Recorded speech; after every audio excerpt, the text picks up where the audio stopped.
You know, Robin, quite often people choke on a piece of food they're eating. Right. What can you do for them? Well, if I were choking, you'd stand behind me, wrap your arms around my waist, then make a fist with one of your hands and put it against my abdomen with your thumb against my body, slightly below my rib cage. Grab your fist and press in and upward. You might have to press and push up more than once. Try it again. It's important to get it right. Someone's life may depend on it.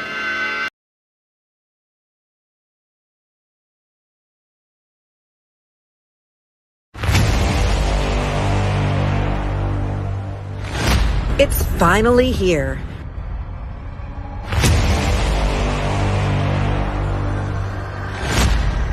New voices, new faces.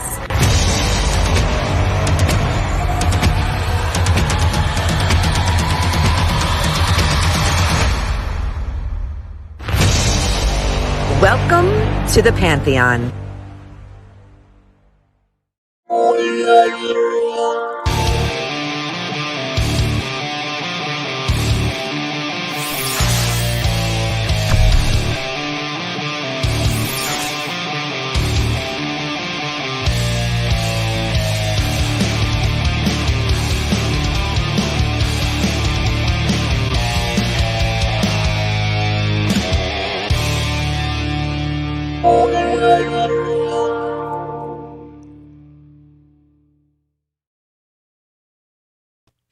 What's up, nerd family? Welcome once again to the Poindexter Lounge. My name is Enosh, aka Enosh Fett, and it is great to have all of you back in the lounge with me tonight, man. I don't know why it feels like it's been a while. I think the last overnight show that we did probably was Thursday.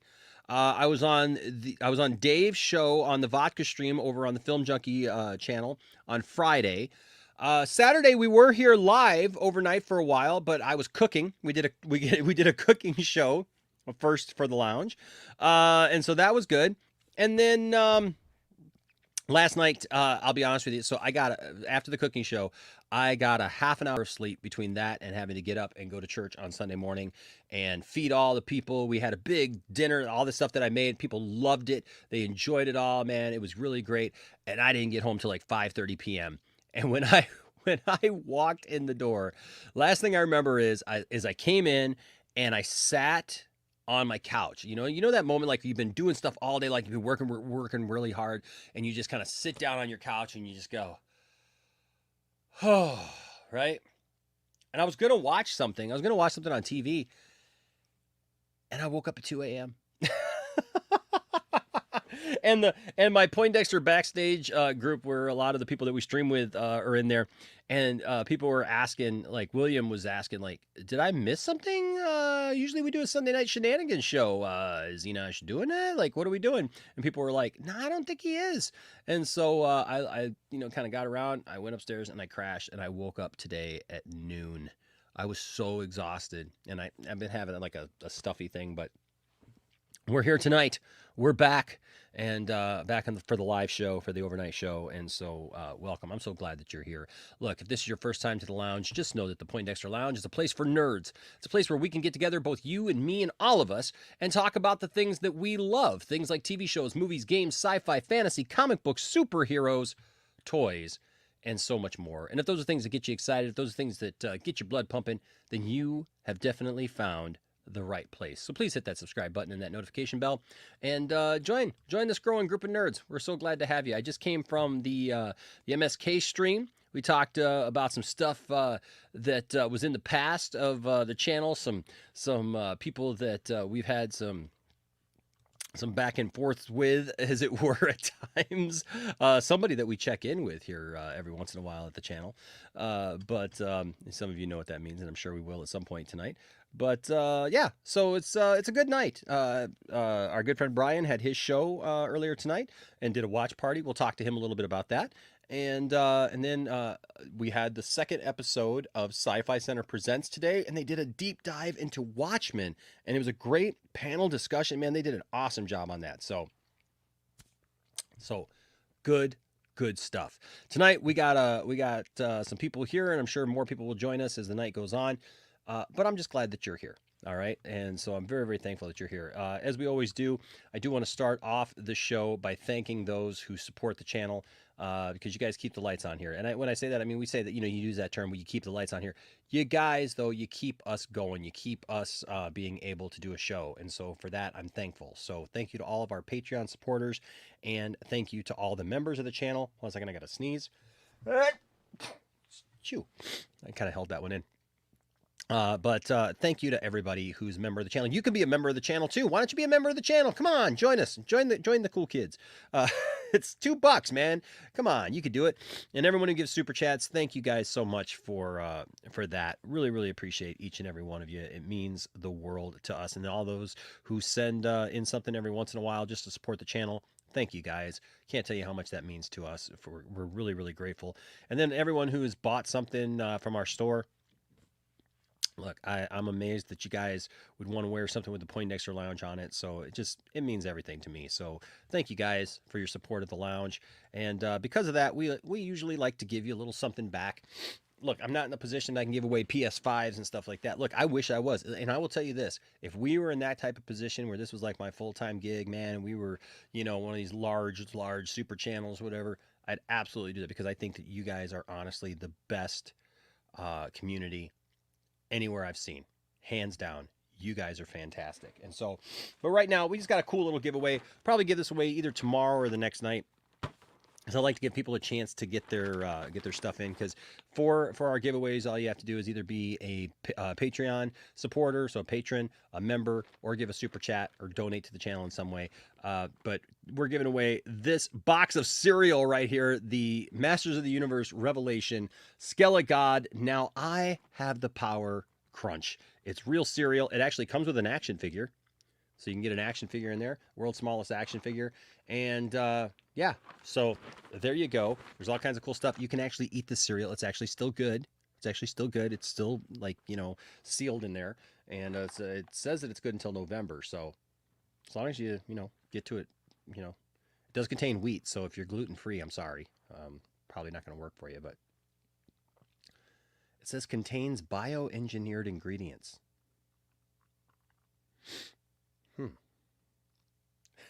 Ingredient. Hold on a second. Okay, we're going to go through that. But first of all, I got to bring in Brian and Thade. What up? Because I just read this and I realized I had to have somebody else in here. What's up? Sorry. What's up, guys? Welcome, everybody. Brian and Brian Master None and Thade. Let me get your names in here, as it were. Get you in there like that. Ingredients say Rainbow Ball cereal. Yeah, that looks like Rainbow Ball cereal to me. It's Rainbow Ball cereal. Oatmeal is the #1 ingredient. That's healthy. That's healthy.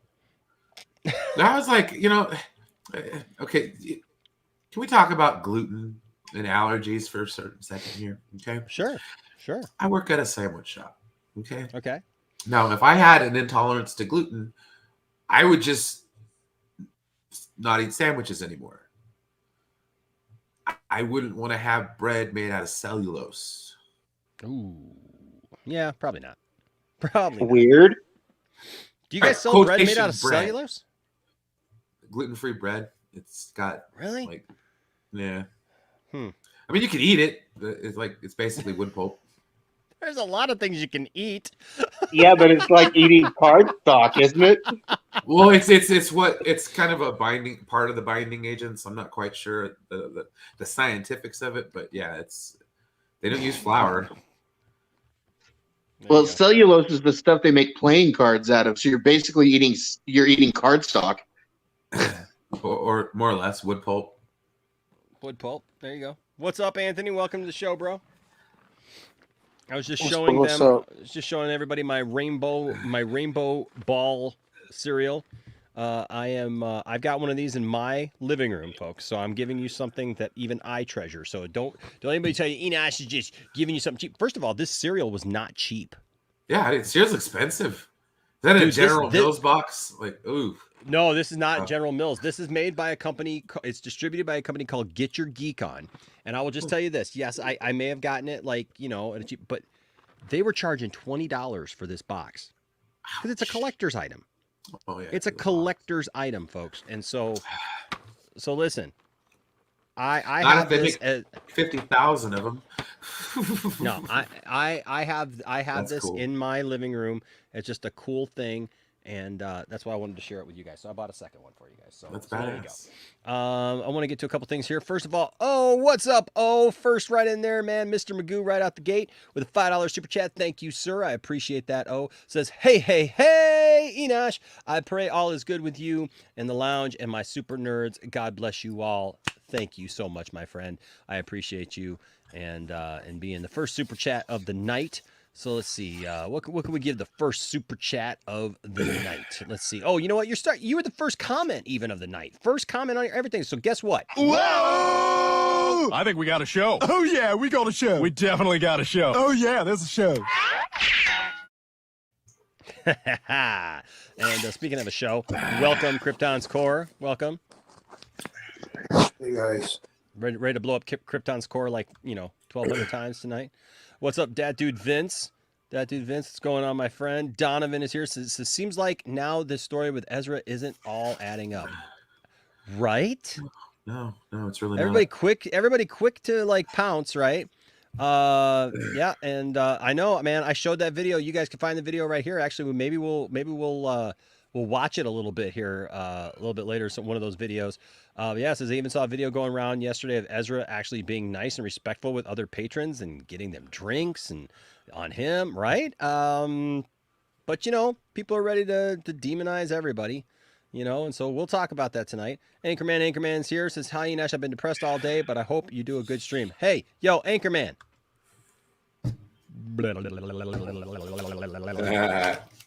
Hey, man, smile, bro. Each day is a new day, my friend. Each day is a new day. Let's see who else is here. Anthony's already in here, but what's up, Anthony? Say hi to you. Says, what'd you say? He said, hello, Enosh. How was your night? It's good, Anthony. I appreciate that. It says, I want Man of Steel 2. Is that my clone? I think that's my clone. I don't know. Is that you? Is your clone a member too?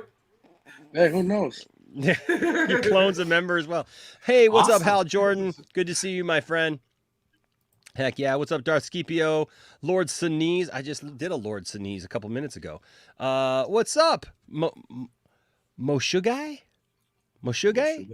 Yeah. Moshugai? Says I also saw you look familiar. If that's who you are, you may just have the female in your picture looks familiar to me. Says I also saw the video of Ezra Miller giving people drinks in the bar and chilling the night of their arrest. Yeah. So we're going to talk about that. And we saw the video. So that's one of the things we're going to talk about tonight. If you saw the TMZ video, and I showed that in the video, you can find that video right here on the Poindexter Lounge, my update to that the other day. In that video, they literally showed the girl pushing Ezra out of the bar. And we have the Yelp reviews from that bar. So it may... We'll see. I'll What's set the up? mood. I'll set this mood. Hey,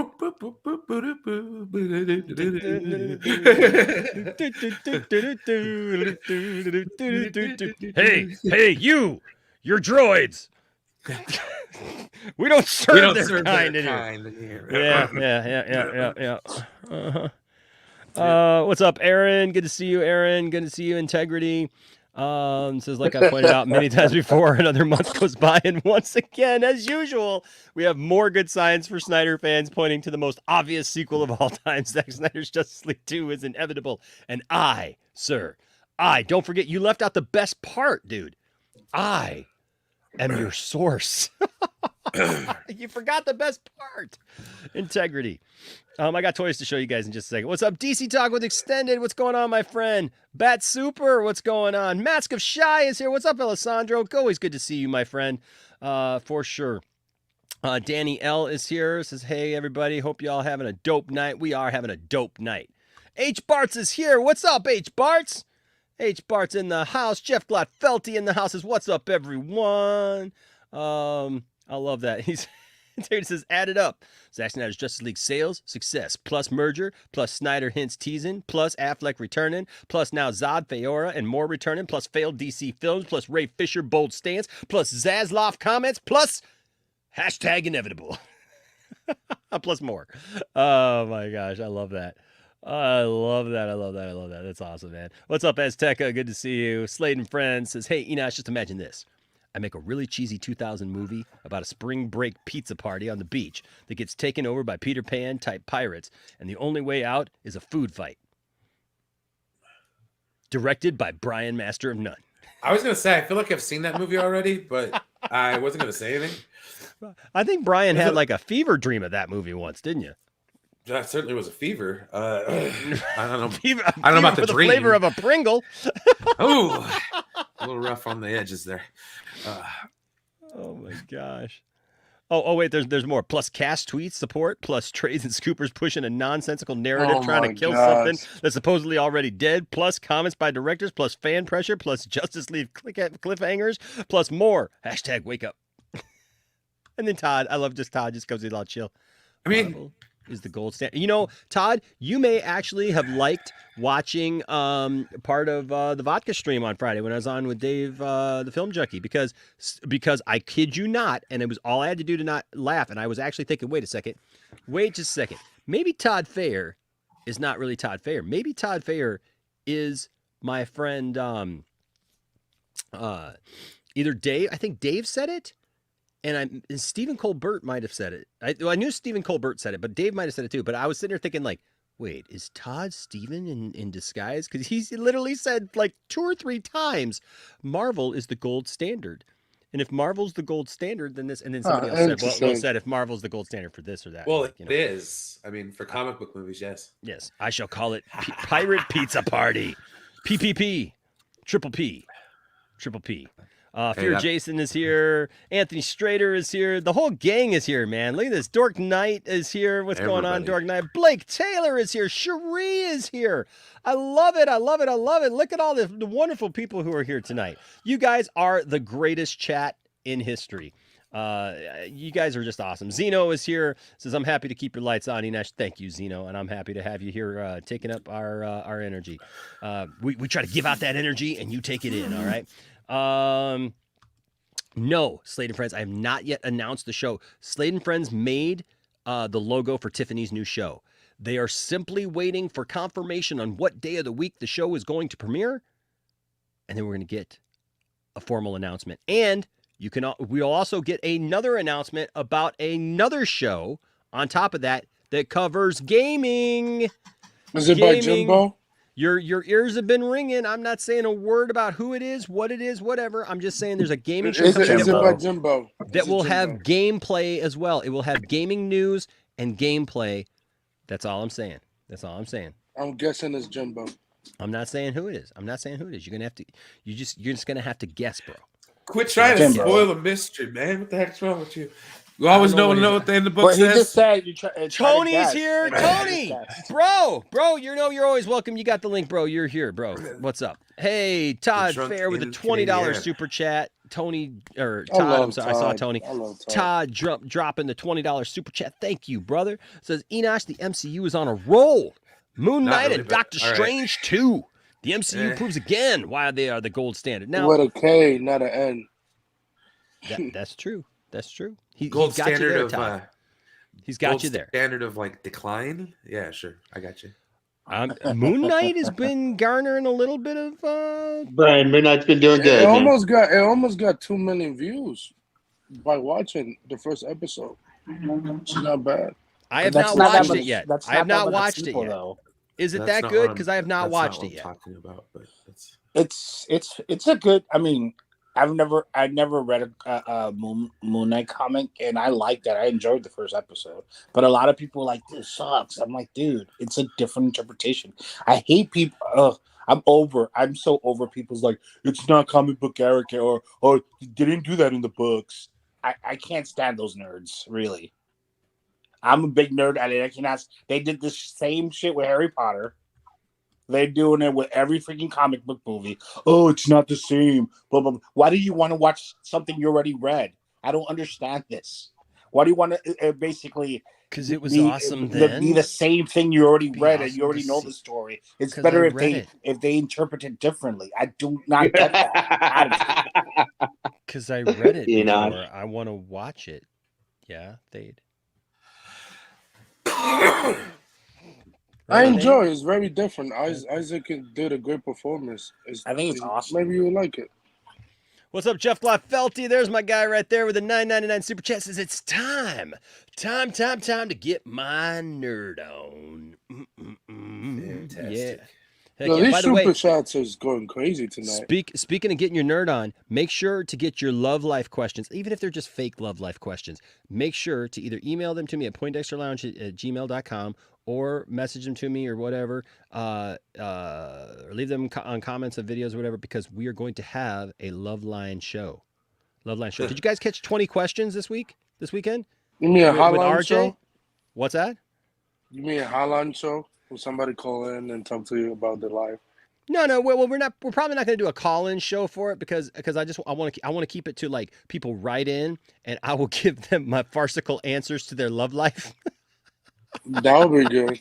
With Funk Master Fee. I'm bringing back a character that I used to do on my radio show, Funk Master Fee. And so make sure that you tell me the love life struggles that you're going through. Yes, sir. I offer myself as tribute for the 20 question show. Okay. All right. Yeah, we're going to have many people on for the 20 question show. Everybody hopefully will get in at some point for the 20 question show. The first one just happened to be RJ was around. I was actually going to do the first one for myself for 20 questions. But if you guys have crazy questions that you guys want asked of all of our panel, hey, get those into us too. Email us. All the stuff is there, man. All the links should be next. All the links are in our description below. So make sure to get that stuff to me, and we'll get those done. We'll get people on. What's up, Anthony? Yep, Doctor Strange is coming up for sure. Todd Fair with a $10 super chat. Birthday. Thank you, bro. Says Kevin Feige is a super genius. Is he like a robot? Like a villain? Is Super, he like a villain? bruh. It's like a whole nother level. Supra, buddy. Super genius. That is why Zack Snyder should work for the MCU. That was a deep cut. From maybe after after Destiny. I mean, who knows? The man is busy. He's doing spin-offs, but he's got to get that. He's got to get that. He's got to get the DC work done first, Todd, and then maybe. I wouldn't mind seeing Zack Snyder X-Men. That would be a cool fucking title. Ooh, imagine that, Todd. X-Men directed. Don't you love the fact that they're gonna call it Zack Snyder's Justice League 2? They're not gonna just go Justice League 2. I hope they do that. I hope they make everything in his name. Well, I don't know if they'll do that. It depends upon what they do. Justice League. Depends on what they do. I think that if the leaks are right, we're going to talk Flash leaks tonight. But if the leaks are correct and Zack Snyder's Justice League is canon, I think they'll just go Justice League 2. Factual. Maybe. I don't know. They've surprised me before. Vikram, what's up? Let's see. We'll do a couple more and then we'll jump in. Hey, Matabata is here. Yo. What's up? What is that? Is that like an old school unicorn? I have no idea. Or is that some sort of prehistoric animal? Is that like a horse with a rat head and a mythical horn? creature? Yeah, I don't know. What's up, Anthony? Good to see you, Anthony. Mask of Shy here with 5. What is that? Not sure. I have no clue what country is that. Oh, we're gonna find out. Hold on. I think he's in isn't he in Chile or something, or Argentina? Yeah, I don't know. He's in one of those. That it is currency from there. Hey, cool. Yeah, I think he's like Chile, from Chile. I've never been there. I want to go. I want to travel there. That is Peruvian. He's from Peru. I love Peruvian Peru. Nueve Sol. Okay, It's Sol. It's Sol. The Sol is the currency of Peru. Nice. Yes. So thank you, Mask of Shy, for the 5 Sol or pen. Miller is crazy but innocent. Hey Enosh, Brian, Krypton, Crazy Theories Core, and others. Hope you're all great. Take care and stay nerdy. You know me. Hope you hated my vid. No, dude, I liked your vid, man. Hey, you know what, Mask of Shy? Listen, you guys should go like Mask of Shy. Can I give him a tease of your video and send them to your YouTube channel? Maybe give him a tease. I'll give it a like. Show. Just. I won't show the whole thing because I want them to see. I want them to go to your channel and see it all. But maybe if we could just give him a tease, right? Because he did a really cool drawing the Joker. Drew like a bunch of dude. It's sweet. Jose, what's going on, my friend? Good to see you. Multiverse of Movies. What's up, Isaac? Good to see you, bro. Let's see a couple more, and then we'll jump. Man, you guys are going crazy tonight. That's awesome. Damn, that's a lot of bringing the energy tonight. What's up, Anthony Cheeseman? We even love you. We love you, Anthony. Love or hate MCU? They are the standard. It's certainly at WB or Sony right now. I say more to WB than Sony because Sony's a crackhead company. Sony's going all over the place. But Anthony, we even love you, Anthony. We love you and your comments and your stuff. Another $20 chat from Todd. I know. I'm getting there. I'm trying to get down. It's awesome. It's awesome chasing these things, man. Okay. Just keep me chasing all night long. Like, do the whole show this way. Just super chat. That will dictate the entire show. There you go. The great super chat show. Marcus Cruz. Marcus Cruz. Good to see you, Marcus. Mask of Shy says Peruvian coin. Yes. Jared, what's up, Jared? Good to see you, my friend. And I think I got all before that. Okay, Todd with another $20 message says, Enosh, if Ezra Miller does get fired from The Flash, who do you think should replace him? He won't. Okay, first off, he's not going to get fired because the movie. Listen, dude, the movie he's in, he's already in.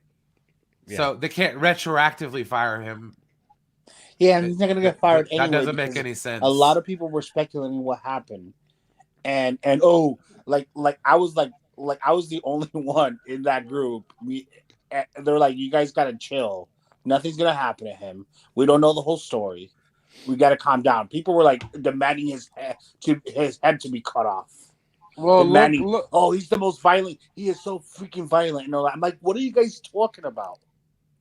You arguing with somebody doesn't mean the words that like these people like to use. He lunged against somebody. He probably just ran up to somebody and started arguing. But people use these words to make it more freaking crazy. Look, we're gonna get into that a little bit, but look at this point. At this point, there's just a bunch of speculation, right? I mean, and like people are taking stuff and accusations as real, cold like hard it's just fact. As cold hard fact, yeah, I should say is that right? As cold hard fact, like when we don't have all the information. So Todd, I don't know, man. Like first of all, I don't think he's gonna get fired. I know he's not gonna get fired. First, well, of all. Look at Amber Heard. She's still Aquaman too, right? And like it's still happening, man. It's still happening. Listen, as far as like who else could be the Flash? I don't know. You know who should have been the Flash probably at one point in time was Ryan Reynolds. Ryan Reynolds would have been a good Flash. He would have been a great Flash. The David Goyer script you talking about? The David Goyer script that he was going to direct? Yeah. Zippy comedy and all that stuff. But now, I don't know. Man, I don't know. Let's see. Yeah, Marcus, I know. Zodrider said Morbius is better than the Batman. I don't hate Morbius, but it ain't. That's his opinion, though. That's Zodrider's opinion. I'll give him that. What's up, Monkey Jeebus? Says Grant Gustin. Yeah, Grant Gustin. No. Small screen. No, yes, it'll be unknown. It'll be unknown. Keely Chow. Good to see you, Keely Chow. Yeah.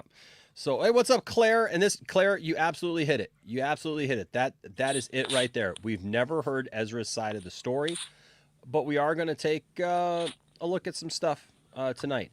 Akansha, what's going on, Akansha? Good to see you. Snyderverse is not going to be restored. Well, there's a lot still left to be said about that. Damn, girl, tell me your Wi-Fi is trash. I'll just put it that way. There's a lot more to be said about that. We don't have all the information. What's up, Rel? Says everyone had their pitchforks out for Ezra before all the facts came out. That's absolutely right. That's absolutely true. Right. I tried to stop some people from doing it the other night. But... And no, Akansha, they ain't firing nobody. So I hope that you don't got all your eggs in that basket. Okay, because I was just saying, worst case scenario, they don't renew him for more movies. Okay, I'm just saying, worst case devil's advocate scenario. They've already made the Flash. How is he going Right. to get fired out of a movie that's already goddamn been made? They would have to redo the entire movie, which they're No, not they going just to do. Put the movie out and say, hey, you're not going to be the Flash anymore. That's not getting fired. It's like, hey, it's not you, it's us, you know. But hey, you know, you go ahead and go your way, and we're gonna go. Brian, go are our you way, speaking? you know? Brian, are you speaking from experience there? Every day of my life. It's a sad state of affairs. What's up, North Costa Nostra? What's up, my friend? Hey, Todd says if Ezra Miller with a $20 super chat, thank you, bro. Says if Ezra Miller was not in Justice League, and it was some actor, random actor with some fame, a lot of Snyder fans would say he needs to be in jail. No, and that's I would true. say No, that's really. true. You're right. No, you're right. A lot of people who would. There's a lot of people. Thing... There's a lot of people who I will say this. There are a lot of people who absolutely, they will just support anything, right? Because they like Snyder stuff, and that's not right either. For me, with any news story like this, I think we got to get both sides of the story. We have literally, the only reason, like, because people have messaged me this week and they're like, well, you know, you said Will Smith was at fault too. Yeah, because he hit Chris Rock. Yeah, he got up and struck him. He got up and struck him. And like, as out of taste and bad taste as it was for Chris Rock to tell that joke, the reality is that did not give Will Smith the right to get up and hit Chris Rock. And so the thing is that's something we all witnessed. We all watched what happened, right? Some of us live, most of the world live. And look, at this point, who hasn't seen that clip now, right? So it's a little different than the Ezra Miller stuff, because with the Ezra Miller stuff, we literally now are starting to get information on the back end of this that maybe some of those times the police were called wasn't called on Ezra.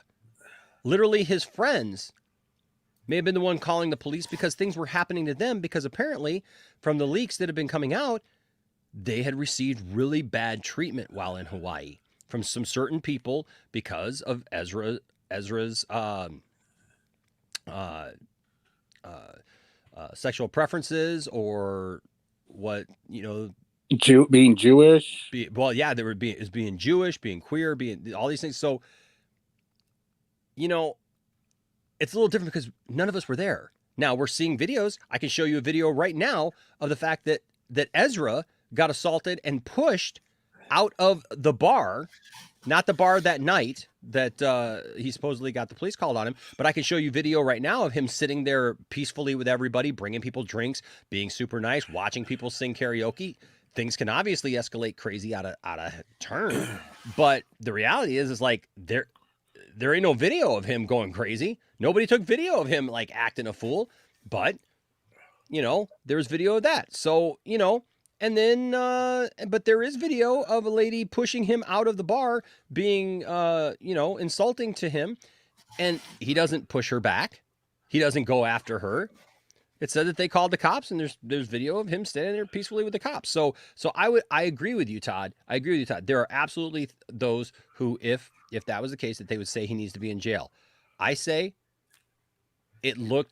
there was circumstantial evidence that looked kind of weird. It still looks kind of weird, and we still have yet to hear the whole story. So when we hear the whole story, you know, that's what we'll go with. I just think what this did is a good thing and a bad thing all rolled into one. Okay, the good thing, in which my opinion is you know what, the mask has slipped. It revealed the bias in people's narratives. Yeah, like you could tell what people's narratives were driving for what, based solely upon what they wanted to have done to Ezra Miller. Okay, from anything varying from just, you know, nothing to, you know, him losing his job. Okay, like it's a totally different thing when. That's why I keep using the sports analogy when I talk about this kind of thing, especially when it comes to, you know, Flash stuff. Because think about it. I was a fan of the 2012 49ers. They had like 8 arrests or something like that year. They went to the Super Bowl. Mm-hmm. I mean, they lost, but you'd be surprised at what people would overlook if you're successful. Dude, that's the thing. Nobody cares as long as you're winning. Exactly. So it's like, to me, it's like if you were anti-Snyder, of course you're like, yeah, Snyderverse ain't continuing. Ezra's got fired. You know what I mean? So that's that narrative there. You know, and then you have the bias on the other side where it's like, yes, you're vehemently going, no, he did nothing wrong. He did nothing wrong. It's like there has to be a middle ground, and that's what I can appreciate. But Brian, by the way, to the person the other day, and you know who you are. Oh. To the person the other day who left me 3 comments and then deleted them all, trying to say that I was back paddling. Literally put that because I did my flash video, just giving the updates to what was going on. Didn't backpedal on anything. From the very beginning, last week when we were talking about this story, guys, last week I said, then we got to get all the information. We don't know what all's going on. We don't know one way or the other. But no, the naysayers out there. That's what I'm saying. The anti-loungers. Like, I'm going to call them the anti-loungers. The anti-loungers. They don't like the lounge. They got problems with the lounge. They got problems with everything. They're literally, Brian, they sit at home on their computers and they're just like, Poindexter Lounge. What's he saying today? Oh, what? He's talking about Ezra. Oh, okay. It's got to be something positive about Ezra. And we all know that Ezra is evil. Oh, Enosh is just trying to get an interview with Ezra Miller. Oh, he's been talking to Ezra Miller. So we know that he's going to just defend Ezra Miller. Oh, I will put this out on YouTube and I will put this out on Twitter that Enosh the pastor is defending Ezra Miller and assaulting people. And I sit here and I'm like, I said the exact same thing 6 days ago as new information came out. I said the exact same thing. And when I released the video on Saturday, I said the exact same thing. Here's some evidence. We have to take a look at this and figure it out and see what else comes out of it. And somebody left 3 messages. And I just want you to know, when you leave a message or a comment and you delete it, I still see it.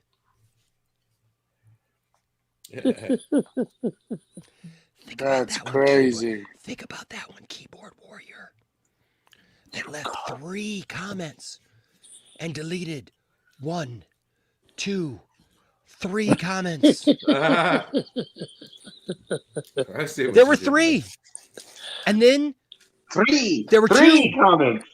And then there was 1 comment left. Oh my God. 3 comments. There were 3. Count them, 3 comments. And one said I was back paddling. Well, you got to swim out of the way sometime, yeah. I always thought it was back pedaling, but I could just be trying to use proper grammar. The heck? What the fuck? What the heck was that? I'm sorry. I have my TV pause, and then you get that emergency broadcast. It was a 5-second buzzer. It's like the emergency broadcast system in charge of the Poindexter Lounge now? What the heck? I'm waiting for something else to go across. The message you're about to hear, if there was an actual warning, would be... Yeah. What the heck? Who got a storm warning? Like, what the heck? Oh, my gosh. It scared the crap out of me, too. Because I had everything paused. Yes, Enosh, the so-called pastor. Enosh, the so-called pastor.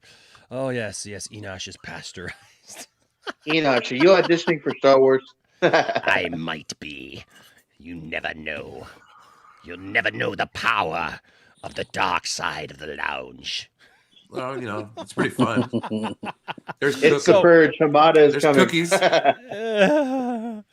There's cookies and pie. There are. Okay, so let me show you guys this because I showed this on my video the other day, and for those of you who didn't see it, I think some of you may need a refresher. This Don't video refresh. right here. Yes. We'll refresh. See this video right here? We got Ezra. He's sitting out.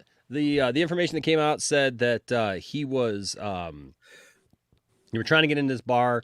This guy with a stick apparently was making homophobic slurs, and looks like Ezra was asking questions. Look, I mean, Ezra's standing outside the bar. He seems pretty chill. I don't know. I mean, he seems to be sweatpants, jacket. So far, he hasn't lunged at anyone. He doesn't like to knock any He's microphones lifting out of it. girl, though. I don't Yeah, know, he's but lifting girl. those pants with That that girl. jacket. Now that girl just pushed him out. Yeah, Now- that's assault right there. What she just did to him. But Well, no. I mean, look. I But mean, she- he's she's pretty a chill. girl, It's so this is Smith's Union Bar. You can see right there, Smith's Union Bar. Right? Somebody call that bar. No, we're not No, going to don't harass do that. anybody. Don't We're do not going to that. harass Don't do anybody. But it's Smith's Union Bar right there. And so, what was that? Wait, Okay, wait. that's assault. That is Wait. assault. Wait, hold on. Just a second there. He's standing here. She's like, it looks like she's like waving him on or something, like telling him to She go. looked drunk. She looked Looks drunk. like he's asking her a question here, and then she just comes out and pushes him out. And then the cops are here and like they're talking, but then Yeah, there's a you know, bus. Ezra Miller could have fought in the South. He's He coulda- smiling he there. coulda fought. The only crime I see here, okay, Yes. is the sweatpants. Okay, You're you're just stupid. not working that ensemble, guys. The sweatpants. But Brian, we're not that skinny to pull that off, though. Yeah. Okay. You so have to be we got massively more. overweight to pull pull off off those sweatpants in public. Okay, that's the rule. You either have to be like majorly skinny or massively overweight to pull off sweatpants in public. I used to be able to do it for a while.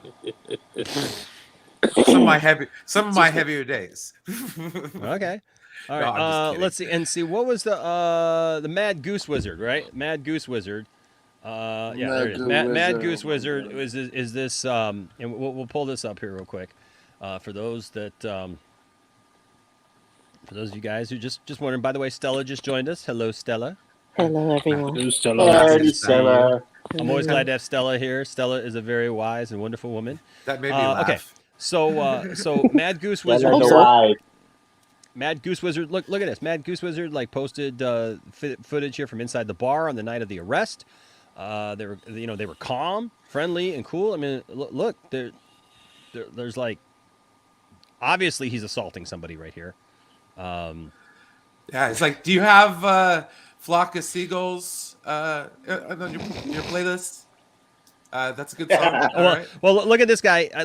They've obviously digitally altered his face from being that of scared and shocked or angry to somehow, smiling. Right. Right. Looks like and they're exchanging numbers. Here was here's Ezra down here in the corner, like sitting, like filming. Like, I want to know where his video is. Right. Or his picture. I'd Like to check the tape. I'm just asking the question. I Jay feel like Nosh is here. Jay Nosh. That lady was trying to the one at he's the gone. door. Just like that, he was gone. Was trying her best to do Leonidas impression, like, this is our bar, like kick him in the chest. Right. So we're going to talk more about that bar here in just a second. So we got more on that that we need to look into. But okay, so here's this, and then I think okay, there's the picture of him sitting there, like chilling. And I'm not saying that things can't escalate. I'm not saying that at all. But here's the video of this is the only known footage. And I mean, there's people up singing. Looked like it came from Instagram.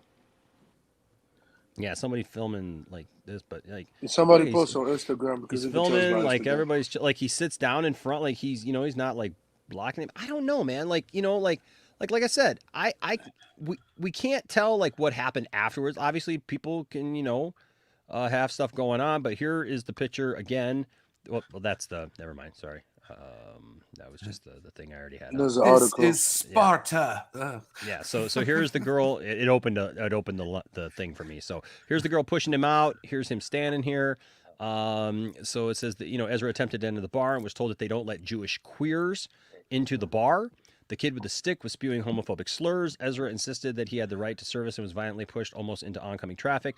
Ezra's friend called the police. Get the facts straight, TMZ. Now, I want to preface this before all my detractors and haters of the lounge.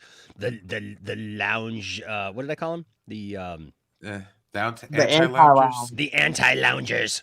Yes, the anti-loungers. Now, before all you anti-loungers go to your keyboards and go to your YouTube studio and start to put your videos together of how the Poindexter Lounge is just making excuses for Ezra Miller. Look, stuff could have happened after this.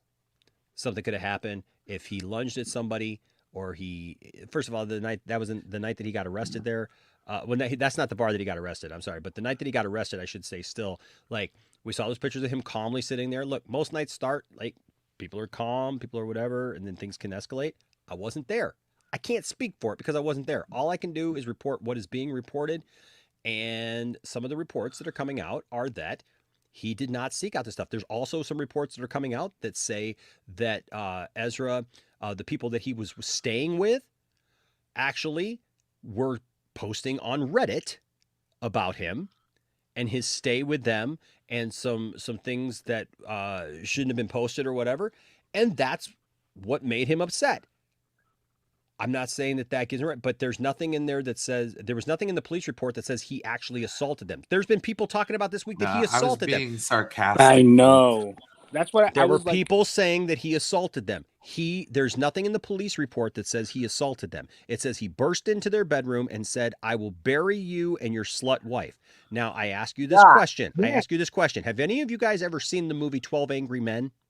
Yes. Yes. I love the movie 12 Angry Men. We literally did a watch party at my church just a month and a half ago because some people had not seen it, and I told them it's my favorite movie. Watch that movie. There's a whole point in there where the kid who's on trial for killing his dad, supposedly, runs in and says, got into an argument with his dad earlier in the night, and some of the circumstantial evidence is the kid yelled, I'll kill you.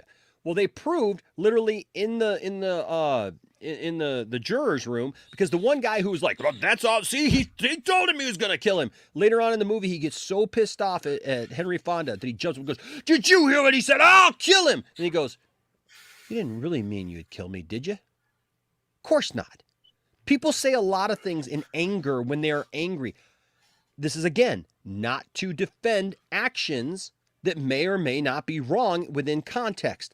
Context being the key word. Well, you don't have it. You can say whatever, you anti-loungers. You can say, you can have your pissed off moments at me and act all pissy.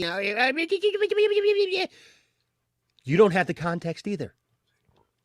All we were doing is reporting context. You want to throw him under the bus, like Brian just said. Brian's absolutely right. If you didn't like him, you're still not going to like him. If you're just trying to find something, you're just going to absolutely nail him with it. That absolutely everything he did was wrong. He was in the wrong 100% of the time. 100%. And how are you defending this, Enosh? Enosh, you're a pastor. You're a defender. I'm also supposed to see the best in people, but I guess that missed you on being a pastor. Don't tell me what being a pastor is. Pastor. Yeah. Oh, that's right. That's right. Remember, I'm supposed to love everybody. Remember, I'm supposed to give everybody a chance. No, you Remember, I'm supposed to be forgiving. So why don't you shut your pie hole and go back to your judgmental ways, and I'll be the one to say, "You without sin? Oh, I'm sorry. Have you ever done anything wrong? I'm sorry. Have you ever totally screwed up and ruined your whole career? Have you ever done something that was totally, I don't know, so over the top that you got caught doing that maybe, everybody got pissed off and threw you away too? Oh, yeah. Maybe put that stone down for just a second. Put the stone down for a second. Wait for it all to come out. There's too many people ready to catch the person, just like in the Bible, catch the woman caught in the act of adultery, but they ain't bringing the guy. They ain't bringing the guy that she was caught with. Oh, no. We're hearing one side of this story and one side of it only. And I'm sorry if you guys are that, just so boxed off from the real world, right? I know, but there's a police report. We read the police report. We were the first ones to read the police report, Fourth. You know what I mean? Like that, and I know that you're being sarcastic. It's just... Scotty had that arrest report. It occurs to me. The stuff that happened at the house, supposedly the people he was staying with. Anthony Cheeseman. There you go. I got some cheese for you right there, man. Some cheese. Yep, we saw that video. Remember, we played that video. It's of her laughing and smiling and joking, and and he sets her down. You want to see a choke slam? Watch WWE. That's a choke slam. I got the anthology of the history of the Undertaker. Literally finishing move. How about the Rock Bottom? Go watch the Rock. He'll teach you what a choke slam is. What's the Rock? What about the Rock Top? I'm just saying, I've performed more convincing, more devastating moves on my kids when they were younger, wrestling with them in my basement back in the day, than what we saw in that supposed video of him choking a woman and them laughing about it. So Enosh is a professional wrestler, confirmed. I am.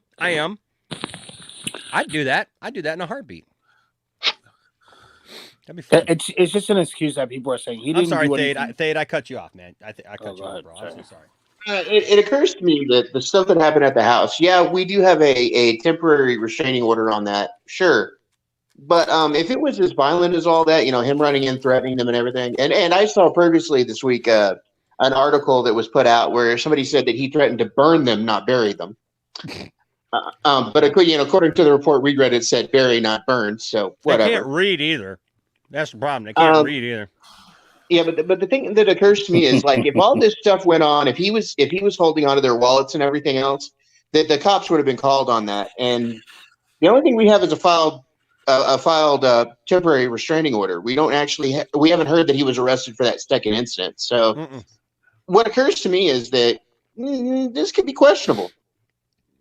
Just saying, It's totally questionable. No, Like, he for definitely one did thing- it. For one thing, So for one a couple thing, things. Oh, I just met you. I just met you at a food at a whole what is it a He food met market. he met Come them. to my house. Yeah, well, Like- that's the kind of like person. what? That's the kind of person Ezra is. I know. See, I'm not talking about Ezra. I have no issue with Ezra going to the. I'm talking about them. Well, here's the thing. Like, why would you do that? A couple of things. Here's a couple things. First of all, this one, Anthony, I absolutely agree. I absolutely accountability over entertainment. And you know what? I will say this. I can one up that. I think if I still have the do I still have the thing? Yeah, I sure do.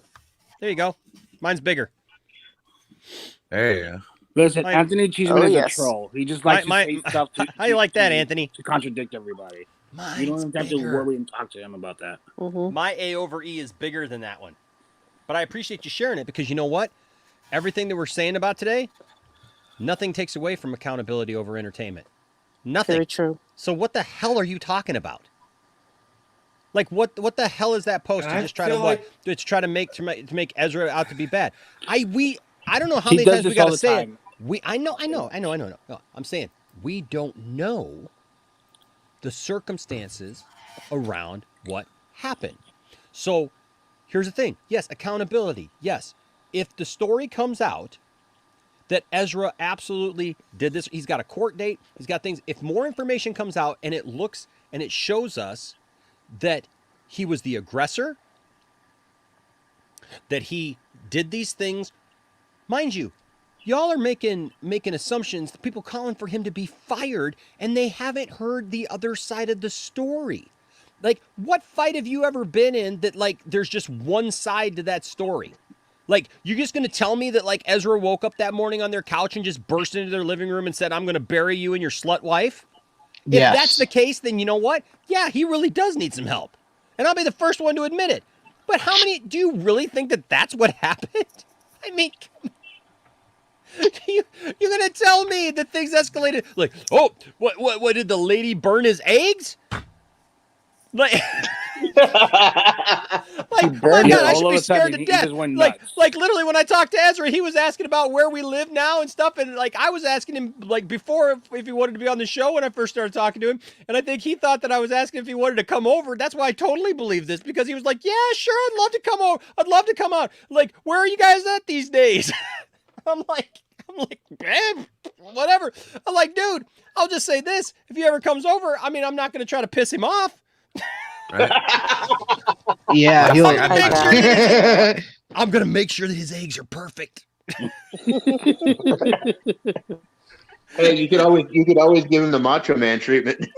Oh yeah, brother, because this brother slams right back. Yeah. Anthony, Okay, you were so falling there's over that. yourself to condemn him, homie. I'm just saying. Oh my gosh. I mean, like, dude, like, can you just want him to go under any worse? I mean, like, Any come on. harder? Like, dude, you're cheerleading. And You're Protoss like, X. oh, bro. And Protoss X. Look, dude. You know I I love you, man. defended You love. nobody. I love Protoss X and everything, but yeah, look, I'm not defending Ezra. Like I said, if there's something that comes out that shows that he's the one who is absolutely the aggressor in all these things, then yes. But we also shouldn't be just so quick to as much as you're right, we need to stop defending him. Like if people are defending him, I'm not defending him. That's why Stella, can you help me out here? Like you're reasonable. Like Stella, you guys don't know how awesome Stella is. Stella daily sends me I'm not reasonable. No, you're not reasonable at all, Jalen. Okay, you fair are the enough. opposite of reasonable, sir. Fair enough.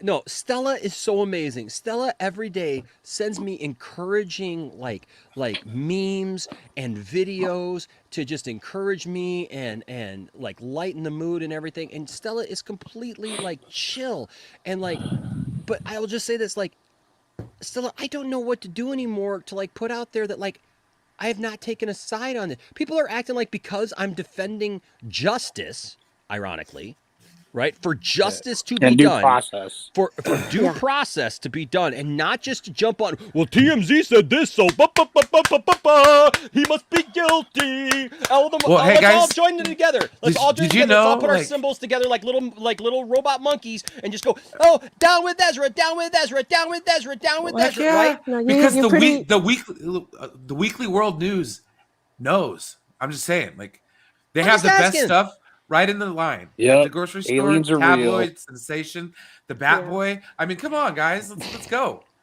I'm just asking, right? No, as what you were saying about Ezra is right, and I think why people don't like about you is that you're making them think fairly, and they always want one side or the other. You can't see both sides, or or heaven forbid, not make a judgment until you get all the information.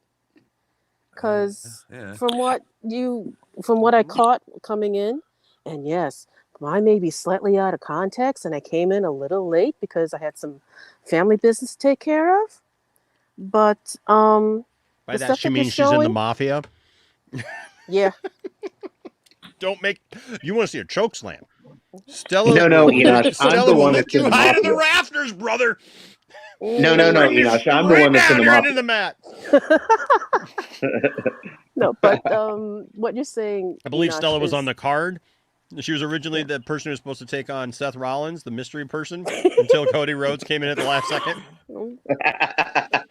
Damn it, Enosh, you weren't supposed to say anything about that.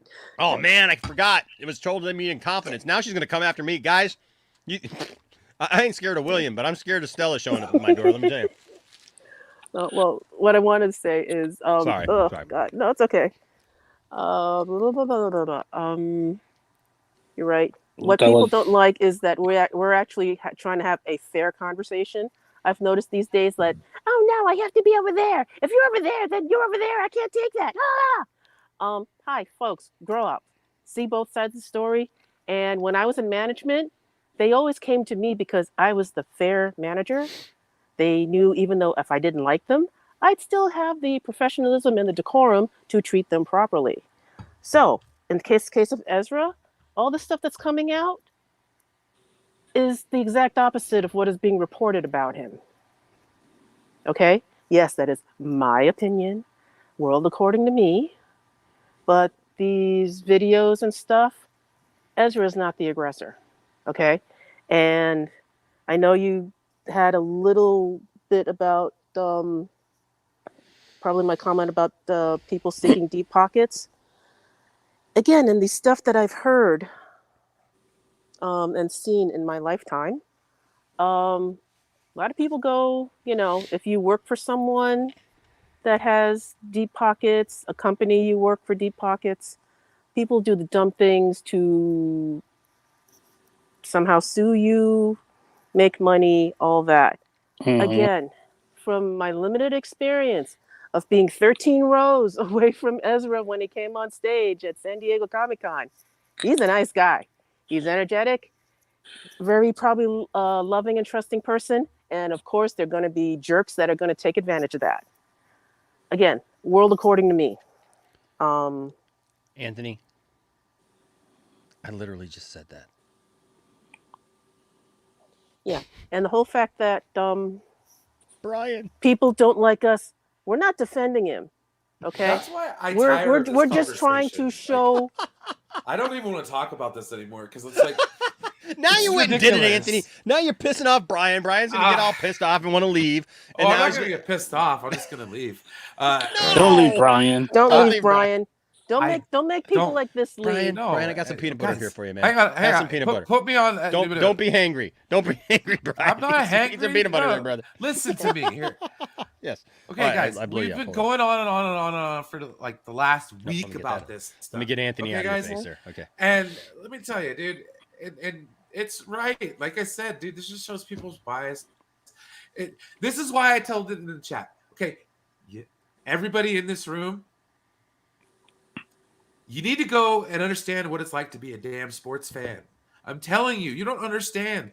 Like, you don't. Oh, why do you hate the Dodgers? Because I'm a Giants fan. Okay, and I don't even like the color blue on a baseball field. You don't understand what hate is until you understand that, and that's exactly what's going on now. That's why I'm just laughing, because it's like, God, I know what this feels like every November. You know, we're coming to playoff time. This is like it, especially when we're up at the top of the pennant list. You know, it could be just like that for any other baseball team. Boston versus New York. You know what I mean? Come on. There are sports rivalries. There are pop culture rivalries. Just the same. And it's team sports. Like, that's what I don't understand. People don't understand because they're not familiar with team sports. Protoss, hey bro, look man, you know I love you, Protoss, but saying something like he needs jail, not help, you don't know what the man's facing. Listen. And then the extremes. I extremes with all of it, dude. Like, that's we go the from problem. nothing to jail. Like, probation's not a thing. Rehab's not a thing. Treatment's not a thing. That's not a consequence. Send that man to prison. Fuck, man. Oh, prison. Send him to prison. And we just don't even know. We don't even know the circumstances. We don't even know the circumstances around what happened with these different situations. We don't know. So how can we say that he needs jail? And I'm really asking this question because how can we say he needs jail? Because people are stupid. When here's the thing. And I get this. They're morons. Listen, I get this. Last Monday, there was some information sent to me by a 100% accurate person that there's no doubt in my mind the person was absolutely right. It's that high up. Sent me some information last week about the situation. EZRA is in Hawaii for a reason. They're his own reasons. That's his story to tell, but he's in Hawaii for a reason. He's traveling.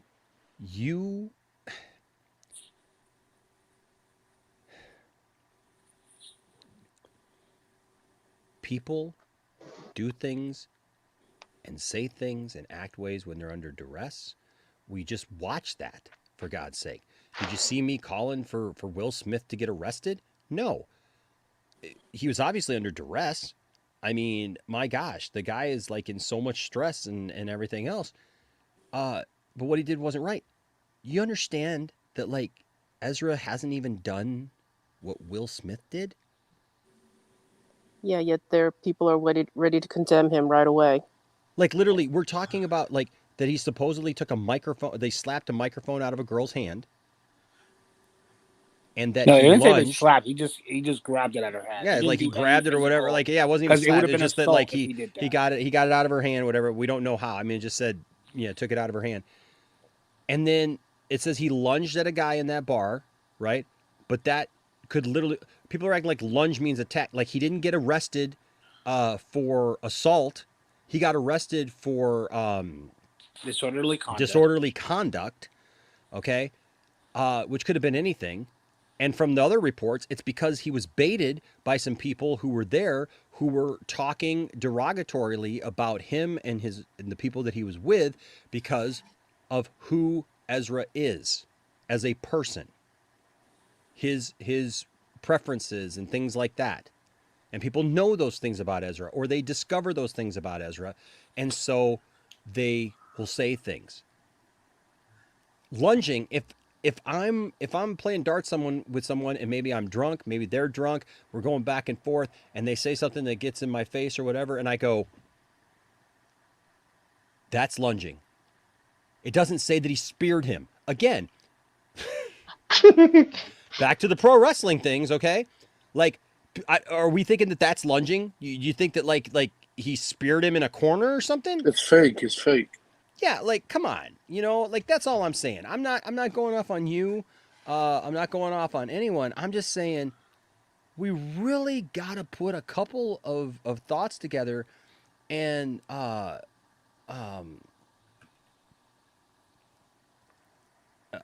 no, Anthony, because this is actually What? Enos, why are you wasting your time with Anthony? I'm not. Yeah, I mean, yeah, don't. But this is right. I'm just bringing this up. I'm just actually bringing this up because this is my statement exactly. He might be innocent. He might be guilty.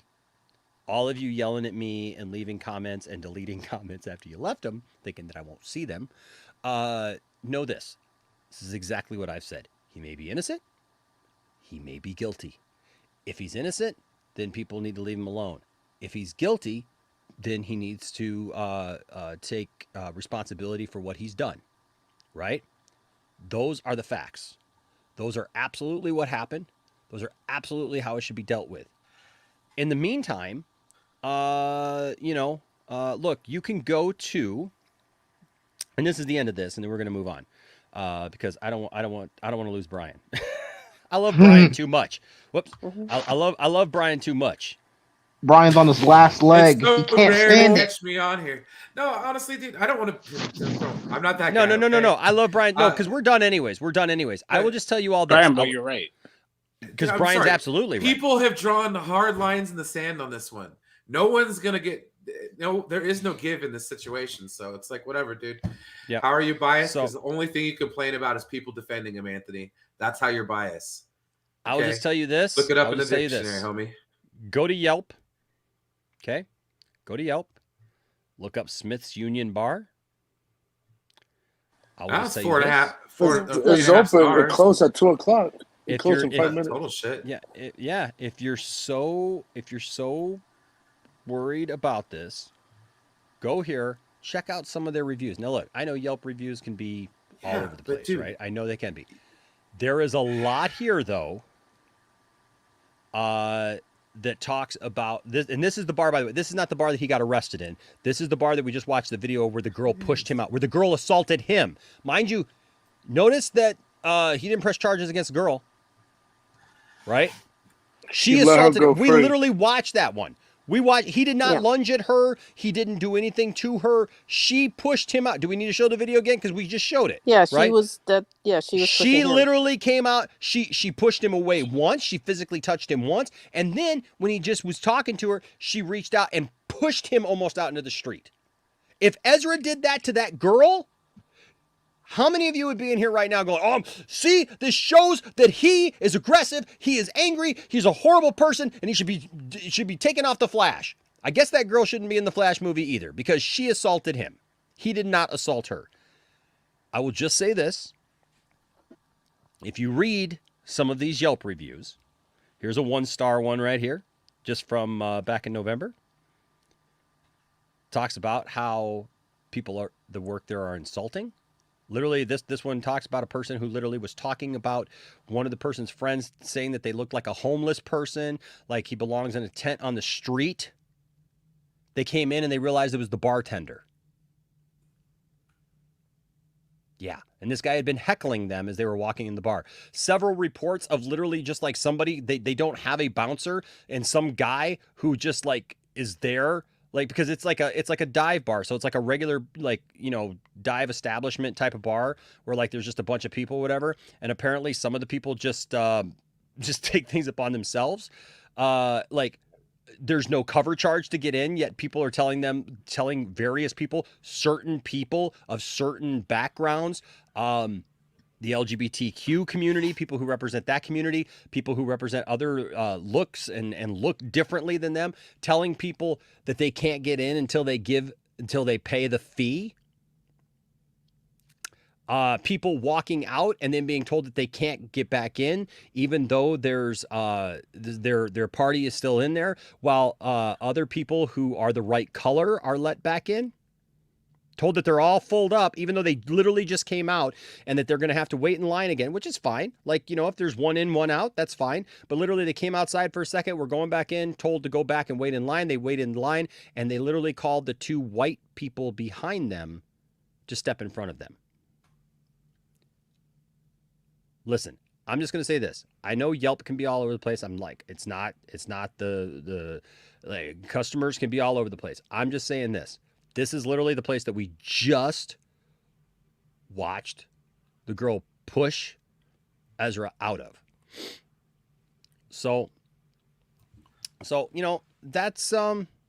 I'm gonna just leave it. I'm just gonna leave it at that. That's where we're at with this. Is you don't have the right though to put your hands on somebody. No, you don't. And he wasn't even in there. She doesn't have the rights. What? Yeah, she kept him from going in. Yeah, we literally just watched the video. He was not in there. He was literally what is talking wrong to her. With people saying that shit? He was on the sidewalk. Nobody has a right to touch you. What the hell? He was on the sidewalk. People in this chat, dude. But I guarantee you though, that if he did the same thing,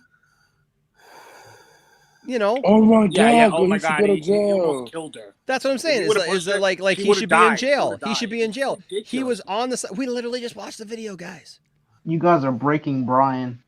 I know. So we're done. We're done. That's it. Thank you for coming to our TED Talk about that. Yep. Listen. Oh, exhausting. Nobody has to be more pro or anti anything here.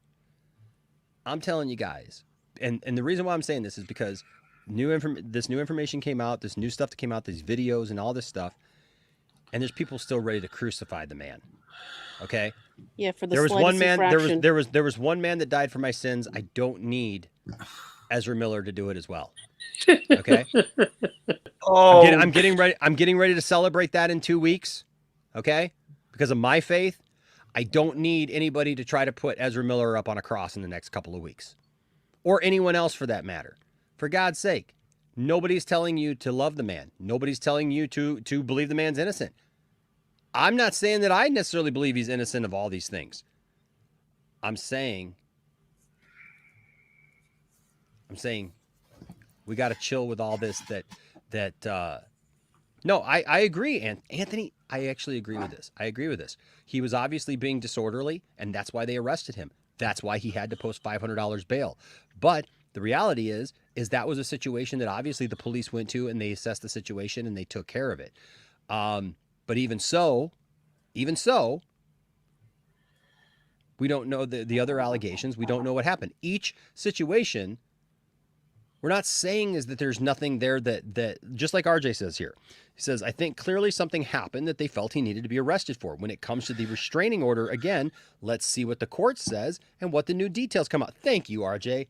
That's exactly what we've been saying, right? And that's all I expect anybody to get from this, guys. Seriously, nobody is saying that he's completely innocent, that he's completely guilty. I'm saying I've gotten enough comments and deleted comments from people the last couple of days and the last few days, and I've had people tweet about me, right, saying that somehow because the pastor is supporting somebody being aggressive and violent against women and against people. That ain't it at all. So you want to bring my faith into it. You want to bring my you want to put words in my mouth that I'm defending a violent person and all this stuff. Nobody on this panel is defending a violent person. Violence is violence, no matter who's doing it. No matter, look, I grew up with a mother who suffered from violence from men in her life. And listen, you know what?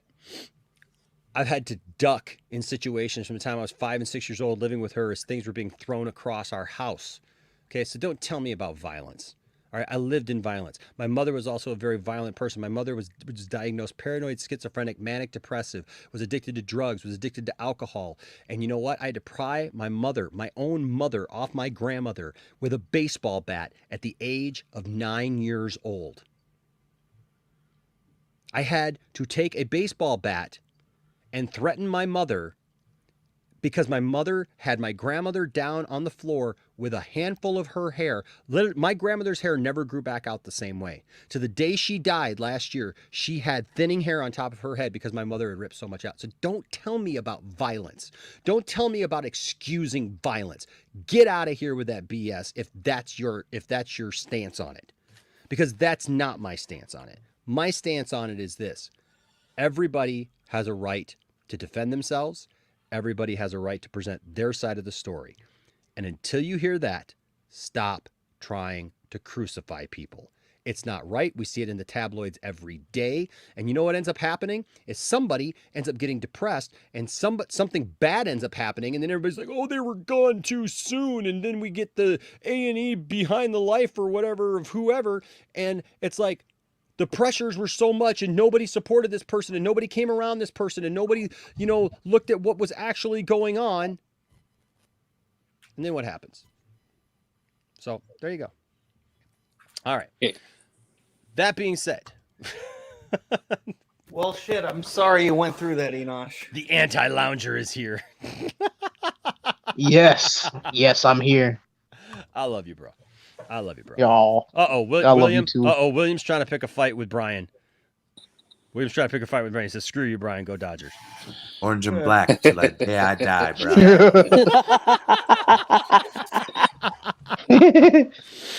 Oh my gosh. Oh my gosh. Okay, so also Flash. We can't get too far away from Ezra Miller. Ezra Miller is all around us.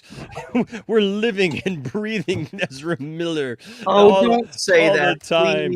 Please don't say that. Oh, take Ezra Miller in, Justin. Justin, No, take Ezra Miller. Take no, every no. bit of Ezra Miller into you. That'll be a cold day in hell if I let that happen. Oh, take him into you. Take him into you. You know you want to. No. You know you want to. You know you want to. I have. Just let him in your body. Just let him in your soul. Please. Let him deep inside you, Justin. Oh God. Yes. Let him deep inside you, my friend. Oh, you know what? Look. I'm not such an intense hater of the guy, and it doesn't just to be clear, it doesn't just stem from that cringy Gal Gadot thing. Well, that didn't help. I'm guessing you guys did read about that he's done more things in Hawaii than just the bar thing, right?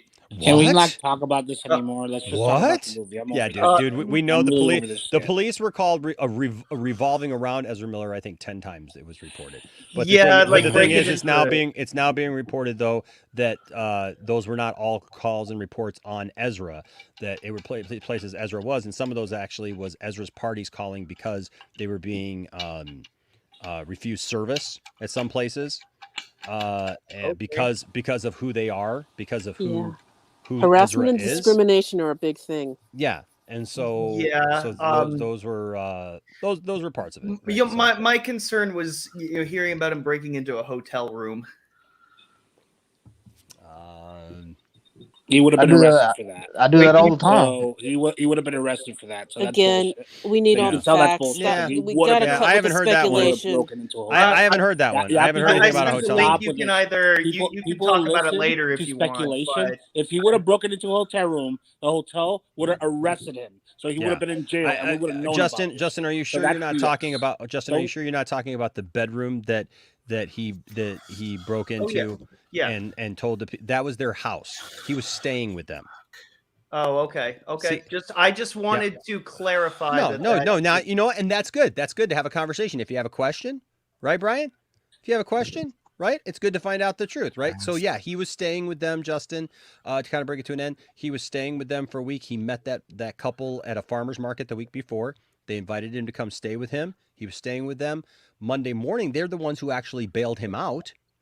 After the incident that he had in the bar the night before, and apparently something ensued, an argument ensued. We don't know the other side of the argument because these people filed a restraining order in which they talked about how he was a celebrity and had money and he had more access to guns, to weapons, and and whatnot. And the only thing they didn't say what their part was in it because that's not how police reports work.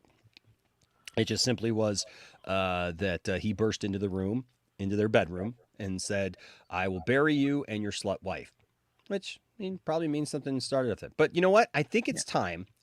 First of all, before we move on to these flash leaks, because I want to hear what Brian thinks about these flash leaks. I want to put a smile back on Brian's face before it's all said and done. With the flash leaks? Yeah, with the flash leaks, bro. Fat Definitely chance, with the flash dude. leaks. Okay, well, we'll try. I read We'll him try. last night. It's pretty I'll try bad. to make Brian smile with the flash leaks. I But first, can't believe somebody would put I didn't that hear much about on any of paper. these, so I'm okay, curious but first, we got to check in with an old friend of ours in a segment that we like to call Andy Signor, yeah. What's Andy Signor doing right now? Yes, no one is safe from my swordplay of the Starworth boy from the towny Vog.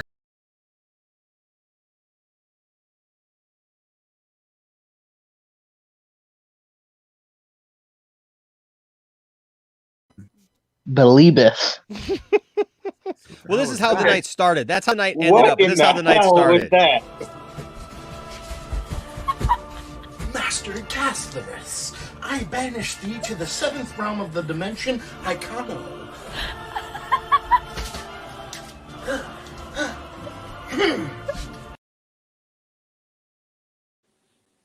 If you're Come on on, TikTok, bro. go subscribe to that guy because that guy This is, is- that dude is awesome. By the way, That The dude- greatest lightsaber duelist ever. Yes, he's God, almost I'm better in than the wrong that one business. guy. Oh, thank you, Remember?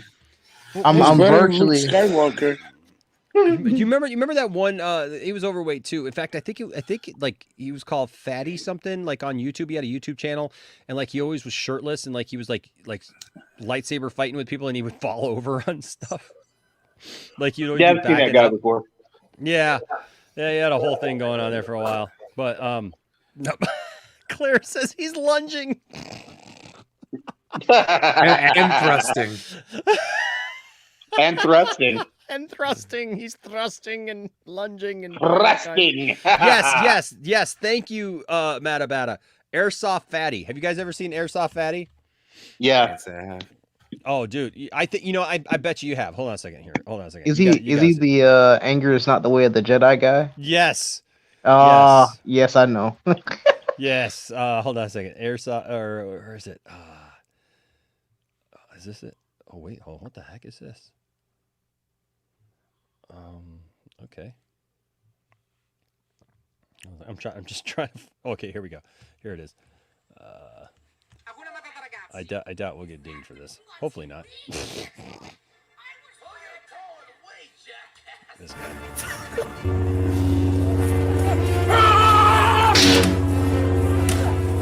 This guy was like a popular YouTuber for a while.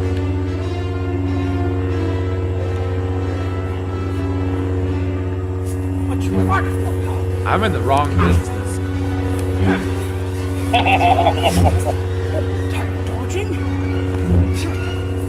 That answer your question? No, better than Luke Skywalker. Of course, big stubby got some stuff.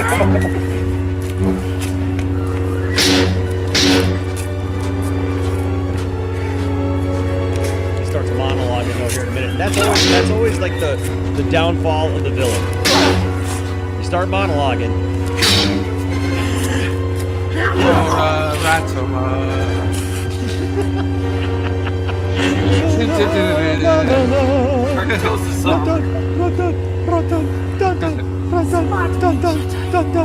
Never seen this before. Hey, I usually come across the step every other day.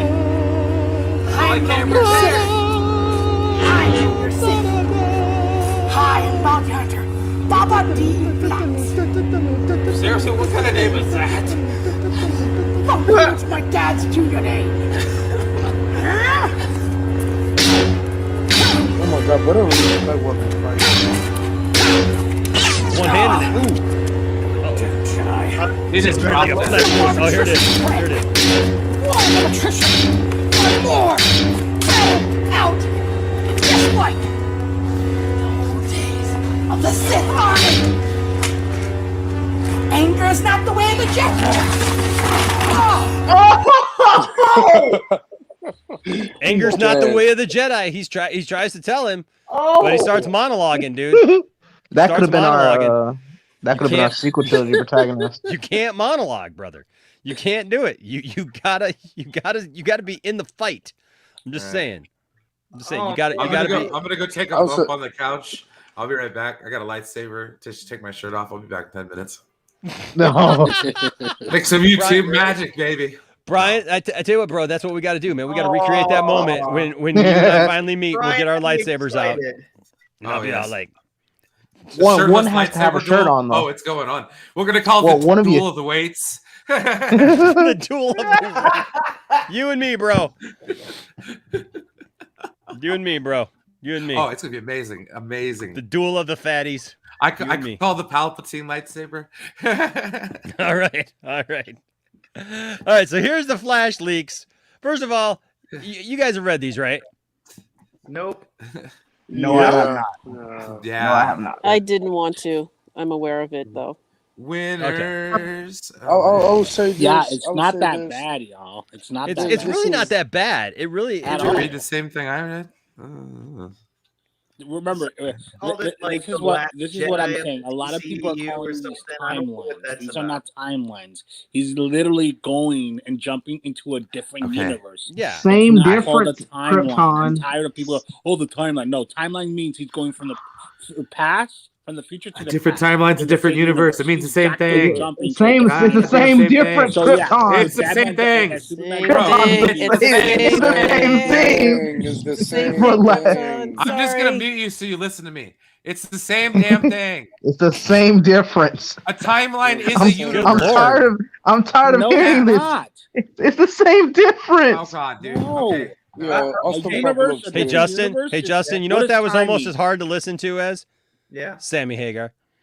No!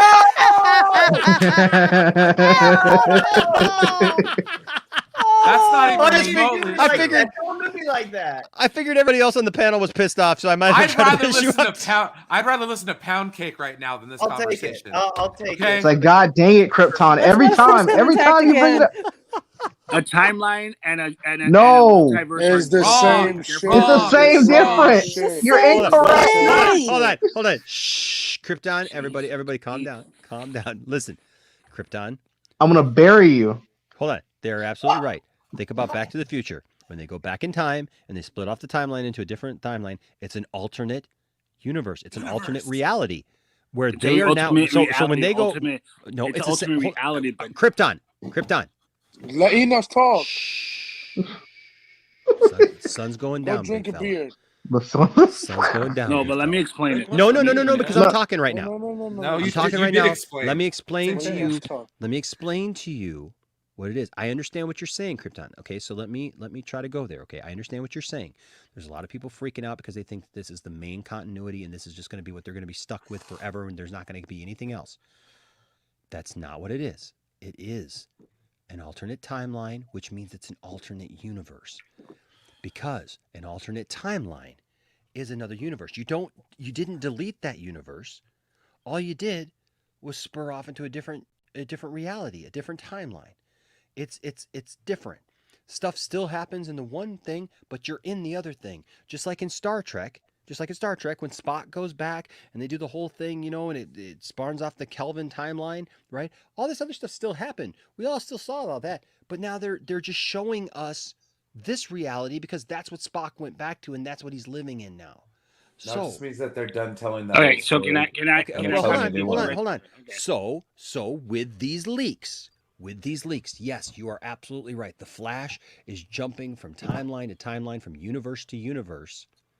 Okay, for whatever reason, because he's going back to fix something, or I don't know if it's going to be to save his mom, or whatever it's going to be. It's going to be something, and he's going to try to fix that, and he's going to hop time jump and timeline jump and all these other jumps, right, to these universes or whatever, and he's going to end up in Keaton's universe, where apparently Feora and Zod still came to Earth, but they had killed baby Kal-El.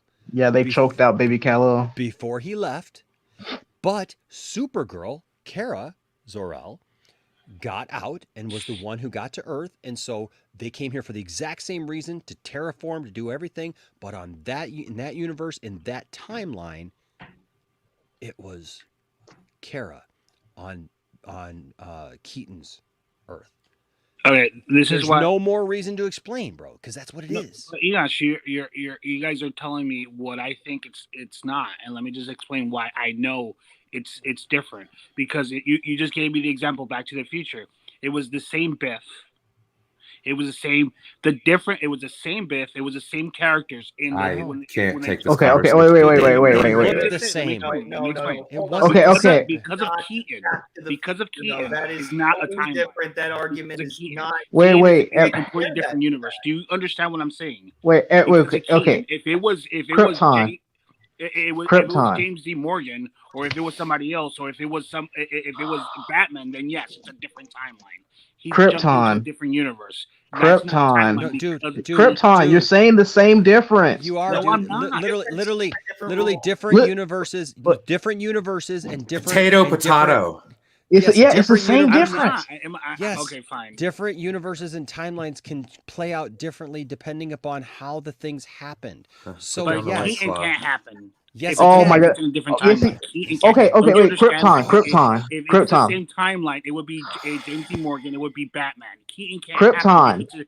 Listen. He can't. Wait, I'm Well, how talking. many beers have you drink tonight? Oh, Do you understand that? Do you guys understand that? He cannot be Bruce Wayne. let me If it's explain. if Okay. it's a timeline issue. Bro, he's Krypton. fucking Bruce Wayne, bro. Krypton. You understand that? Somebody just shoot me in the legs. Wait. You killed Brian. Krypton. You Say your understand piece. that Go. with an alternate reality or a different universe, they're the same difference. The same way thing. the same way we have Henry Cavill Superman, there can be a different timeline that has a different person. It could be a gender bent Superman in that case. Then is it? There was this old song. It was like you say neither, I say either. You say neither, I say I believe neither. it was neither. It was. Oh yeah, either, either. Let's call the whole thing off because that's what it is. You're calling potato, man. A timeline is defining a universe. The word is define other word. You keep saying the same damn thing, and it's like I just muted you. I'm sorry, bro. I can't take this anymore. No, So- Brian, but I'm not saying I'm not saying that, Brian. What I'm saying is that if you're in the same universe, right, and you're going into time, you're going back to time, it has to be the same actors. No, he's going to a different timeline. He's going to a different timeline. No, he's going to a different timeline. He's going to a different universe. Listen. Yes, it's the same difference. Okay. Oh, check Jesus. this out. Check this out. Okay. So I think I see what he's trying to say. And I will say this. That's why there's the multiverse, right? Because in the multiverse, any and every possible combination of everything can happen, right? And can change, right? We didn't have these conversations with No Way Home. Why are there No, two you berries? You really didn't. Explain that to It me. wasn't Why are that there two confusing. berries? It's like asking questions about Flashpoint paradox. It's Well, like because No Way Home explained it. he's like, well, And Loki explained it, so we understand it. But Jay, Okay. why are there two berries then? If it's Siri- a different timeline, why? it's a different version of Barry. It's Okay, a different universe. That's what you. The exact I'll give him this. I'll give him same this. way. I'll give him Okay. this. I'll give him this. It is absolutely a different universe. I understand what I actually understand what Krypton is saying. Is that timeline? He's saying that timelines are within our linear. Cherie, before you leave, just hold on a second because I got something to show you. Is in our A linear timeline. linear. Thank you. Linear. Linear. It's the linear thing where it's like if we go back, it would be us. It wouldn't be. But if we skip to a different universe, then it could be somebody else. But the thing is it says he's going to be bouncing around all different kinds of stuff, right? So it's okay. It's okay. Yes, It's the the butterfly TVA called. effect. Donovan, you're absolutely right. The TVA called. Now, before Cherie, look, obviously this is like, wow, okay. So Cherie, before Cherie, I want to show you guys a couple of things. Can I show you guys a couple of toys, make you happy? I'm going to show you. Yes, Brian. please, I'm going to show please Brian. get us off this topic.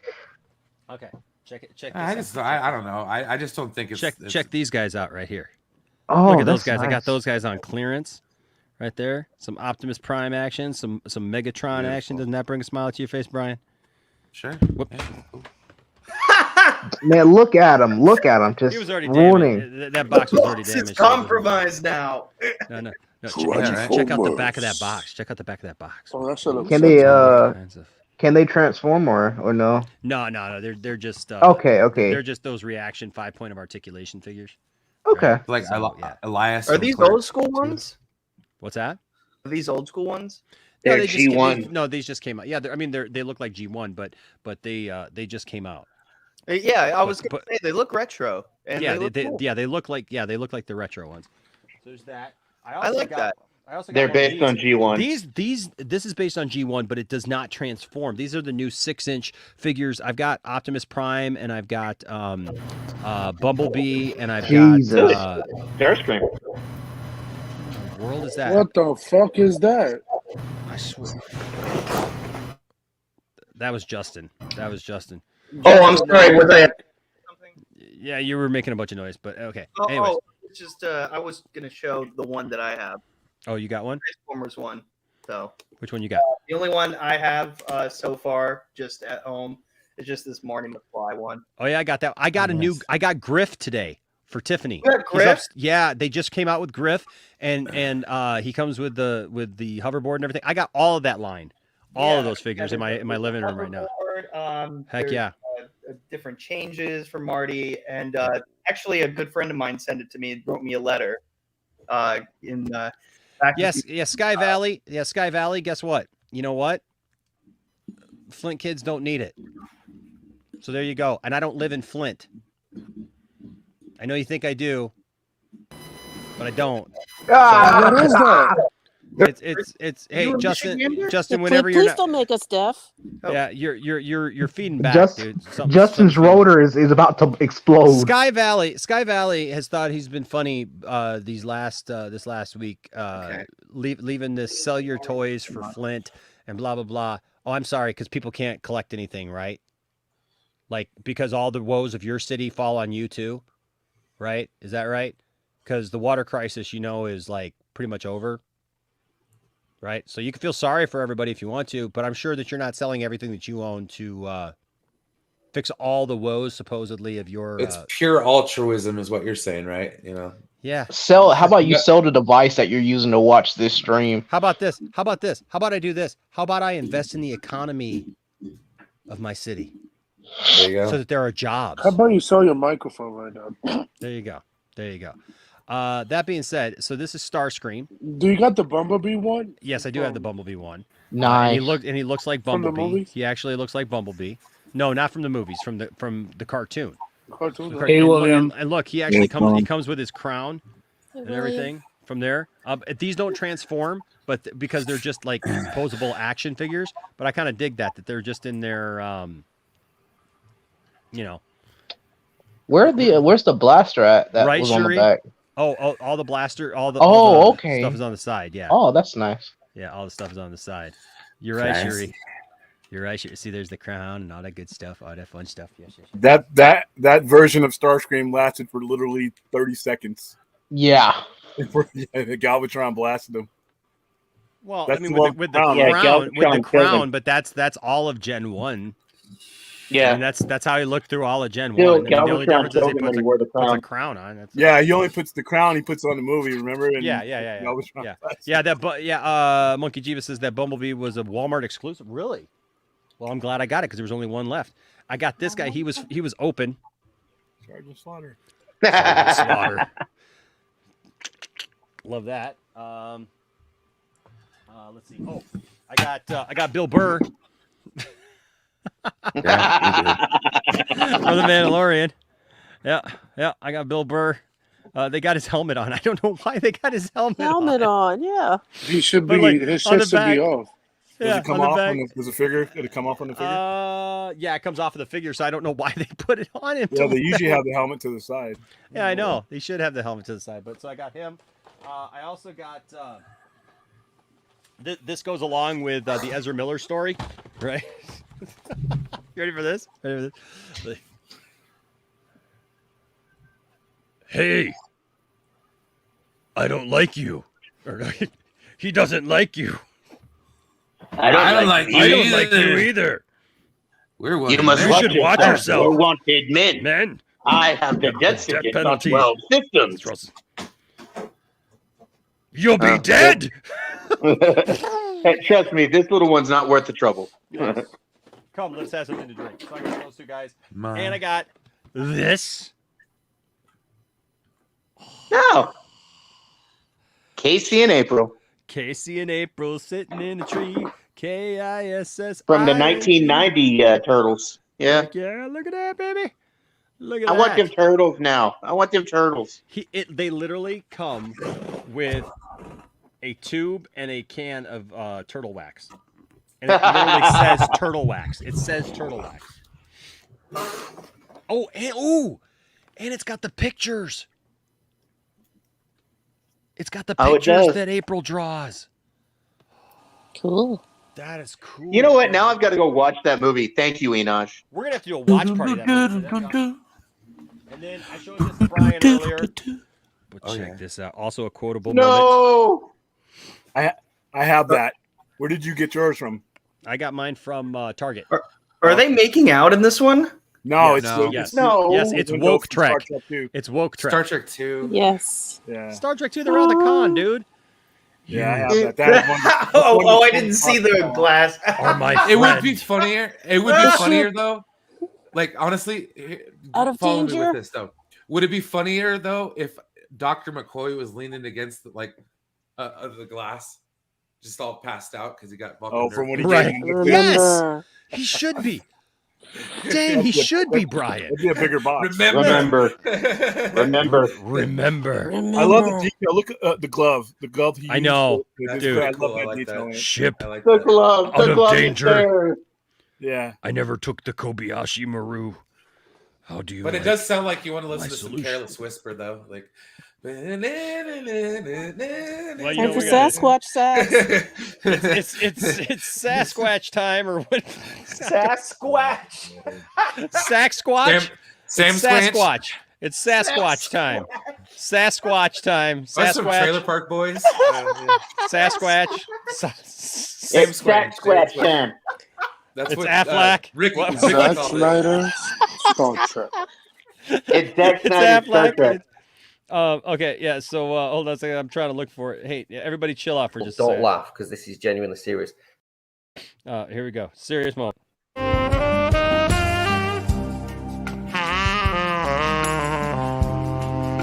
Oh yeah. My night is complete.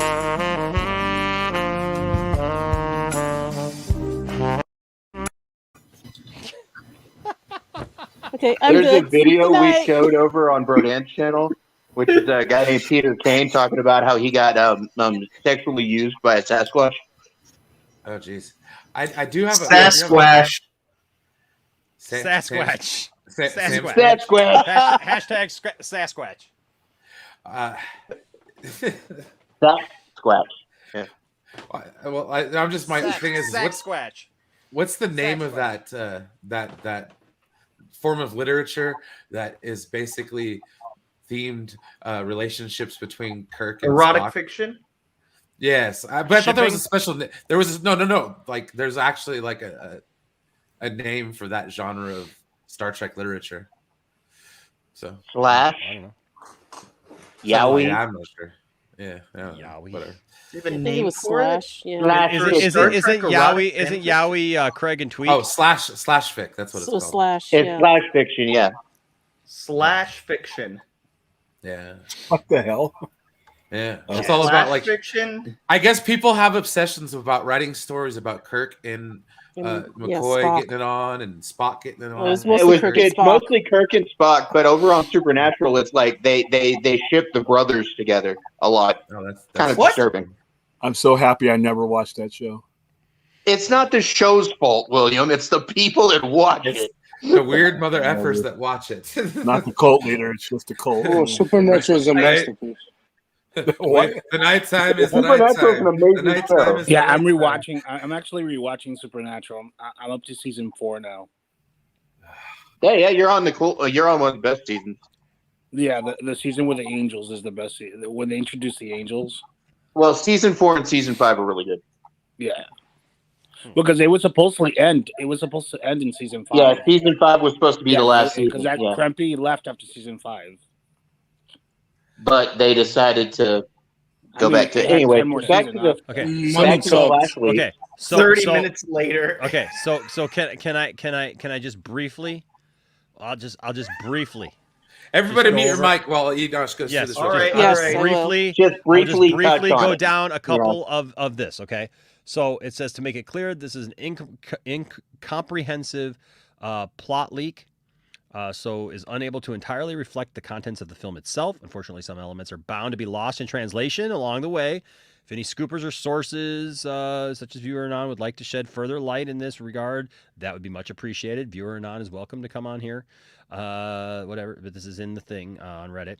Edit 1, the original source has reached out to clarify some elements. Relevant edits have been made below. So there have been edits to this. To clear up some confusion, Bat Keaton and Supergirl die in the Burtonverse timeline, according to this, to use a phrase. Now, that's the first I heard of that, but are alive in the new DCEU for some reason, which Barry creates at the end of the film. If you want to better understand the multiple DCEUs, I encourage you to read this explainer from blah, blah, blah. Okay. Also, lots of it conflicts with what they know. There are plot beats that are correct. Character A does a thing to character B. But their explanations or details of the action are wrong. So the source is clearly just guessing. That was one of the things that I know did come up in a lot of it that people were talking about that. Yeah, that's all the toys that I got, Cherie. That's all the toys that I got tonight. I did get Tiffany the Cinderella Princess Castle Pop, and I got the Griff Tannen figure, but those are upstairs with Tiffany right now, and she's sleeping. So unless you guys give me like a $50 or more super chat to make it worth me going up and possibly waking her up, I won't do that.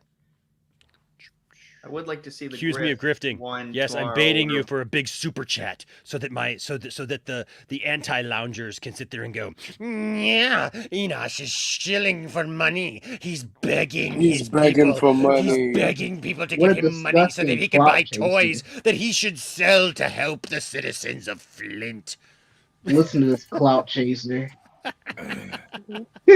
But I mean, if you want to give me $50 or more, I will go up and I will risk waking her up to grab that character and that toy and whatever. Because I shill for your cash. All right. All right. So here's the big one. As of now, the death of Barry's mom isn't in the movie and looks to have been a random home invasion. What? I don't believe that. No. Why would he go back? Why would he be like trying to run back in time then?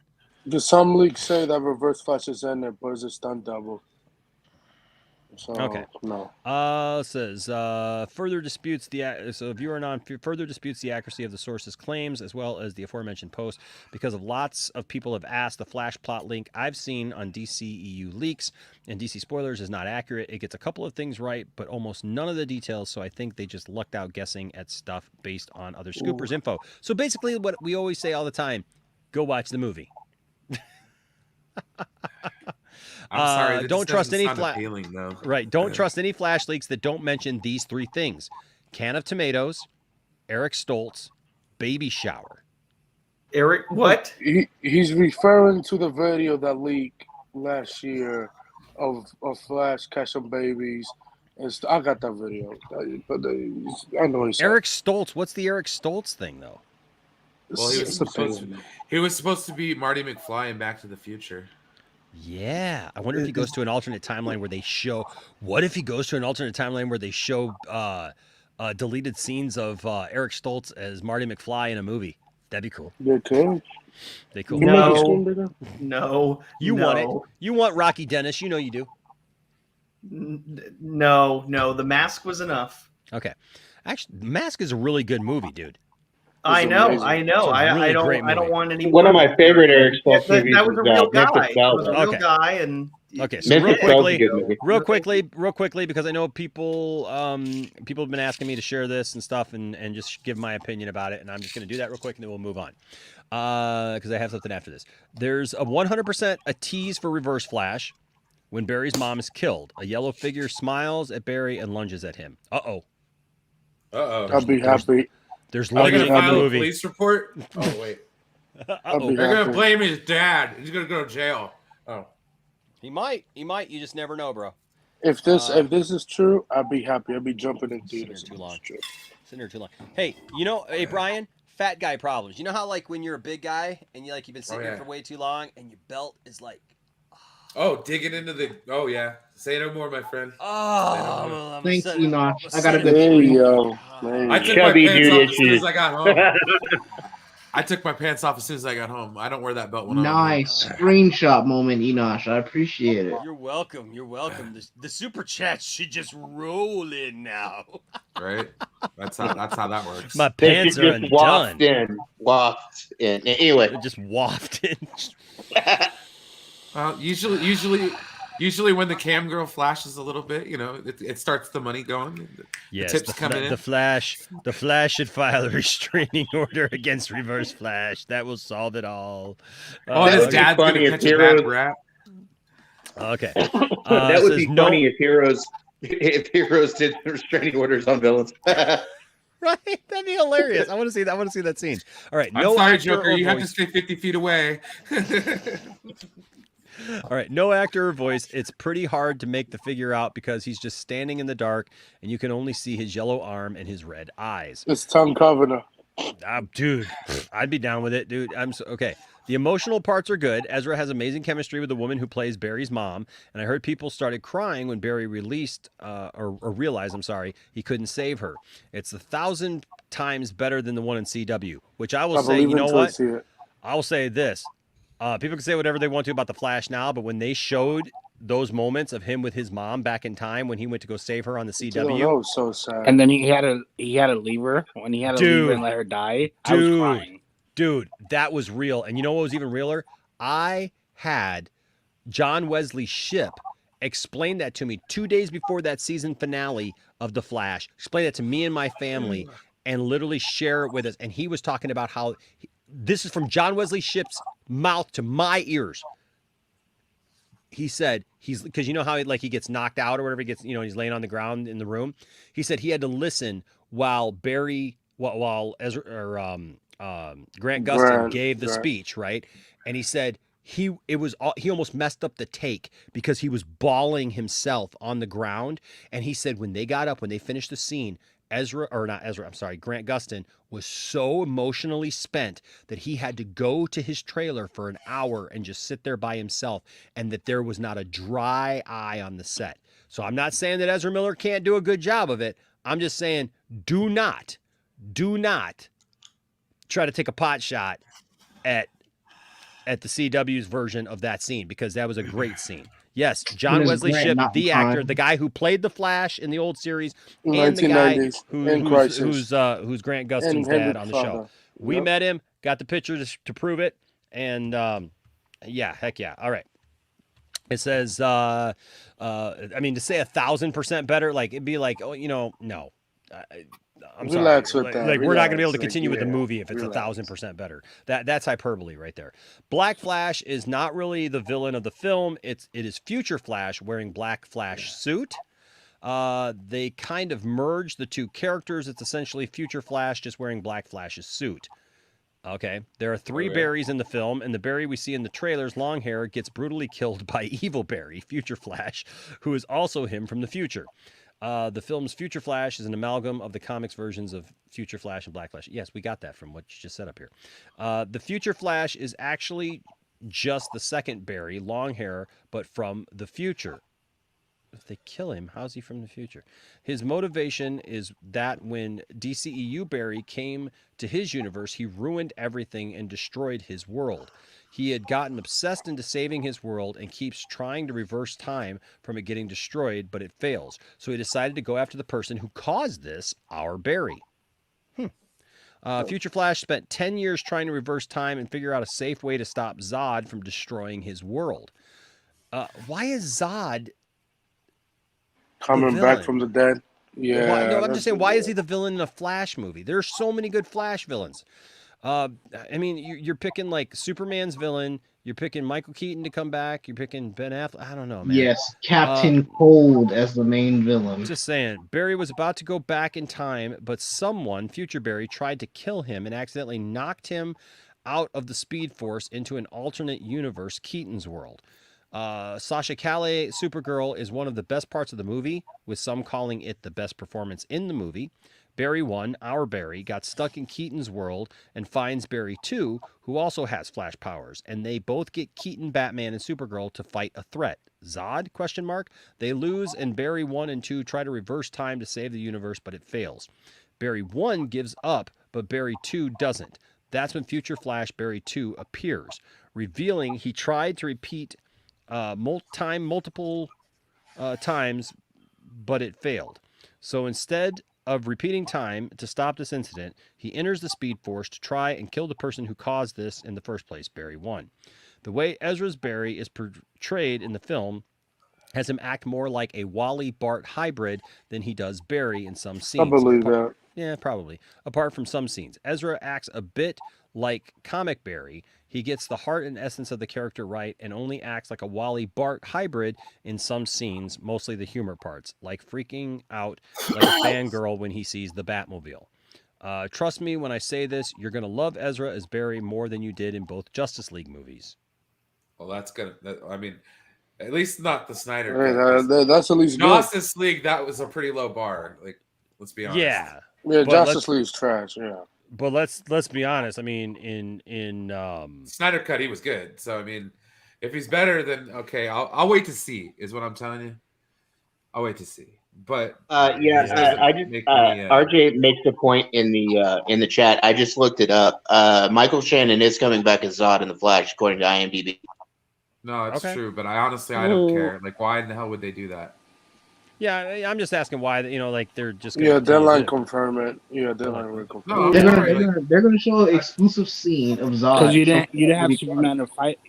I don't doubt that he's there. I don't doubt that he's there. I'm just saying, like, I don't know why. Like, that's the point of it. Yeah, but probably because they're trying to reboot everything. You know what I mean? They're trying to do a soft reboot of everything, so they're like your greatest hits kind of thing, right? So I don't think. All right, Shannon, so let's move on and get through this. Zod successfully kills Keaton's Batman and Supergirl.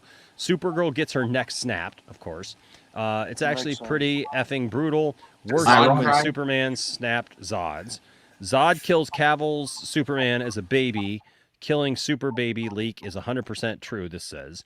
Michael Shannon reprises his role as Zod. Now, I will just say this. Like, just because he kills this Zod, if it's an alternate universe, yes, there would be a universe that Zod succeeded. So don't freak out over it. I would just say don't freak out over it. Like, you know what I mean? Let's watch the film. Let's see how it's presented. And if they present it as, hey, you don't get an effing Superman going on from here, then you will hear me bitch and you will hear me moan and you will hear me complain and you will hear me absolutely make videos about how stupid it is for Warner Brothers to do it. But first, hey, how about we just understand that they're already in an alternate universe. Michael Keaton universe. They're in Keaton's universe. Yeah. It's not the end of the world, guys. Like, there are alternate stories. And another thing, remember in Man of Steel, he tried to kill Kal-El. Exactly. With the ship. He tried to bring the ship down. Exactly. So I don't understand why. Yeah, I don't understand why that's such a horrible thing if they tell that story. It's a reverse of it. You know why? Do you want to know why? Tyrannical villain is gonna kill a baby. What? Yeah. What, Brian? Dude, but he tried though. So let me put it this way. You know, the Avengers told us this was a bad idea. When you know, War Machine's like, why don't we just go back in time and find baby Thanos and just kind of yeah. First off, that's horrible. Nobody thought to think that. Like, oh, the whole let's kill. That was a deleted scene, baby though. thing.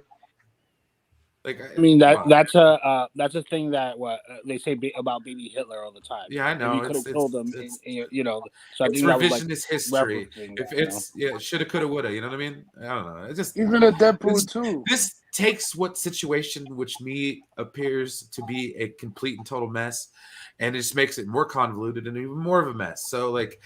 Hey, bro, I don't. But care, is it? Man. But is it a mess, man? It's a good story. Okay, hold on, Crypto. But Brian, here's the thing, man. Like, I don't know that it's a mess if it's telling a story because, like we said again, it just sounds like a layer cake of crazy right now. Like, that's honestly, that's honestly a multiverse, right? I mean, that's the multiverse. So Flash stories in themselves are a whole bag of crazy. I don't like I don't like the DC multiverse right now. It's really dumb. They don't even have a verse to develop multiples off of. So like this whole situation it's ridiculous to me, man. Like, well, whatever. Let's finish this.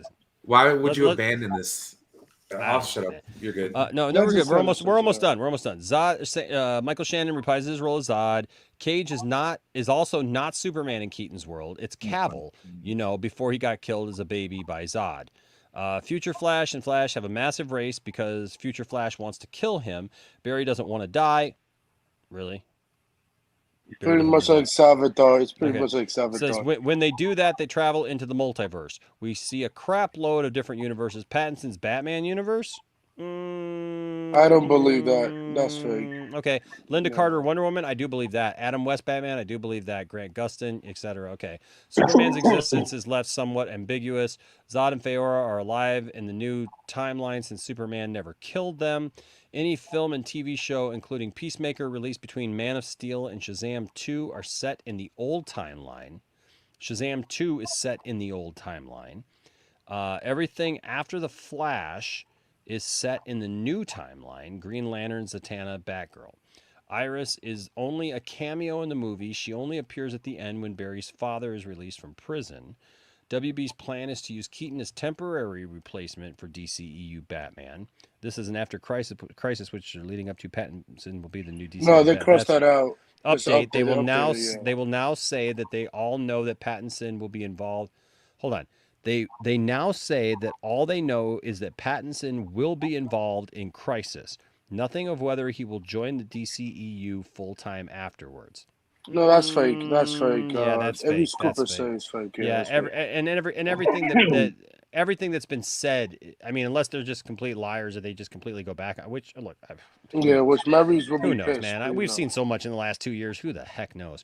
Person said the blonde girl who got casted in The Flash could be playing either a gender bent Mirror Master or Killer Frost, but that's them guessing because they genuinely don't know. Don't expect any wild cameos. Keep expectations low. I feel like overall this film will not only be beloved by general audiences, but hardcore Flash fans as well. That's speculation. The Flash feels more like a classic fiction adventure in the vein of stories like Alice in Wonderland and The Wizard of Oz and a typical superhero movie. Batfleck doesn't die, but isn't part of the new timeline. No reference to Wally whatsoever, from what I heard. I don't believe that. Pretty brief Reverse Flash cameo. Only hardcore DC fans will notice him. Mainstream audience is going to be confused. AF. Mid post credit scenes. How do they know this already? Flash will tell Aquaman that he wonders if a Superman exists here too. Aquaman looks at him confused. It then proceeds to show Supergirl smiling at Barry, and he smiles back, and it shows him looking over what's next to her. His face is full of shock, and the movie ends. Maybe a Cavill nod, but I don't know. Affleck, Crisis, tease, come find us, Barry. Okay. That is the only thing that would give anybody hope. Other than that, this if movie a Flash recast were to happen, Sam Claflin. That's speculation. That's speculation. Yeah, I don't believe that. Come find us, Barry. Well, hey. I believe the post-credit scene. That post-credit scene makes sense. Who knows? I mean, it's all speculation. I gotta say, I mean, I will say about all of it, right? I will say about all of it because I'm not gonna say like, oh, some of this crap, and whatever. Like, I'm not just gonna be like, hey, I'm gonna believe some of it, and some of it I'm not gonna believe, and just like crap on some of it like it's okay, and some of it like it's not okay. I'm just saying, somebody just sent me something else here. It's really blurry, dude. This doesn't get my motor running, is all I gotta say. But we gotta watch it. Let's just wait and watch the movie. Okay. Yeah, my motor's about to crash. I'm going to bed. Good night, guys. I mean, look, like I'll be honest with you. Hold on a second. Oh, okay. Like I said, this is I don't know, man. I don't trust it. What the world? What the hell? What are we listening to now? What the heck? Sounds like music, bro. That's weird. Oh, I know what that is. I know why that is. Wow, that's weird. That's really strange. Okay, because I'm using this. You know, you guys know how I'm like using this this second screen. No. I think I know. I think I Microphone. know. The No, little I box we were talking about yeah, before. like so I was when I was on with Brian earlier, I was talking about how I'm testing out this second Focusrite interface, right? Because this is mine that I use. I use my Focusrite interface for the show, and this is what I usually use, and this is mine. I bought a smaller one because we didn't need the big one with all the capabilities for my church, and so I'm just testing it out. But the problem is I just realized that I didn't set that as the output for my main audio. So even though I'm getting the vocal and getting all of you guys, and I set that already, I didn't set the main one. So the main one was coming through the speakers in my laptop because I was showing Mask of Shy's video. I was previewing Mask of Shy's video, and I will do this. I'll show you just a bit, and I'm not going to play the audio. This is what I was telling you guys about earlier. Mask of Shy. He said I could show some of it. So, whoops. So I'm just turn that down. Then later he because copyrights it just smells like Teen Spirit. But check this out. Check him out, man. He cool. He drew this and then put it all together. It's some cool stuff. That's Mask of Shy. You guys have seen him here on the channel before. Alessandro. He's a pretty cool dude. Always love him when he shows up in here. And he's drawn several things for us, and drew pictures of us here at the lounge. And so here you can see but what I want you guys to do, I'm not going to show the whole thing. I'm just going to show you guys a couple parts because I want you guys to go to his channel. And oh, that's cool. Look, he's making himself up to be Joker as he's putting that together. But that's all I'm going to show you. And what you need to do is I'm going to put this link in here. You need to go to Alessandro's channel, Mask of Shy. And you need to not only watch that video, but subscribe to him as well, because he's trying to figure out new ways to try to get people to be able to see the video. So, right? And I'll tell you what, he's very, very talented, and I love Alessandro. He's a very, very, very good guy, and supports the channel, and we support him. And so, yeah. So go check that out. Ooh, we got a super chat that I almost missed. All right. Rational Skeptic with a $5 super chat says, Enosh, show the leak I sent you, and also sent a PDF link of the supposed new Warner Discovery leadership. Yeah, I can do that. That was what I was just looking at that. Rational Skeptic. The thing is, the only problem that I was having with it, hold on a second here. You gotta zoom in. Whoops, hold on a second. Well, it was, hold on a second. I got to go back to it. Hold on. There it is. Okay. Well, I would say, I mean, for like the Flash movie, that sounds cool, but the future Flash thing is from the New 52. He's a virgin of Barry Allen from an alternate future that blamed himself for the death of Wally West and become crazy and stuff like that. Yeah, so this is supposedly came out today, or this is like a list of it. It says Batfleck and Barry try to prove Barry's dad's innocent. I know. Batfleck creates cosmic treadmill to send Barry back in time to save his mom. Barry goes through different timelines, metaverses like a maze. Fiora and Zod show up in one timeline, but Barry avoids them. DCEU Barry meets Arrowverse Barry, aka Grant Gustin. I absolutely believe that because I'm almost sure of it. Yeah, they have to have it seen in the movie. Exactly. Yeah, that's dumb. Barry ends up in the Burtonverse and meets his doppelganger and Supergirl's Kara Zor-El. Barry asks Keaton Batman to help him return to his timeline. Barry returns to an alternate DCEU timeline where Keaton was always Batman and Supergirl was sent to Earth instead of Superman. Ending teases the villain Lord Kronos. Yeah, I saw this. And the Time Trapper, showing that they are the ones manipulating time in the multiverse. Now, what this says below is that they're going to do that so that if anything doesn't do well in their, like they mentioned like Titans or Doom Patrol or like any of these, things, these shows that they have or whatever, they'll just say that the Time Trapper destroyed that universe. Well, there's also, so the entrance of the Time Trapper, that tells me one thing is that they are preserving certain things. Even if they create a new timeline or reboot, which is the dumbest term ever used for anything if you want it to sell, but regardless of what you want to name it, if they are going forward with something different than we know, by the entrance of the time trapper means you're preserving other things. So you're not eliminating universes, because remember what he did at the end of Crisis with the whole Superboy situation, the Legion superhero situation. They were not using Superboy. You know, John Byrne didn't want to use Superboy as an impetus for Legion superheroes, but they struck a deal to where the time trapper basically rerouted time to Superboy's pocket universe, and they preserved all of Superboy's existence that way, and they preserved the future of the Legion superheroes. So if you're using a time trapper, that means you're not just consolidating a timeline, you're preserving one as well, or several. I don't believe they're doing the time travel. I will say this, Rational Skeptic, that this is true. I do believe that the DC organization chart that you showed, that you sent, that talks about like where people could end up and whatnot, I do believe that was proven to be fake, if I remember right.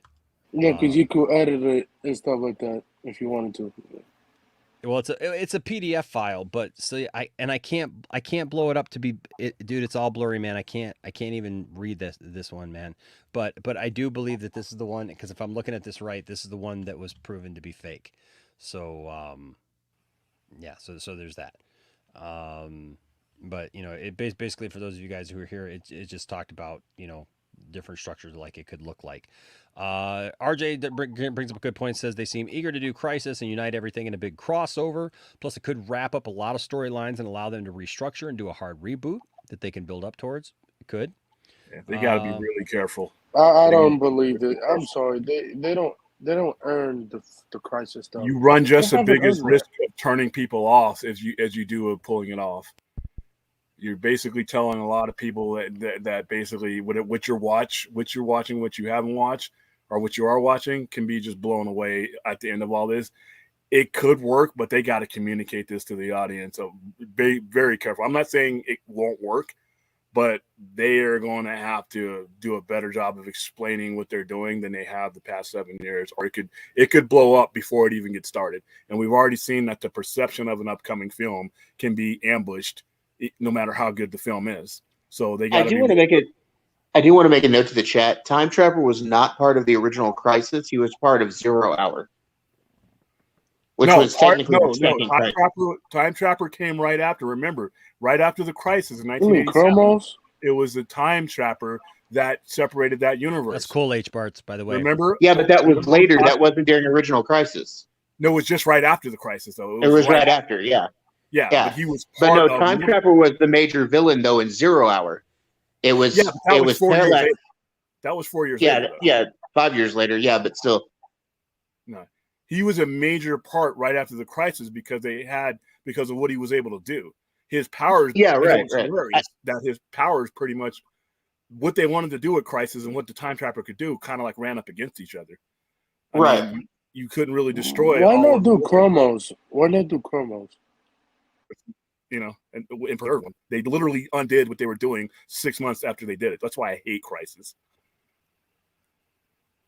But Time Trapper, they don't have to pay attention to Time Trapper, but if they were to insert the Time Trapper, that gives them a lot of leeway to work with some things. They're not necessarily boxed into any particular thing.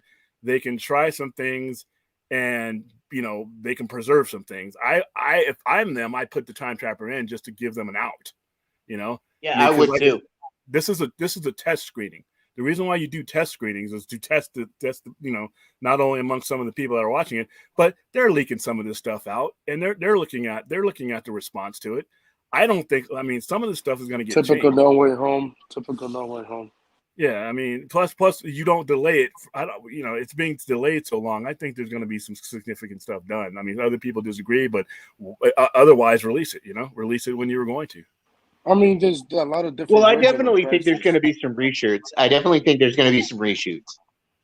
As for whether they're going to do anything like major, probably not.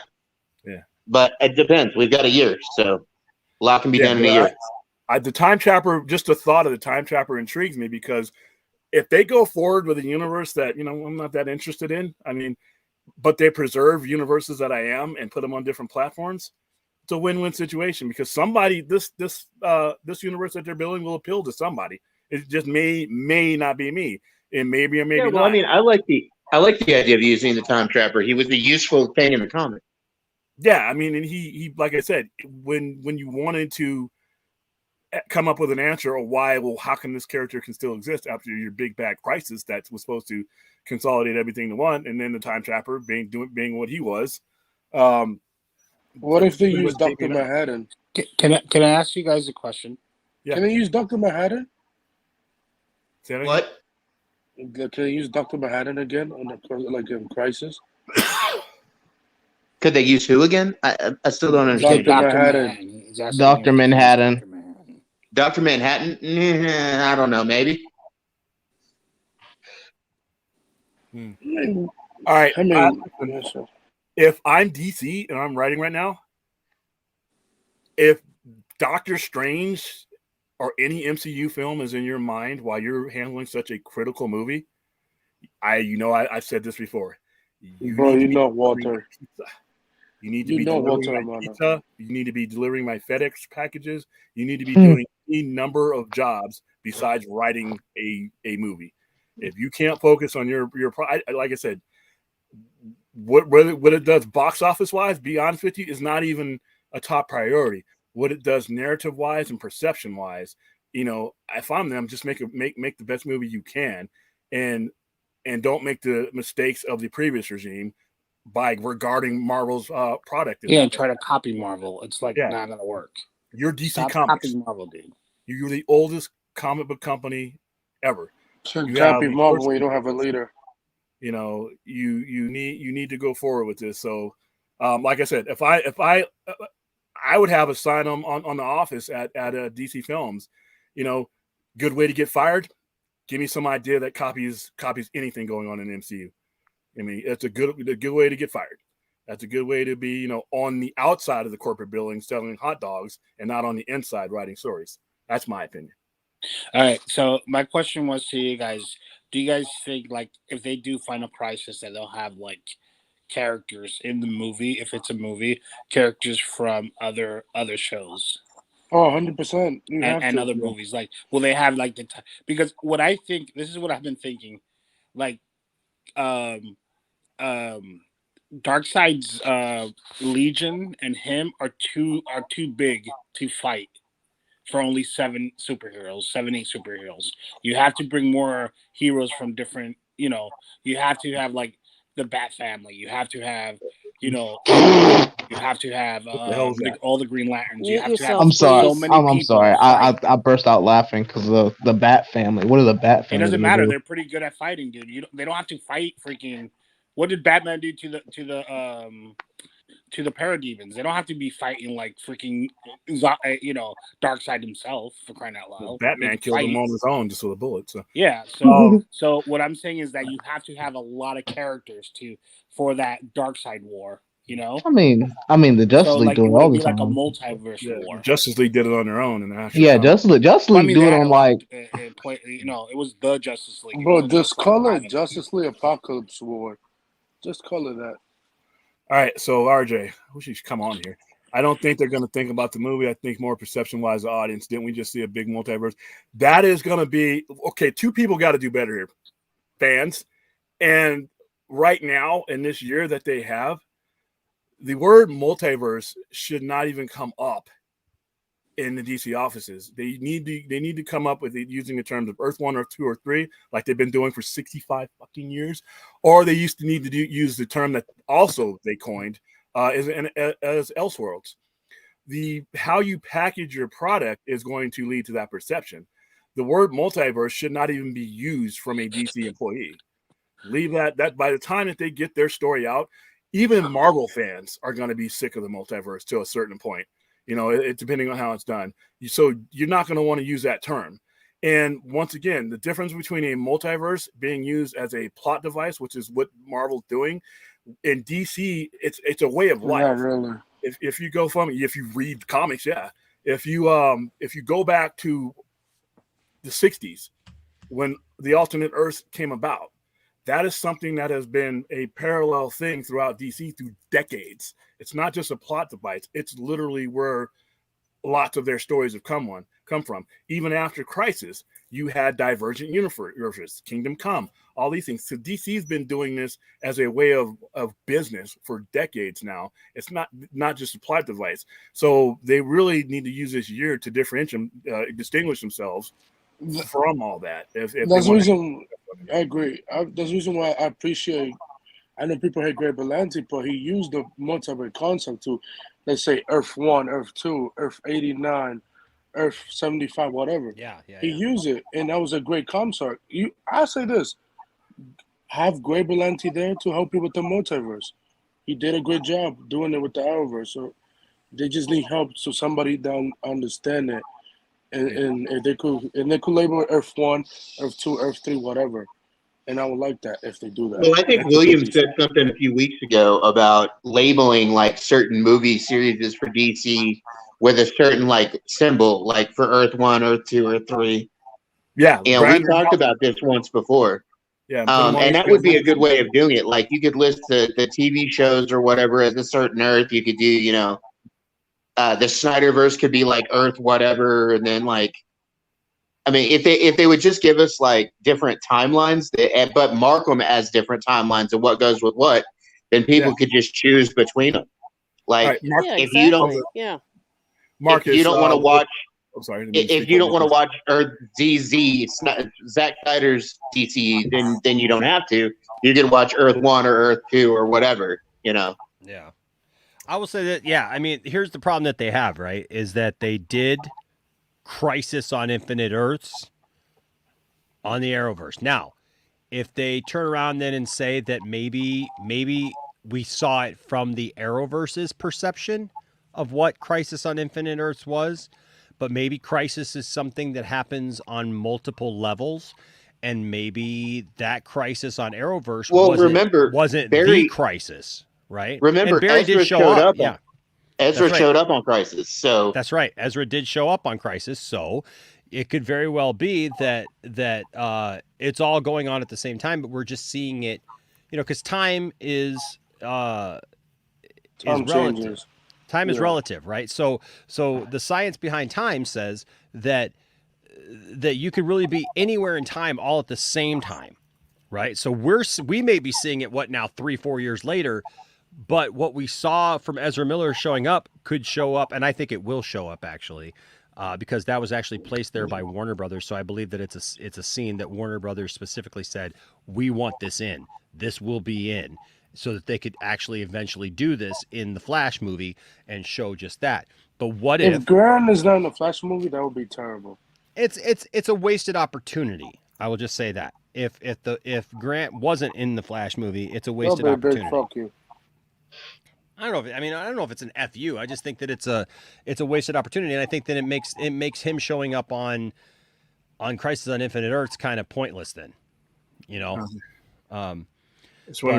no, nobody's gonna get sick of that. People are gonna get sick of whatever they're force fed. I don't think that's something we're not gonna deep dive that question, because that people are gonna get sick of whatever they're force fed too much. Even a good thing, you can force feed somebody cake and pie and ice cream all the time, and eventually they're gonna throw up.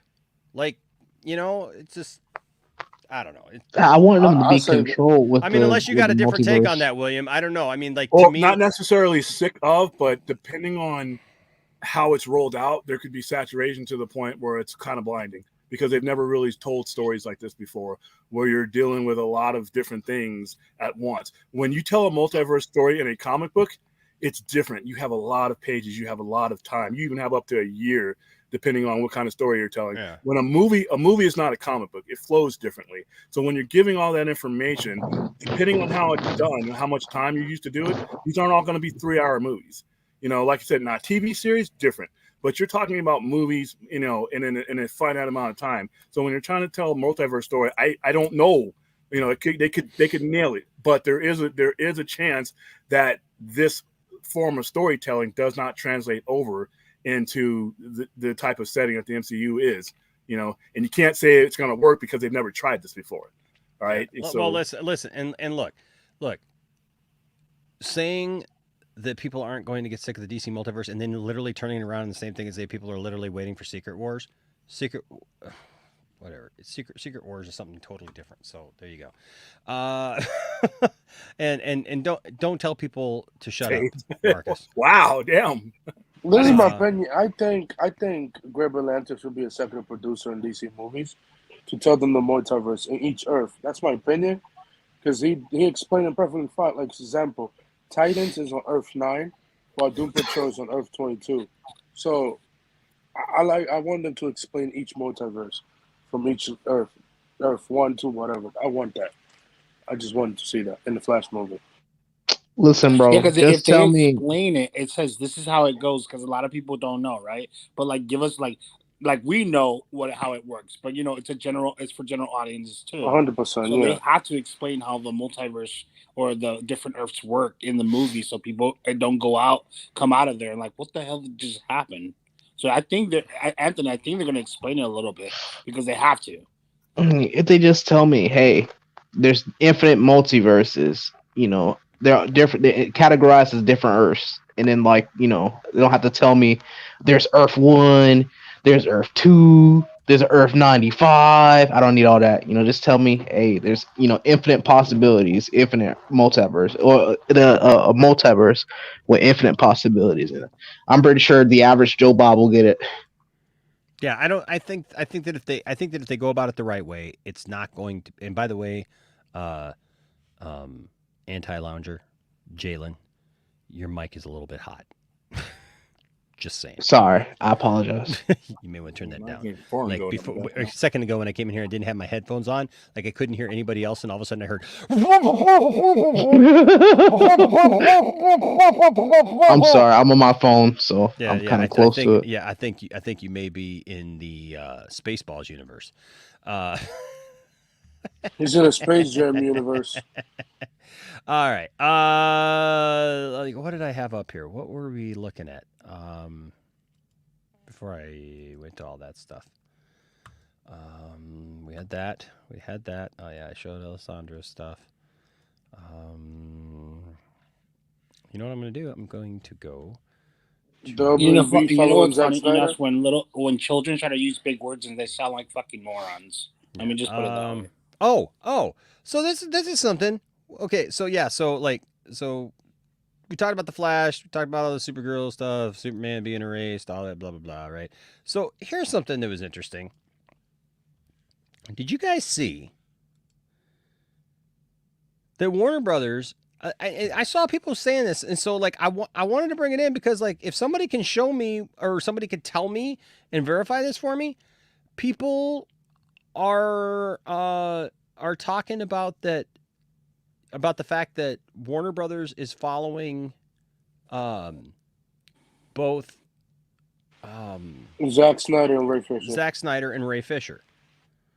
Warner Brothers. Not Warner Brothers Pictures. Pictures too. Pictures when I checked earlier, they weren't. Well, Pictures is following Zack Snyder now.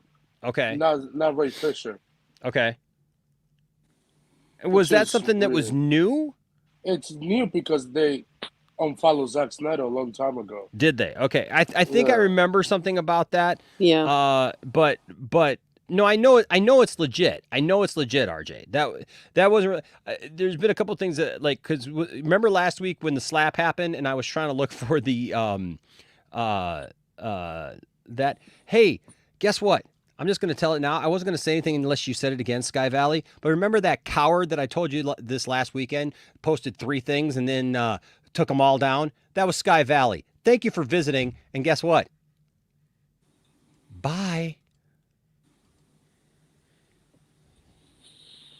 0 Fs are given for you as well, sir. Go fuck yourself. Yeah, because I got your comments that you thought you were going to delete. I got them right here. Things like Poindexter cringe back paddling. It's called backpedaling. Learn it. As usual, this will not age well. You know what else doesn't age well? The amount of F's you give, because it ain't going to be seen around here. Lunging is aggressive. You can't be arrested for that.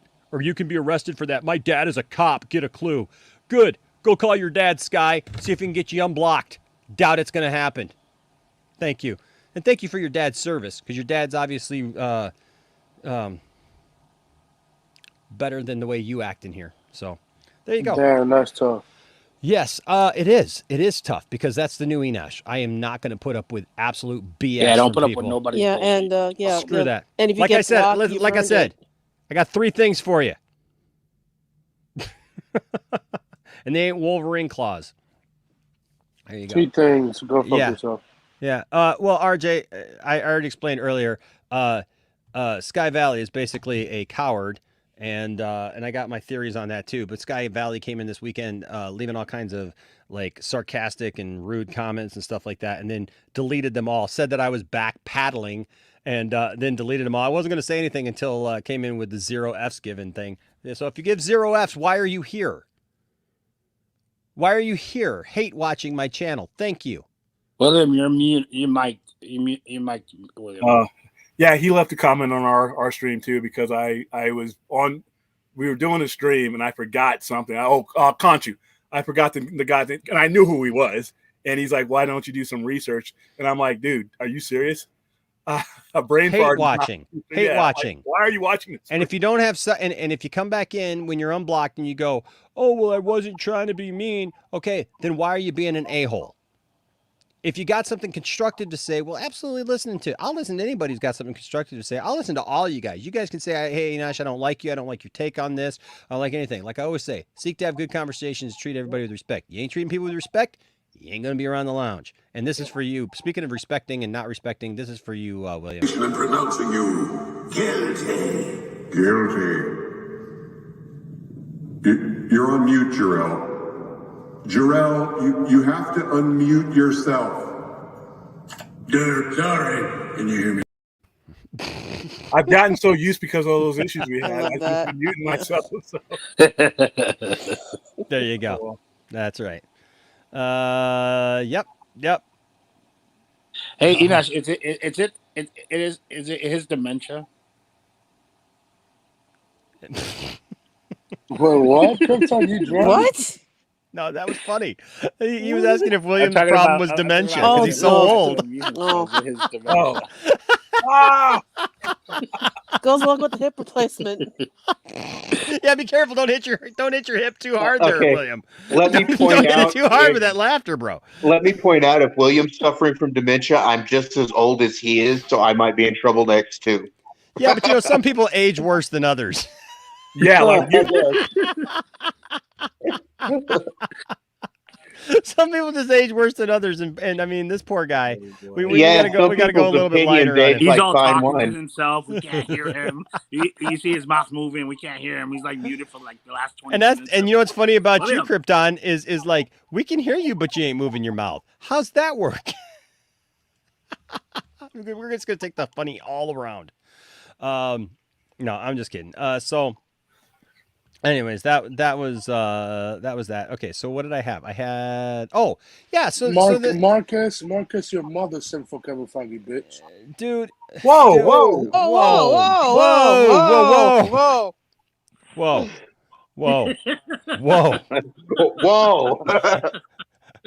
Hey, this guy told me to shut up earlier, and I'm not even going that pissed off about it, man. Come on. Whoa.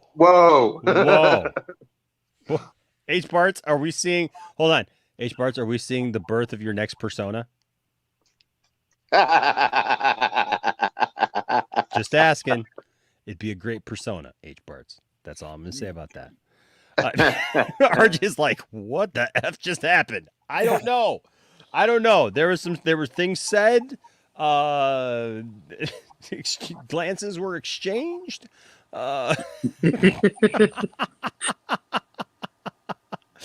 Oh, good evening, by the way, to Nessie. You know what? Listen, if you want to tease with me and you want to give me a hard time and stuff like that, and you're trying to be funny about it, you know who you should take an example from is Jalen. Jalen, like, we know Jalen's messing, or William, like, we know we're messing with each other, we're ribbing on each other. That's fine.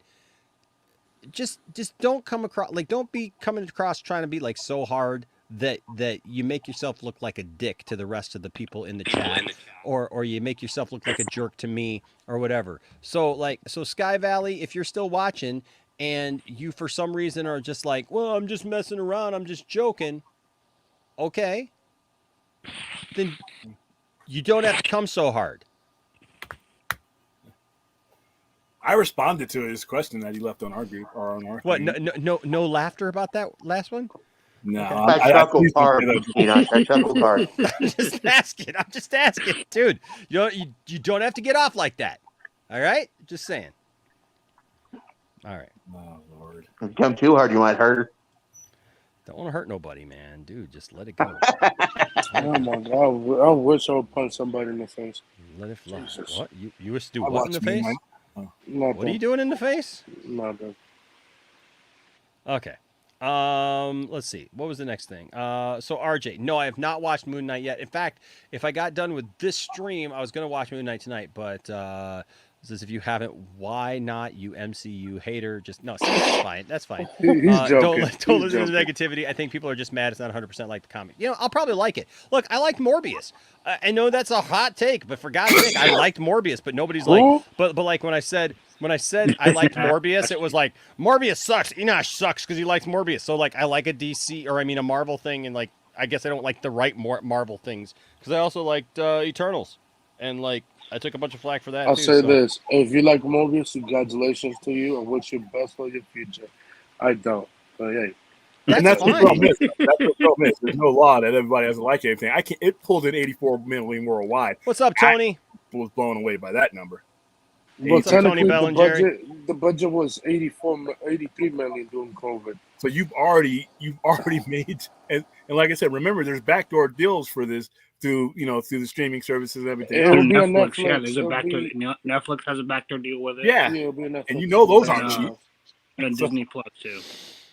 So hey, they made money. They're probably going to top out around maybe 120, 130. They made money. So first rule, more than that. Don't lose money. Plus free advertisement. Yeah, I gotta remember that like William said, it's not about freaking box office anymore. There's going to be only a few movies like No Way Home that made billions of dollars. Not that many movies are going to do that much anymore because now we have streaming. Yeah. And streaming is all that money goes directly to the studio. Yep, Why am I going to spend on marketing?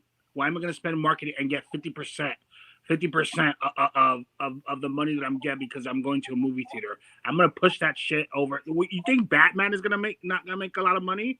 Yeah. Wait until in 18 days, in 13 days when he goes to 2 weeks from now, HBO Max. You know how many subscriptions that people are going to get just to watch the Batman? And then just the retention alone. 100% money to WB. 100%. They don't have to share it with studios, with movie theaters or anything like that. But look at Black Widow. Disney made $120 million from Black Widow being alone on Disney Plus last year. Yeah. And they got $400 million from the box office. Like that's money. That's for Disney money right there in their pockets. But dude, that was during the month. Imagine how many subscriptions they got for that, and that's they got a lot from that monthly subscription every month. And they keep on making money. That's their own money they're making, and they're rolling in the dough. By the way, yeah. If you guys didn't check out the vodka stream on Friday night, I was there. It was a good time. We had a great time actually. It was a really good show, and I had a really good time. We talked about a lot of different things. You know what's really cool, guys? Earlier tonight, I was on MSK's Master Swag King's channel, and we were talking about some things. Master Swag King. No, I'm playing. He's MSK. Yeah. Okay. But you know what's cool? You know what I think is really awesome? You know what people keep bringing up to me that people are taking notice of? The Poindexter Pantheon. The Poindexter Pantheon. People are taking notice of it. You know why? Because it's good. And people are enjoying it. And it's growing. We got Tiffany's show coming. We got another show coming. And don't forget You mean Jimbo's show? We're not saying who's going to do this. You don't know who's going to do that show. I got plenty of gamer friends. You don't You know who all sure? my gamer friends are. Yeah, I got plenty of gamer friends. I'm playing. This guy does game stuff sometimes too. So, but I can I just publicly say this to not even just to me, because look, I'm not even on all these shows. To Brian, to William, to Jack, to Austin, to Caden, who hides out in the chat but is not here tonight. He's eating mayo. He's eating mayo. That's what Somewhere eating a mayo sandwich. And to Max, you guys are nailing it. You guys are killing it. People are really enjoying your content here on the lounge, and I am so proud to have you guys here on the channel. And I mean that from the bottom of my heart. And I want to thank all of you guys for watching them, for investing in them. I mean, William today with the Sci-Fi Center Presents did a deep dive into, had his own panel of 4 people, The Watchmen. doing Watchmen, and talking about that, and what a great thing. And the week before The Dark Knight Returns, come on, that's great. That's great commentary, and it's William, so it's deep. You know that he's really getting into the meat of what those stories are. And I encourage you guys to watch these shows. I encourage you to watch Brian's stuff, man, with Star Trek and food. And support these channels, Jiving with Jack, tomorrow at 4:30 Eastern. And, except for him. He's stealing my viewers. So how is he stealing your viewers? You're not even on at the same time. Jiving with Jack is stealing my viewers with his good looks and his high setup and everything. Jiving, we've already been going at it with each other. So what you're saying is, William, don't watch Jiving with Jack twice a week at 1:30. Now I've been messing with him. So what you're saying is you find Jack very attractive. Nah, it looks like the chicks do though. I mean, you're. I'm just saying. I'm just playing with him. Saying. Okay. Now, I actually was on his show the other week, and he don't listen to William. William is a hater. Everybody watch me. Nah, it's been fun. This has been a lot of fun. Like I said, for me especially, because I wasn't a YouTuber, and I wasn't, I didn't or operate with StreamYard. So with every show, we're trying to add a little bit, and I'm learning this whole system. And I don't know if people can recognize, but each time we do a show, no matter what it is, I'm getting incrementally better. So it goes from train wreck to a canoe. So it's getting better with each time, and I'm having fun with it. I mean, like I said, Thade and Silent Scotty tried to blow up my stream the other day, as you guys probably saw this afternoon. But it's been fun, especially when you get 3 or 4 people together that are talking about the same types of things that I would talk about to customers when they come through the door. So I'm enjoying the run. Well, I had fun. I had fun on there with you, Will. So H. Barts here says Enosh had a show scheduled for me, but pulled the plug on it. Actually, I had a schedule. I was fine with you when you were Defoe, but you start changing your persona. I got to know who you are, bro, from day to day. Oops. Caden here says, thank you, Enosh, for giving us the opportunity. Really love you, man. Hey, Caden, I love you too, bro. And yeah, man, I'm thankful for you guys. We tease each other, and stuff, and we go back and forth, but I mean, that's all in fun. But I just want to say, like, seriously, it's really cool to have you guys in on this and part of this. And I really think we're growing something really cool here, and I think it's only going to grow from here. And as we add some more shows, it's gonna grow from there. And RJ says, when does RJ get a show on the Pantheon? LOL, just kidding. RJ, there's always room for more shows on the Pantheon. And that's the thing, is we're getting there, man. And I'll tell you what, it was going to be the Jazz Hour with Rebo. Oh Lord, I would green light that show any day of the week. Yeah, I'd green light that show, bro. Come on, the Defoe Diaries. I like it. But yeah, no. So I mean, it's just fun. That was a little sidetrack. So now I got to ask you guys the question: should I go to Comic-Con, and how the heck am I going to pay for it? So, Motor City Comic-Con is coming, which is our big Comic-Con around here. And usually, like, there's like lots of. Is Ray Porter going to be there?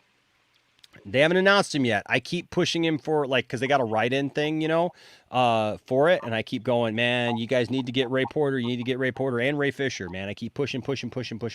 We'll see, because they'll announce people right up until the very last minute, right? I mean, they'll. Here's the problem. Every time I go to Comic-Con, I end up spending way too much money as it is.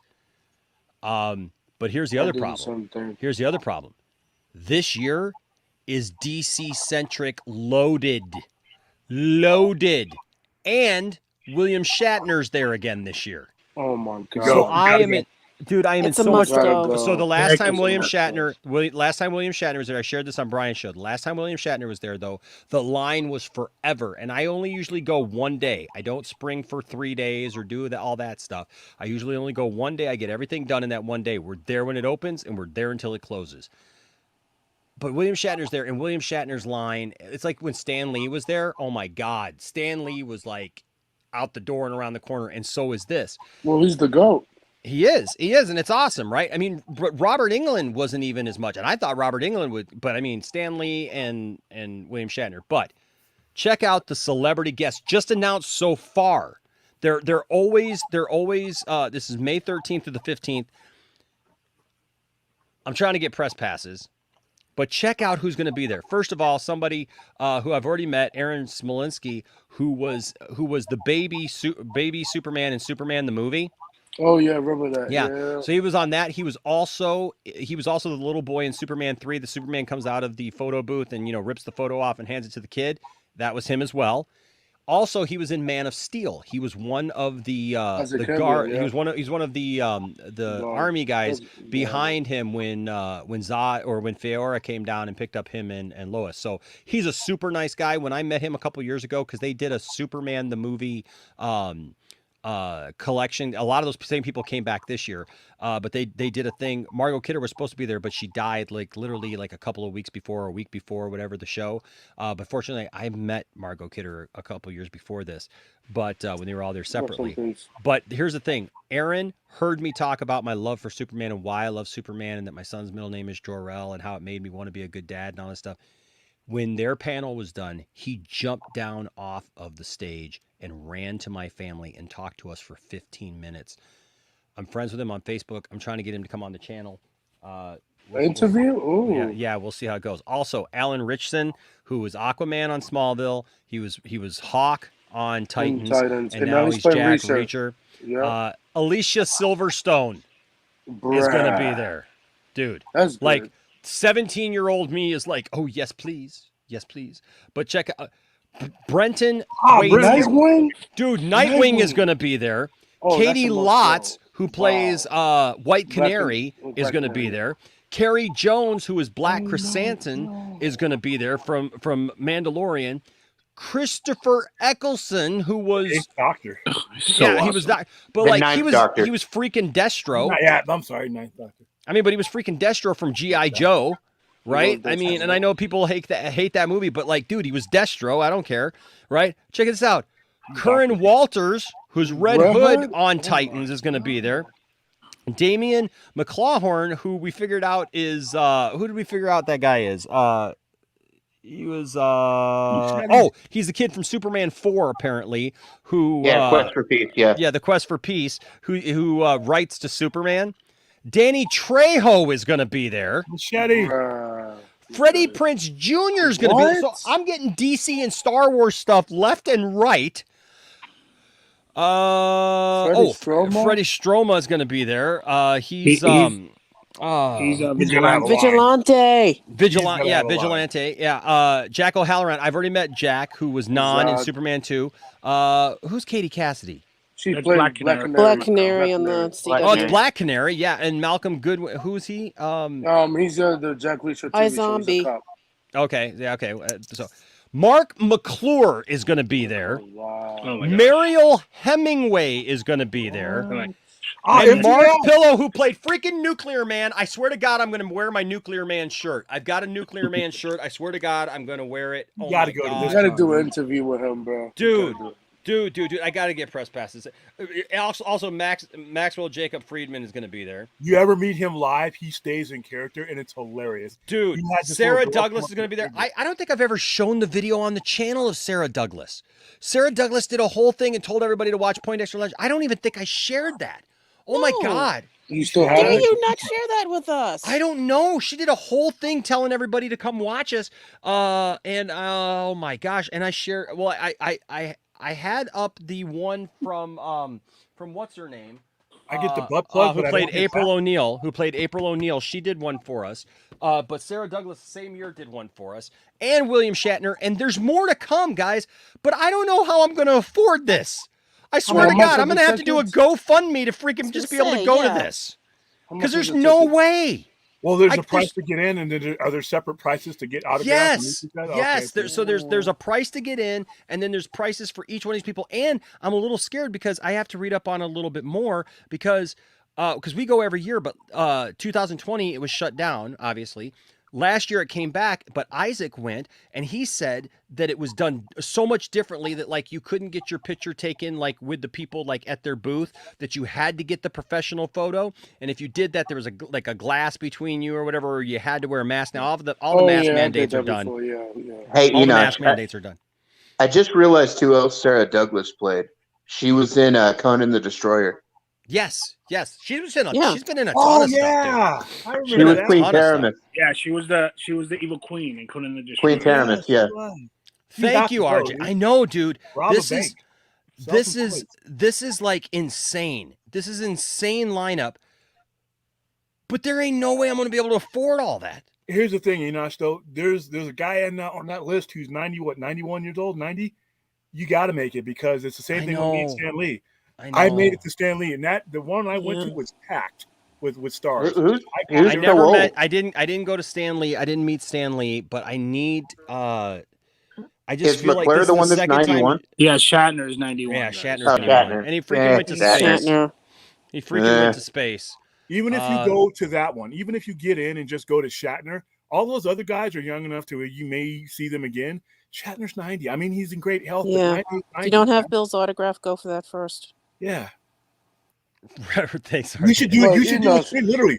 Hey, listen, do a stream where all the super chats and all that go to you, and when you get down there, you stream it, and it's business. Well, you know what I'd probably do is if I did something like that, what I'd probably ask is that everybody give it through either the PayPal, Cash App, or the Venmo, because that way we get all of it instead of YouTube taking 30%, because that, you know what I mean? Because like every little bit of that is going to help. So it'd be like because like I feel like I've got to go to. There's just too much here, man. It's like you have to go. It's a priority. Yeah. What's the price point? What is it? What is the okay? So let's go back. You had to click buy tickets. Yeah, so I know the tickets are what are tickets? Did you have your entry and then you have your packages, right? I mean, usually they're doing. Click on the photo ops. Click on Shatner's photo op. Hold on. They're doing exactly what I thought they were. Well, no, these are photo ops. So these are the professional photo ops. So so Brandon Thwaites, if you go get your look, Brandon Thwaites is $100. I spent $100 on Tom Welling and Brandon Routh. Like a few years ago to do that. It's a popular show. People hate it, but I guess so. But I mean, and dude, I love it. Like he restored my love for. I mean, but I guess hold on, but because Alicia Silverstone's 65. That's cheap. She hasn't been in anything in a while. She has a TikTok. 40. Smolinski's 40. What about Katie? Danny Trejo. Danny Trejo's only $75, and that's actually pretty good. And Brandon Thwaites is. Holy crap! Christopher Eccleston is 200. He's Doctor Who. He's Doctor Who. Doctor Who. Yeah. But you're gonna tell me though. Hold on. You're gonna tell me Brendan Thwaites is 100, but Danny Trejo is 75. He negotiated. I guess they negotiated. Yeah, there's a negotiation there.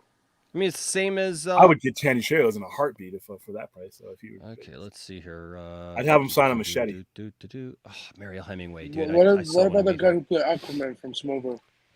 Mark McClure. I need to meet Mark McClure, man. He was in the Shatner's got to be 300 or 200 at least. It's got to be 200. I'm surprised. That's top MJF dollar. is only 60. Wow, I'm surprised. 250 For Shatner.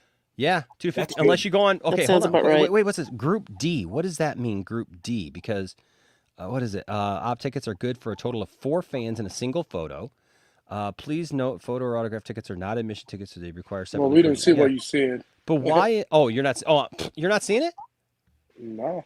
No, you're not. You don't have it on that screen. You're not hold sharing on. the window. Hold on a second. Wait, what? It's on screen. But it says Oh, celebrity you know what? guest. It's oh, I'm sorry. Hold on a second. You It guys was aren't probably a seeing- pop up. Yeah, it must have been a pop up. I'm sorry. Hold on a second here. Let me show you guys.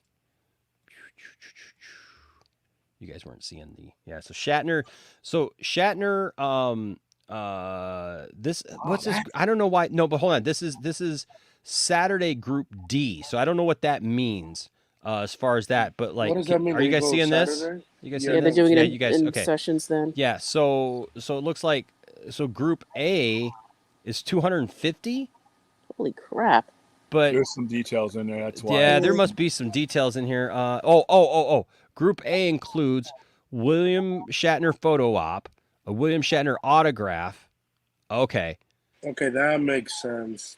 Yeah, Well, the breakdown that's here. it. That's the only difference. Like, dude, I don't need the autograph. I'll just get the picture. Yeah, that's what I was saying with Stan Lee. I got my picture with him. That's all the proof you need. You don't even. That's all I need is the picture. I'm not a big autograph guy. If I get an Neither am I. autograph, it's fine. Like there are some people like if that's what I'm there, I'll do that. But My early time days, I used to do that, but the picture. I mean, $130 and it's not bad. No, that Actually. but your danger right now is at that price. These things sell out. I know when you come down here. I know. For Star Trek Yeah, convention, very quickly. Yeah. the gold package sells out immediately. But this year I'm going to Star Trek. Red convention. Hawk Red Hood Duo for 140. That's not bad. You We can should get literally do the a entire Superman Legacy reunion photo group for 150. Wow. That's Hey, listen, 170. I got an idea, Enosh. Let's do a stream. I'll put up some prizes for stuff like that. Let's send Enosh to the con stream. I have a lot of fun with it. Wait, $40 too?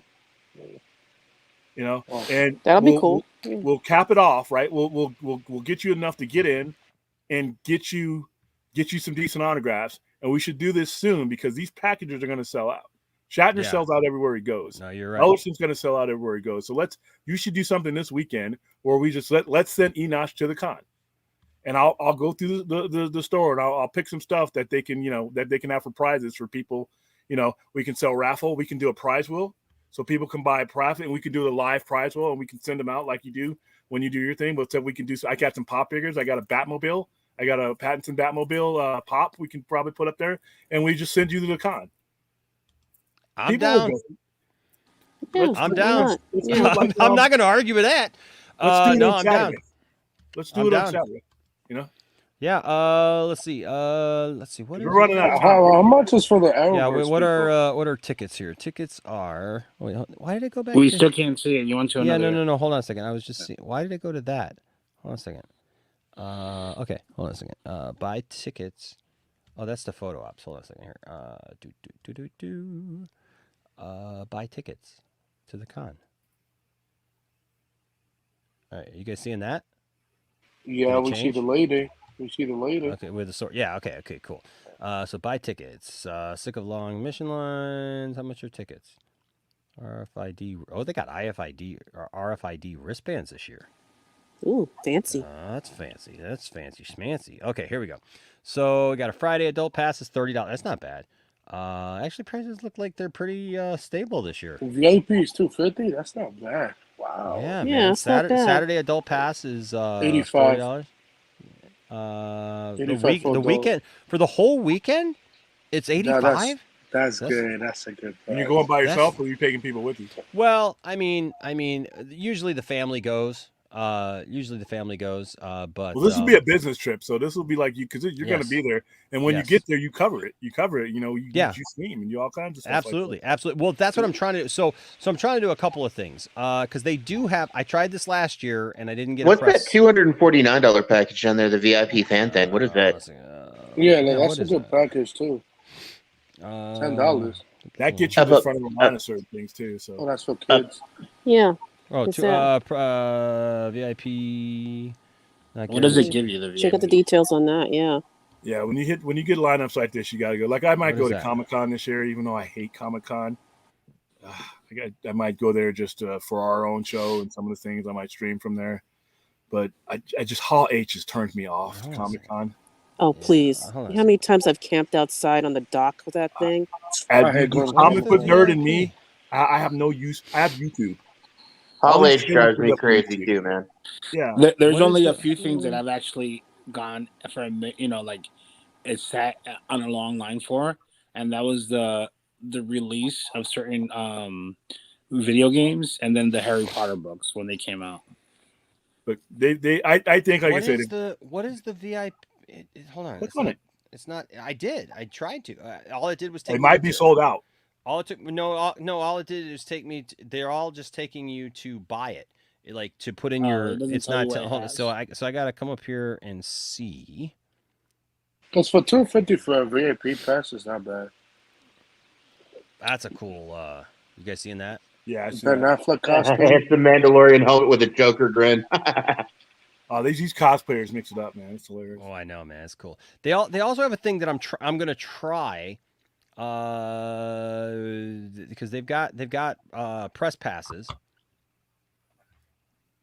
So, but you have to be on assignment, and I told them last year I was on assignment, so I filled out the application last year, and I never heard back from them. So I'm gonna fill out the application tonight. Well, you have a whole network now. Yeah, I know, man. Yeah. That's the thing is, like, I got the Poindexter Pantheon network, so geez, man, they should. Let me see. Frequently asked questions. Fill out that puppy. If I lived And... in Michigan, I'd get you a vendor pass, but Dude, heck yeah, I'll go sell something. Our tickets on sale at the that's door. how we get into What Comic-Con. is- I'm what just is like, the I just don't know if I want to go down there this year. What is the VIP? Why don't they have any information on what's included in the VIP? Autograph. That's a weird thing. We should give you information on how the VIP pass works. Mission. Photo op, press photo, post photo ops. How do I activate? What if I don't like my wristband? What can I pick up my wristband? Blah blah blah blah blah blah blah blah blah blah blah blah blah blah. Bought a ticket for a friend. Tickets at the sale at the door. What is your bag policy? What the heck, man? You'd think that they would have information. Am I missing something? Attraction, show info, buy photos, buy tickets. Back here, buy tickets. So are okay. Oh wait. Okay. Hold on. Get your wristband shipped. No, that's not what I'm looking for. I'm looking for what is included in the VIP package. For me, New York Comic Con, tell me what the VIP pass is for. It's weird that it doesn't tell you that. You know what? You know where you can find a lot more information in their actual website sometimes? Their Facebook page. Sometimes their Facebook page gives you a lot because there's a lot of people asking questions on there too. They're asking the same question that you're asking now. Yeah, a lot of 101 people have reserved tickets in the last 24 hours. No, 600 and wait, hold on. What? Hold on. What was that? Oh. That okay. Dude, this is less than a month. This is just over a month away. Get on it. Oh, somebody just what? Hold on a second. Somebody just messaged me about this, so yeah. So let me more to come. So May 13th to May 15th. We may have a stream on Saturday for that, and we'll also see about something else. So yeah, I don't know what this- Enosh. Yeah. The VIP fan pass includes the full weekend pass, a VIP badge, exclusive shopping bag or T-shirt, seating at the panels, fast pass for autographs and photo op lines. Okay. A lanyard, a variant cover DC comic book, a $25 gift certificate to the MC3 merch booth. Damn. That's it. That's all that it includes. That's enough. That's not bad.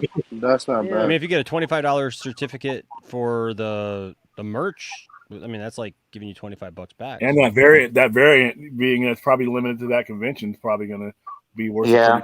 it. So That's Yeah, it's actually homecoming. pretty good for that price. yeah, that's excellent. Yeah, for that's that. actually Yeah, really you do good. suck. You do suck. We used to go to Child Free Pass Day. That's what we used to go to was Sundays. So Tiffany and I had to pay for our tickets. Unfortunately, our boys are now 16, 17, and 19. Yeah, when he was a kid, it used Yeah. to be fair. Yeah, Yeah, not so- quite kids Yeah, but anymore. that $250 package is a good one, Enosh, from what all it's saying. Yeah. So so maybe we'll figure something out. But yeah. I didn't, and I wasn't sharing this with you guys to do that, but you guys are awesome. You guys are fantastic. I just wanted to show you guys like how ridiculously awesome this con is, and God only knows who's going to be there. Because dude, they like always in the last like week and a half, all of a sudden, Oh, they they'll add a put ton. they'll Yeah, put they'll more get a few people more. there. Yeah. Mhm. You'll Yeah. get more guest stars there. Yeah. So, What if Zack Snyder show up? dude, don't You play with me never like that. know. Don't play with me. You know, just don't play By with the way, me. by Jason the Momoa. way, Mr. Who was it? Who was it that I Mr. just who? banned? Who was it that I just banned? Skyfall or Sky Valley. or whatever. Yeah, Sky Guy. Guess what? He already changed his name of his channel. Oh Sound my familiar? God. Oh, jeez. He's got a new name already. What is it? So it's what is it? Because he's going to get timed out next time he comes. Shows Yeah, his well, that's what I'm face. saying. Like people think it's Canuck Amok. Oh, Oh, yeah. that's Okay. funny. Thank you. That's funny. Yeah. Canada. All right. Yeah, it is what it is. It is what it is. I just think it's hilarious. I just think Yeah, it's funny. as the what we call it on the different station that I'm also moderated on, the thumbs of doom. I will time him out if he comes back. The thumb of doom. Okay. All right. Okay, what else did I have here? So we talked a little bit about so I don't know that it means anything, but apparently WB is following Ray Fisher and Zack Snyder. Who knows what that means? Zack. I don't know. I tried to see if it was like a new thing. People are saying it is. Who knows? I don't have that information privy, but We just keep our fingers crossed. That's all. yeah, we'll just keep our fingers crossed and see what happens. Okay, so the last thing I have for tonight that is on my agenda, and I know we're sick of talking about it, but I did want to talk about what this means because we do, Good old Will. we already know about the whole thing, okay? We don't have to Yeah. rehash the whole thing and argue over this. But we talked about last week that obviously there were going to be some repercussions one way or the other. He retired from look, I've looked a lot into this. He resigned from the academy, but all that means is he doesn't get to vote. That's all that means. Yeah, He just got ahead of them with that. Mind you, there's only been a few people who've ever been actually kicked out. And of course, you're looking at Weinstein. Kevin Spacey. I don't think Kevin Spacey. Did Kevin Spacey I get think he kicked out? has. He might have. Might have. The list that I saw was Weinstein. What's his name that everybody else was? Cosby. Cosby. Cosby. The crazy guy who skipped the country. Polanski. Polanski. Yeah, because somebody was saying that should be the Bad Boys for Life movie. Oh, I saw that. Oh my gosh. Yeah, I no. saw that meme. That was but John so Oliver. yeah, so we heard this, right? Netflix, but now there's this, and that is Netflix backs away from Will Smith's film Fast and Loose. It's from the Hollywood Reporter. The project had already lost director David Leitch before the infamous Oscar slap. Now the streaming service has quietly moved the film to the back burner in the awards ceremony's wake, according to sources. The week before the Oscar ceremony, director David Leitch, in a stroke of unintentional good timing, withdrew as the director of a planned Netflix movie Fast and Loose starring Will Smith. Instead, he moved on to Fall Guy starring Ryan Gosling for Universal, which is supposed to start production in August. Is Fall Guy? Hold on. That's not a remake of the TV show, is it? No. I don't know. We can go look. Yeah, go look on that while we're doing this, because Well, it kind of makes sense because if that'd be cool. I got it. Give me a minute. All right. A source says Netflix was competing with Universal to be the next project for Leech, but Universal pulled ahead. According to sources, Netflix put out an urgent call for another director to take over a project featuring the star, who was heavily favored to win Best Actor at the Oscars. But soon after Smith's attack on Chris Rock on the Oscar stage, Netflix quietly moved the project to the back burner. Fast and Loose was to tell the story of a crime boss who loses his memory after an attack. Piecing together clues, he discovers that he led a double identity as a wealthy kingpin and a broke CIA agent. It appears that Netflix has Sounds like Gargoyle. Yeah, was understandably wary of moving forward. It is unclear whether it will try to make the project with another star and director. Smith now has Apple Plus's slave escape drama Emancipation in post-production. The streamer had planned a 2022 debut, but has not dated its release. Apple declined to comment. Otherwise, Bad Boys 4 at Sony had been in active development. Smith received 40 pages of the script prior to the Oscars, but will now pause, a source said. A few other projects in pre-production are likely to do the same. Netflix did not respond to requests for comment. In his April 1st statement, resigning from the Academy, Smith says, "Change takes time, and I am committed to doing the work to ensure I will never again allow violence to overtake that." Now, something else that also came out is the idea and the fact that apparently his biopic was being was being shopped around to various places, and a lot of those have now kind of pulled back. I mean, he should at least get 6 months to a year in what's that called? In purgatory jail. You know, at least. Yes, Nate. The Fall Guy thing, yes, is based on the 80s television series. Yes. I remember Fall Guy. Oh, that's freaking awesome! Like, it's probably gonna be bad, but I still want to see it. I still want to see it. It's like, you know what? The thing is a stuntman movie right now, I think would actually do pretty well. Yeah. Yeah, I mean, there should be consequences for your actions. So he should be in celebrity jail. You know, he should take time to reflect for what he did, like they always do, and then he'll come back. I'll say this. I'm not saying real jail. I'll say this. I'll say this. I agree with this. Good job on Netflix. Sony is typical Sony. They do whatever the fuck they want. That's good on Sony. But it was gonna be directed. What the people who's doing Bad Girl was gonna do Bad Boys for Life 4, but now they're gonna work on the Eddie Murphy movie, Beverly Hills Cop 4. So like, that's gonna be the next project, I believe.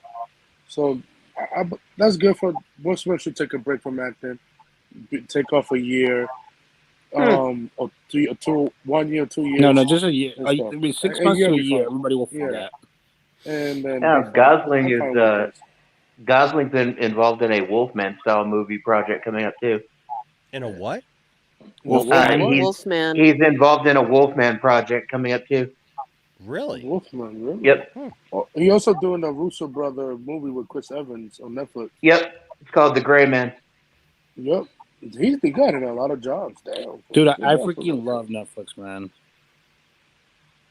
Did you guys watch? Have you guys watched The Adam Project? Yes. It's amazing. I cried doing that movie. That movie was amazing. The message in that movie. Have I watched? I'm sorry. What were we saying? The Adam Project. Dude, The Adam Project was awesome. I really loved the. Do you know the message of the movie? The message of the movie? What do you think is the message of the movie? I don't know. See, I watched it last week and it's 4 a.m. right now, so I got to remember. I mean, to me, it showed me that you always have to be with your father, no matter what, even if you lose him. That's what it showed me. It's about not taking advantage of the people around you. Yeah. It's about not taking things for granted. Yeah. Not taking it because you could lose it. Yeah, not taking things for granted because you could lose it. Yeah. But I love the little kid in it, dude. He's like, "Is that a lifesaver?" And then Right? Yeah, no, the kid is Dude, great. the references of that movie were so He might awesome. be in Deadpool 3, that little kid. There's a lot of superhero alumni. Yeah, references. Yeah, in that movie. Well, I not even love when references, alumni. I love when the people who- kid does the hero landing with a lightsaber. Right, Yeah, but I yeah. mean, you figure you got Ryan Reynolds. You got Yeah, Ryan you Reynolds. You got Ryan Zoe Reynolds, who's been Saldana. both Green Lantern and Deadpool. You got Mark Ruffalo, Zoe. who's been Incredible Hulk. You got what's her name, who was Zoe Saldana. yeah, Zoe Zadana, who was Jennifer Garner. Jennifer Garner was Hold on, Elektra. don't get ahead of me here because you're blocking my train of thought. Yeah, she but was, she was in Gamora, Guardians of the Gamora. Galaxy. She's Gamora. You got Jennifer Garner, who was Elektra. Was there somebody else? That's 5 right there. But no, I love the way also that it basically talks about it's actually a lesson that I've been trying to teach my kids lately, especially since I lost my grandma back in November. Now that I'm thinking about the movie, listen, we all get busy, right? And we all have lives and stuff. And it's part of growing up, man. I think we all have been there where it's like when you lose somebody, you think, man, I wish that I would have made time this time to just go be with someone. I wish that I would have gone and made time this time to be with someone. I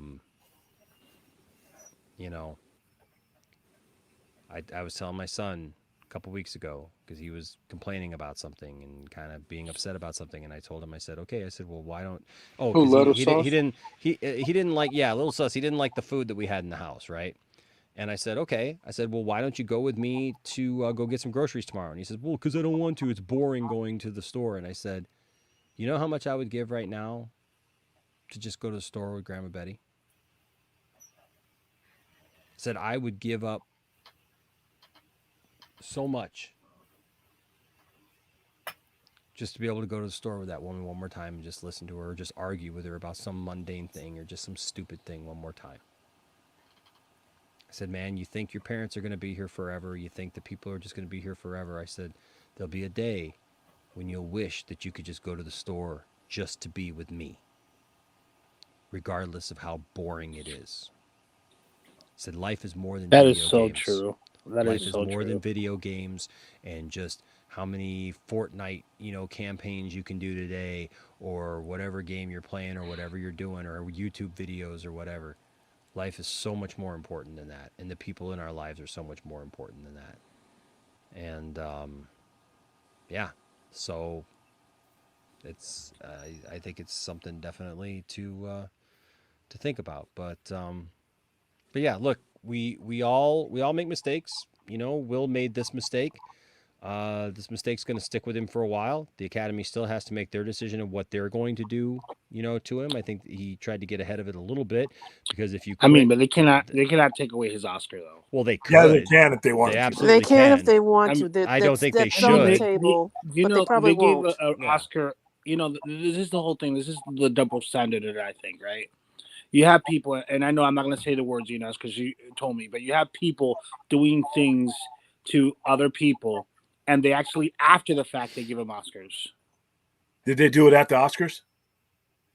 No, it doesn't matter, dude. Yeah, it matters. It matters. It does matter, dude. It does matter. It does matter, and here's why. I mean, what William's telling you too. I mean, it matters because it's not just about it's not just about doing something that's bad. That's not because, dude, actors do bad things all the time. The point is that at the Oscars, he took it upon himself to take the focus off of all of his colleagues. He even said it in his apology. He took I know it was horrible. He took the focus off of all of those who were nominated, off of all of those who had won. I mean, think about what's his name, who was going up to win that award right then. Questlove. Questlove.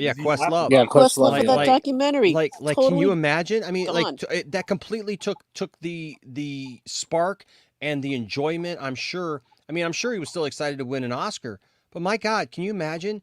You go up to get your award, but literally like a minute earlier, Will Smith is slapping the presenter and yelling, keep my wife's name out of your effing mouth over and over again, making it all about him, taking all the attention. In fact, Amazing statement. I think that, you know, like I wish that he hadn't won, not because of his acting. I mean, like, I didn't even see that movie, so I don't even know if, you know, how good it was, whatever. I disagree. But I feel like it rewarded him then after the fact. And I mean, look, it was already done. It was already voted upon. Yeah. And look, if he turned in a great performance, obviously he deserved it. That's not what I'm saying. I'm just saying, like, it's bad timing because literally it gave him another platform then to be able to go up on that stage and say something after he had made that mistake. Yeah, but a lot of people say you can separate the person because that's what the excuse of Polanski. No, we can. That's the We excuse can. of, We can, though. you know, that's the excuse they have. Look, Separate if Will, the art we versus the can, person, we can, and we should. We absolutely should. But here's the thing: if Will had slapped Chris Rock on the street, or doing something else, or anywhere else, it would have been a completely different thing. He slapped him on the stage of the Oscars. He disrespected everybody who was there. He disrespected everybody who was watching, and he disrespected all those involved. Like, That is why it was still on the table. Now, I don't think that they should take his Oscar away. And I don't think that they will. I don't think that they will. But he will receive quite I'm sure they'll come up with something. And I think that he tried to get ahead of it by saying, well, I'll back off away from the Academy, which is probably something that the Academy would have done anyways. They would have probably issued something saying that but all he did by doing that, he didn't take away his ability to win an Oscar. Okay. Well, they can't take away that ability. Yeah. Yes, they can, Krypton. Yeah, they can. Yeah, they can. Being an actor doesn't mean the ability to win another Oscar. Because you have to be eligible. Hold on. Krypton, you don't just get to it's their own award, Krypton. so they can do whatever they want. Well, that's Krypton. Here's the thing. Dude. I can make a film, right? Yeah, no, it doesn't matter. I could put in the best performance ever. He could put in the best performance ever. If you're not eligible, you have to be eligible to win that award. You don't just get to win any award willy-nilly. I could be in the greatest band ever, but I may not be eligible to win an award that's for people 30 and under because I don't qualify. So the thing is that Will Smith, they can say, look, you're ineligible for the next few years to even win an award. Okay? And so it won't matter.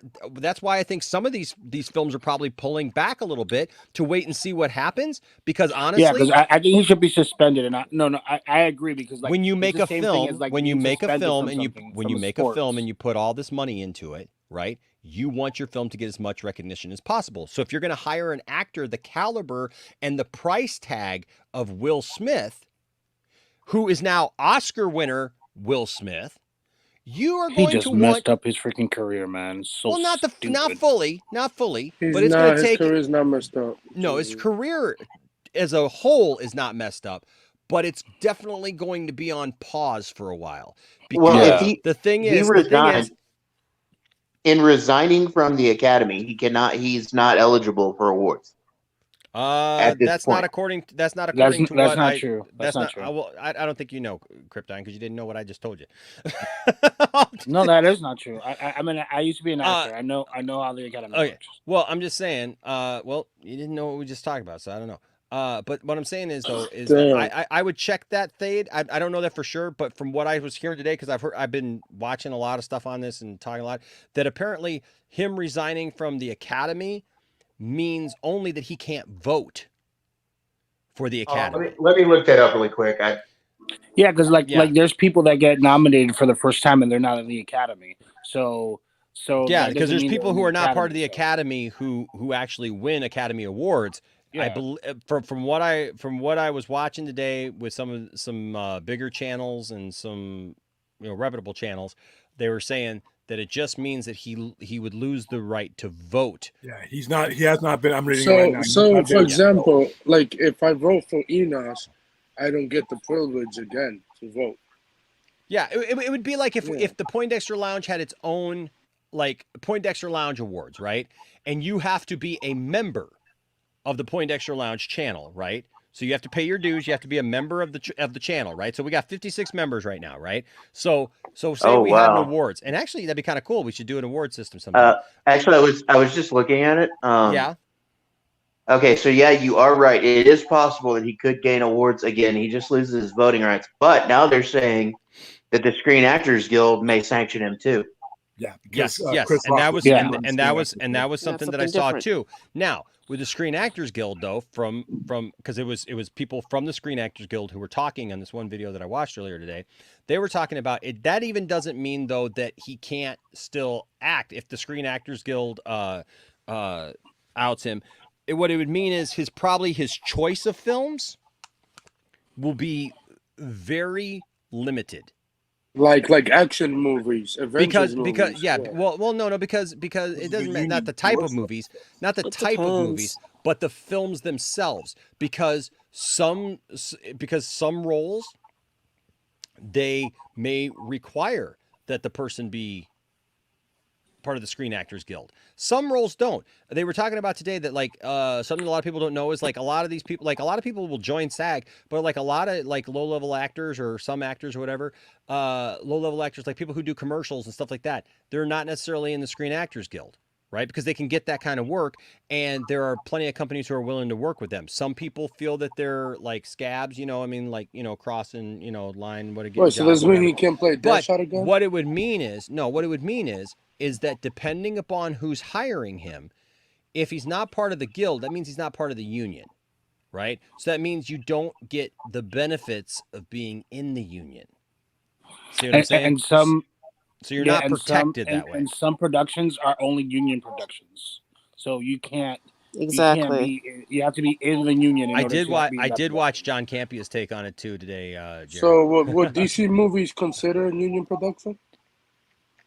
It just depends upon. They all work within. They all work with the unions. Yes. They all work with the unions. So it's like independent films. They don't, because it's independent film. But what they were saying is even some large films, they may hire different people who aren't in the union, but it's gonna greatly limit what those roles are, right? Mm-hmm. And you get a company that's making a movie, for example, because Will Smith, he makes these dramatic films, he makes action films, he makes all these different films, but he just won an Academy Award, right? So that sets him up now to do these big level films that are going to try to put him in contention every year for that best actor, right? I mean, you know what I mean? That's what he's going to go for. What was it?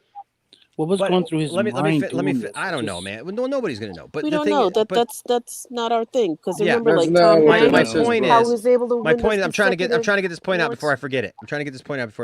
Because if he, the studios, the directors, the casting agents, those people are now going to, if they got a big movie that they want to be in contention for Best Picture, to have people eligible for Best Actor or Best Actress, Best Supporting Actor, Best Supporting Actress, and they're casting that movie, before they would have looked at him and said, oh, Will Smith, Oscar award-winning Best Actor.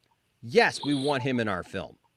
Now, if he's not eligible, if they come back and say that they don't want him to be eligible for those awards, they could very well, some of these people could actually put his career on hold until he's eligible again, at least for some of those roles. You may see him take a huge step back and doing some lower level films that you didn't think you'd see Will Smith doing. Bruce Willis, he does level movies, low budget movies. Yeah. Yeah. But the thing is, are they going to probably make Bad Boys 4 at some point? Yeah. Is it going to probably take a little bit longer now? Yes. Yep.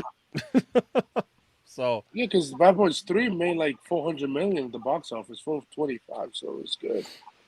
So well, a lot of these companies are basically taking a wait and see attitude. They're waiting for some time to pass so that it's not so heated in the news, and they want to see what the public response is with time to having this guy, because there's some people that it's still a touchy subject, a touchy nerve about. And then, like I said, time could heal all. He does need to be out of the Oscar scene as far as being eligible for at least 1 to 2 years. He'll still get movies, he'll still get roles, but as far as being at the Academy Awards, it's going to take them a long time to to live down this, and having him involved in your scene as either a nominee or a presenter, because technically as the winner of the best actor, you would have been the presenter to the best actress the following year. But you can't have that because you're going to drag all that out again. So it's right. He just needs to stay away for a while. He voluntarily is probably going to stay away for a while, but the groups are probably going to distance themselves from him for a while. Because like I said, for every vocal person, for every vocal group you hear, there's many more people who have an issue with something that will not get on YouTube, that will not get on Twitter, and they will not say it out loud. They just won't buy a ticket. And the people who run these companies, they know that. So they're doing their due diligence, and putting space in between them. Stella, I'll give you the floor for this because this was your comment here. Well, no, that's just it. It's, think of how many other actors that consecutively they were nominated. Will just shot himself in the foot by doing that. I mean, if, the suspension goes with the Academy and SAG-AFTRA, that is big because this means everything will, it's not that it's not going to work. Someone will hire him, but they're going to be little itty-bitty films and probably not, high-quality independent films. $2 movies. Like Kathy was saying, though, they dropped see him in Steel 2. Oh, they're gonna make Steel 2 with Shaquille O'Neal. He'll be playing the new Shaquille O'Neal in Wait, Steel 2. has Tom Hanks ever won an Oscar before? Yeah, Tom Hanks has won a couple. Tom Hanks won 2 in a row. He won twice in a row, Really? dude. I did not remember that. Oh, wow. He won for Philadelphia and then Forrest Gump. Yeah, he's one of only 2 people to ever win back-to-back awards. Spencer Tracy, and I believe him. Either and he was going to win for the third. He was going to win the third one, and they screwed him over. No, that movie wasn't good enough. No, that wasn't that good. Yeah, but he was nominated, but which is also a nice feat. What movie was that? That Thing You Do. Wasn't it Saving Private Ryan the next one? I like That Thing You Do. That Thing You Do was a good. Yeah, that was. Saving Yeah, Private Ryan, wasn't and then it was Castaway. Yeah, I know it was, but it was a good take on. Didn't he win for Castaway too? No, he didn't win for Castaway. He's only won 2. Nominated, but only the 2 that he won back to back. He was nominated for Saving Private Ryan, Castaway. Well, he won for Philadelphia, then he won for Forrest Gump. Then it was Saving Private Ryan the next one, and then Castaway was after. Private Ryan was a couple years later on, and I cannot believe Shakespeare in Love. Bro, let's get Tom. You love Shakespeare in Love. You know you do. Yes, you know do, bro. You do. One of the worst movies to walk away with an Oscar. You a hater, bro. You a hater. That is so true. Well, I mean, I cannot believe that's probably the mid '90s after Braveheart won is when I started losing faith in with the Oscars. They were so out of touch as far as, and that's the biggest thing that people are like, well, people aren't going to watch the Oscars because it's not. People don't watch the Oscars because they nominate movies people don't care about. Yeah, that's the long and short. Well, they've become a nominate. They've taken nominations on for like art house films and stuff. It's like, nah. Because I remember back in the 90s when you had these big movies. I mean, even in the because remember they didn't give anything to Lord of the Rings until the last movie, and then they gave him everything. You guys remember? They considered that a body of work. They knew he was doing a trilogy, so. Because it won 11. Because Titanic had won 11 Oscars, and then that one won 11 Oscars that same year. Yeah. Because didn't Avatar win like 3 Oscars? Yeah, what? For visuals and stuff, but it went for many of the top ones. Play one for like a lot of stuff. Yeah, because Hurt Locker beat it out that year, which is directed by his ex-wife. Bro, let's get Tom Hanks to a Star Wars movie. Tom Hanks in a Star Wars movie? Okay, so he's got two Academy Awards, but he's had 6 nominations. Yeah. Yeah. Who's had 6 nominations? Tom Hanks has 6. Tom Hanks. But he's got 2 awards. Yeah. He's got 2 Academy Awards, 6 nominations. He's got 7 Primetime Emmy Awards with 13 nominations. Good Lord. He's got 4 Golden Globes, 2 Screen Actors Guild Awards. Yeah, so he's got 16 awards all told. I think Meryl Streep. Put Meryl Streep, and you'll see how much he got. He's got 4. Okay, Meryl Streep. Hold on just a minute. Yeah. What about Will Smith? He's got 1. He's got this one, and he killed his own momentum. That's just it. That's what I'm Okay, so Meryl Streep has... She has 4. Okay, she's got 3 Academy Awards. I thought she had 4. 1 AACTA Award, 2 British Academy Film Awards, 3 Berlin International Film Festival Awards, 1 Cannes Film Festival Award, 1 Caesar Award, 9 Golden Globes, 3 Primetime Emmys, and 2 Screen Actors Guilds. What about Ben Affleck? And I know No, he's she got won one for Kramer versus Kramer. Argo. He's got best screenplay for Good Will Hunting, and he's got best movie for Argo. What about DiCaprio? What do you pronounce his He's got name? one. He just got one. He just got one. She has 204 total wins on award shows and 407 nominations. Yeah, and her and what's the Frances McDermott they're the only 3 women that have 3, or only 2 women that have 3. Has somebody ever won like 6 Oscars back to back? Nah, I think the most would be 3 because it's Jack Nicholson, Daniel Day-Lewis, Meryl Catherine Streep, Hepburn, and I Frances think, McDormand. won. Catherine Hepburn, she's got 4, right? One of those people has 4. I thought it was Meryl Streep, but yeah, I guess not. That's when Jack Nicholson was retiring in Los Angeles at the Lakers game every time. It'd be cool to see him. And He won one for a movie I didn't think he was going to win one for. As Good as It Gets. He's won for As Good as It Gets. Yeah. Did he win for Terms of Endearment too? Yep, he won for Terms of Endearment. Terms of One Endearment, Flew Over the Cuckoo's Nest, and one As Good as It Gets.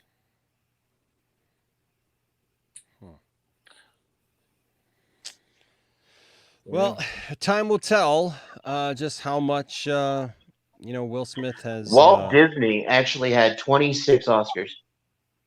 Well, you can't count that. Nah, damn. More than That's Warner the Brothers? company, Walt Disney Company, right? No. That's him Walt himself. Oh, okay, I got it.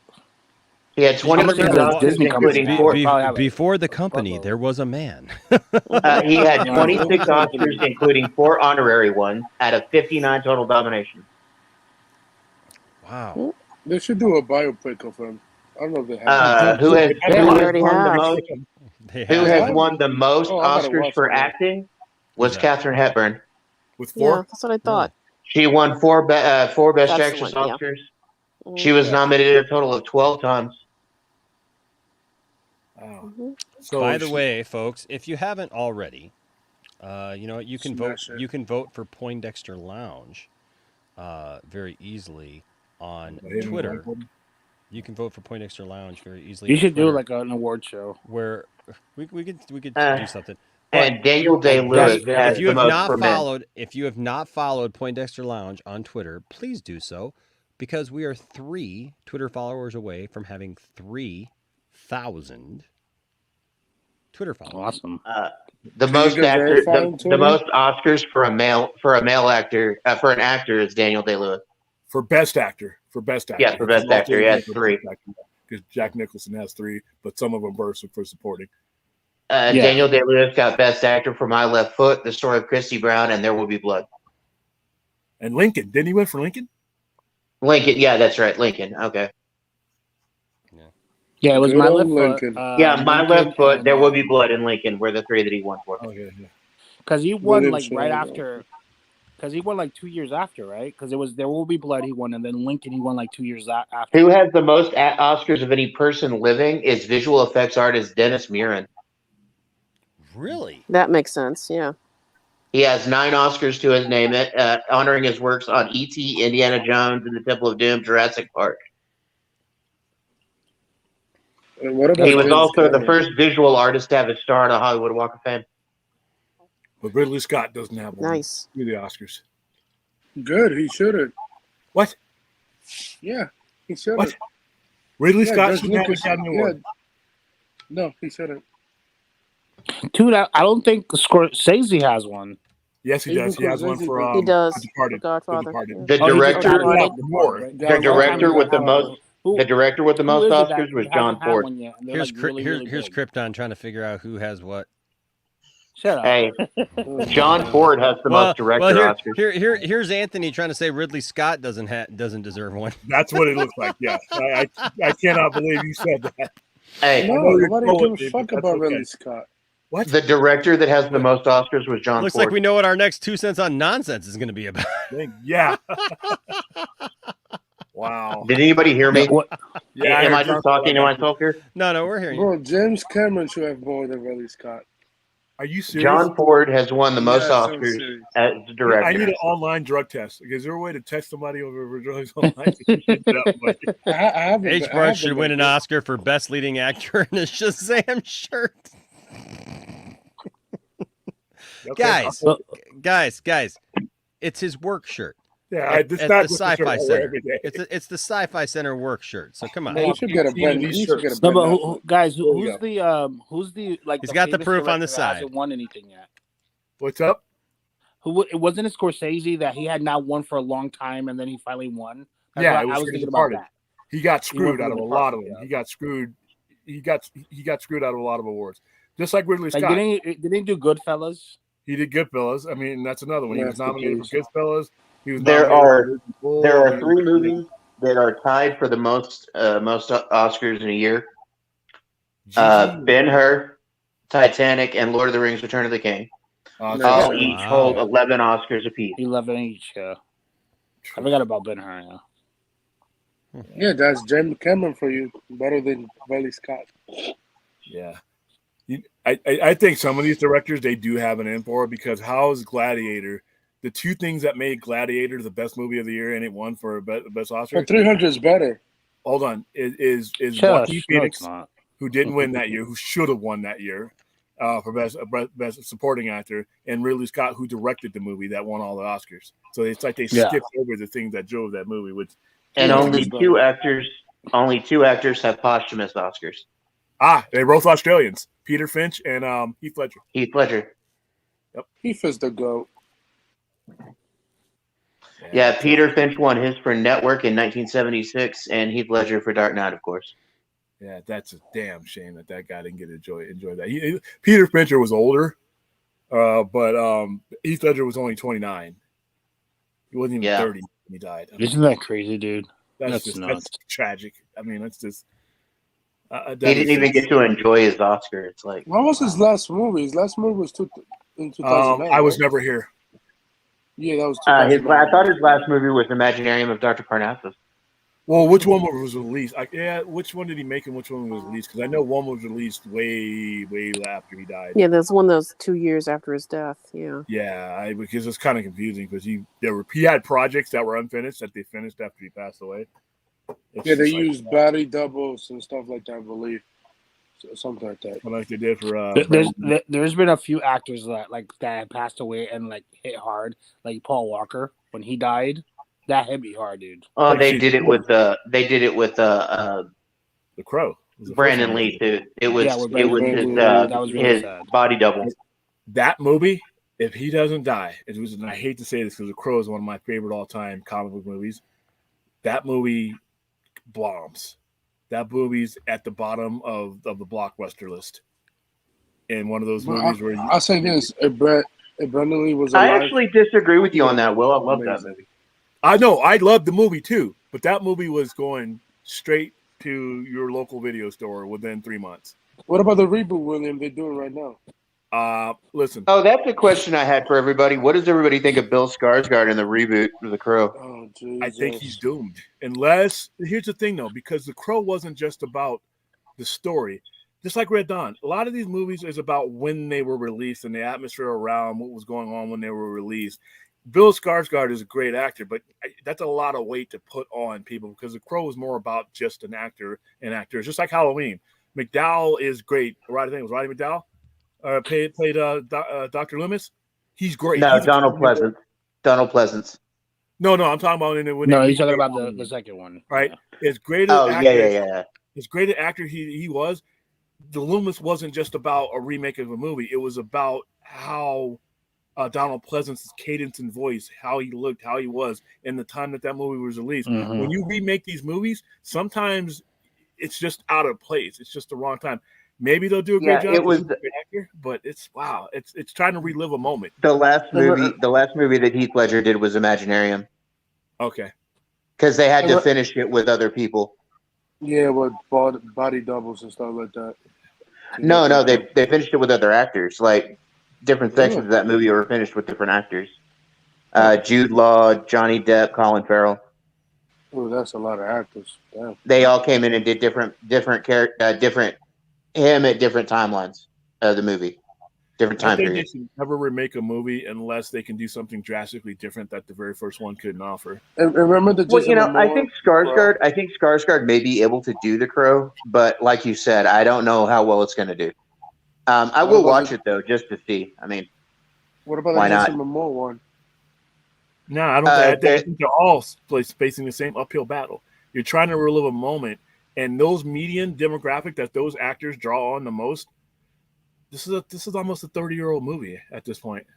You know. Well, yeah, but with the audience that Bill Skarsgård draws, he would be the closest to be able to do it, though. I mean, And another I thing don't- about The Crow, one of the most underrated things about The Crow that made it a hit, that was one of the best soundtracks of all time of any oh movie. God, yes, I still listen to that soundtrack. And we don't even listen to music. We Spotify and we do all these other things now. Back then, when you released music, it was random the way music was released. Soundtracks were huge. What about Soundtracks were City huge. of What about City of Angels? City of Angels could have been good, but it was poorly done. And the problem is the Crow myth was more than just one person. The way the Crow is supposed to work is you should have several sequels with the Crow visiting and resurrecting Different people. Yeah, but because Brandon Lee's death overshadowed that movie, it made it so that people could not accept another Crow movie.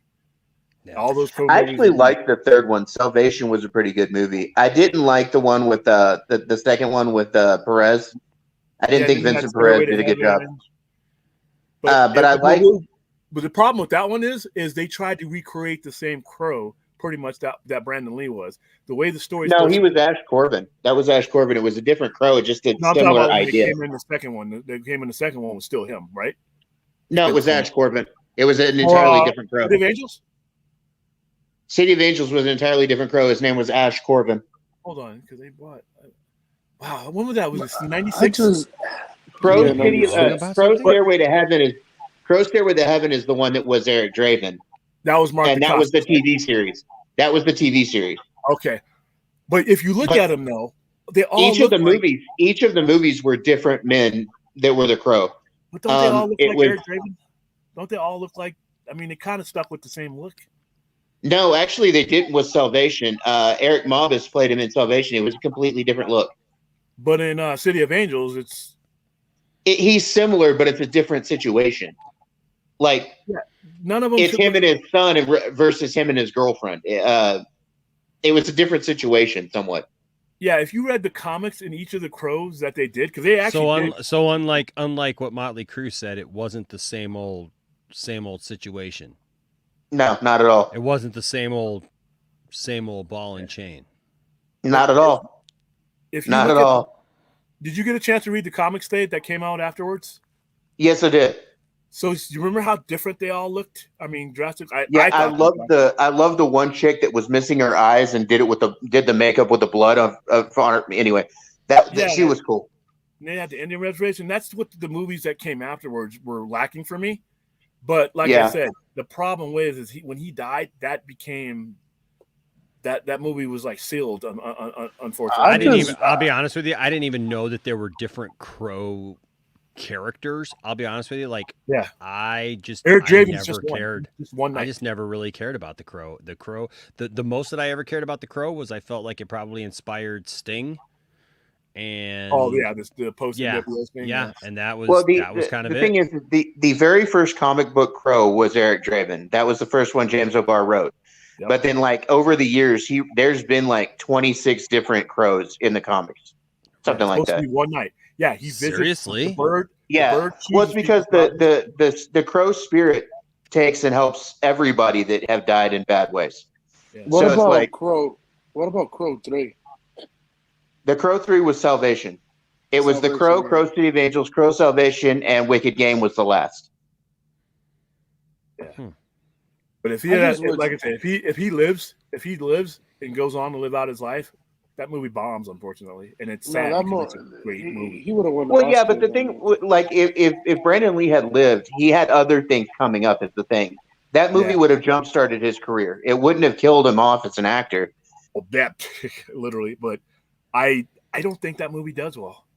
It was such an abstract movie that a lot of people. Well, if he had survived, if he hadn't died during the movie, yeah, you're right. It probably would have gone by the wayside, and we wouldn't have cared about it. Yeah, which sucks. Well, people would have cared about it, but it would have been like the prophecy and stuff like that. It would have gone that level of movies, you know.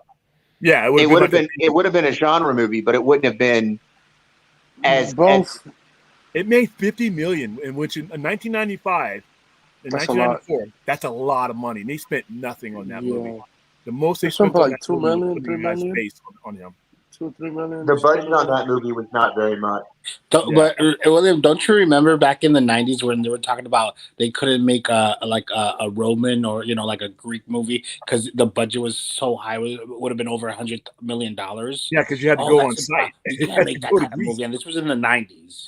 I remember. All right, the box office for that movie was $94 million. $94 million at a budget of $23 million. Dude, that gets people promoted to the corner office today. The percentage of that. Wow. H-Bar, that is facts. Well, H-Bar just saying that's facts. What did he say? That Beverly Lee was handpicked by Stan Lee to play Shang-Chi during the 90s. It was based he was. Like I said, he had a whole bunch of projects coming up, and they just never went anywhere. Rapid Fire was great. That was a movie that was getting him some good money. Remember Rapid Fire? Yep. Yeah. Wow, dude, just 27 years old. That just. I just wish Brandon and Bruce Lee was alive. I think they both died. Epic. Yeah, they both. Just 33 and 27. Story. That's just It's so sad though. So both would have been amazing during these times and stuff. Well, Bruce Lee probably would have done a lot of cameos, but he would have been amazing to see. This Bruce Lee died before I was born. He's a living legend. I mean, there's no one that doesn't know the myth and the legend of Bruce Lee. It's just he was pop culture before there was pop culture, really. A lot of people. He's an American citizen too. He's a born American citizen. A lot of people didn't realize that. Born in San Bruce Francisco. Lee was in the IP movies, IP man. That's what they call it. Well, he was Kato too. Yep. The Green Hornet?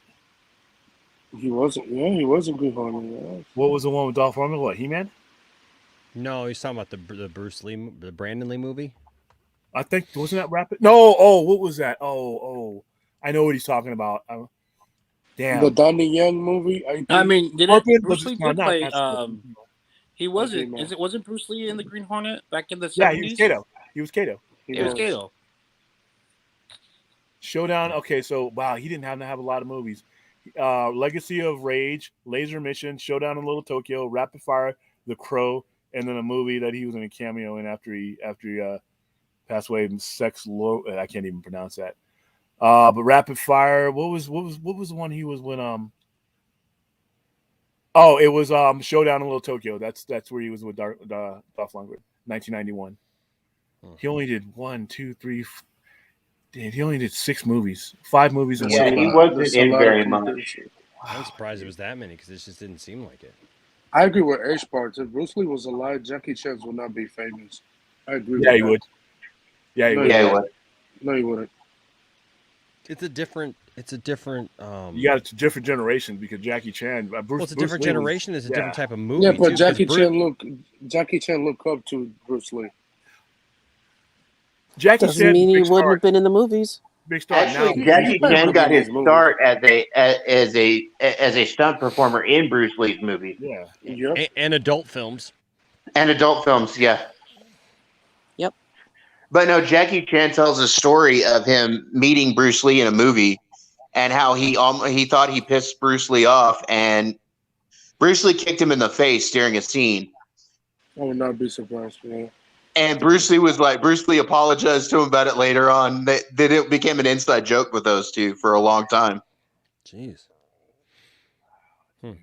But Bruce Lee is pretty much, Jackie Chan is pretty much Bruce Lee's predecessor. To an extent. But they were in completely different types of films though. They did,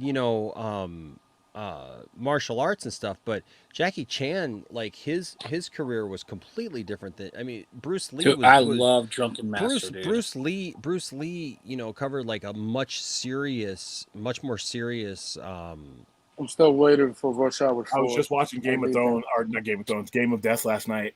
They had Game of Death on TV last night, and they were showing how the ending was edited and because some of the stuff, because it was done, it was completed after he died. Yeah. And it was when like, Tarantino, when Tarantino did to Bruce Lee, I was like, really, bro? Like, come on.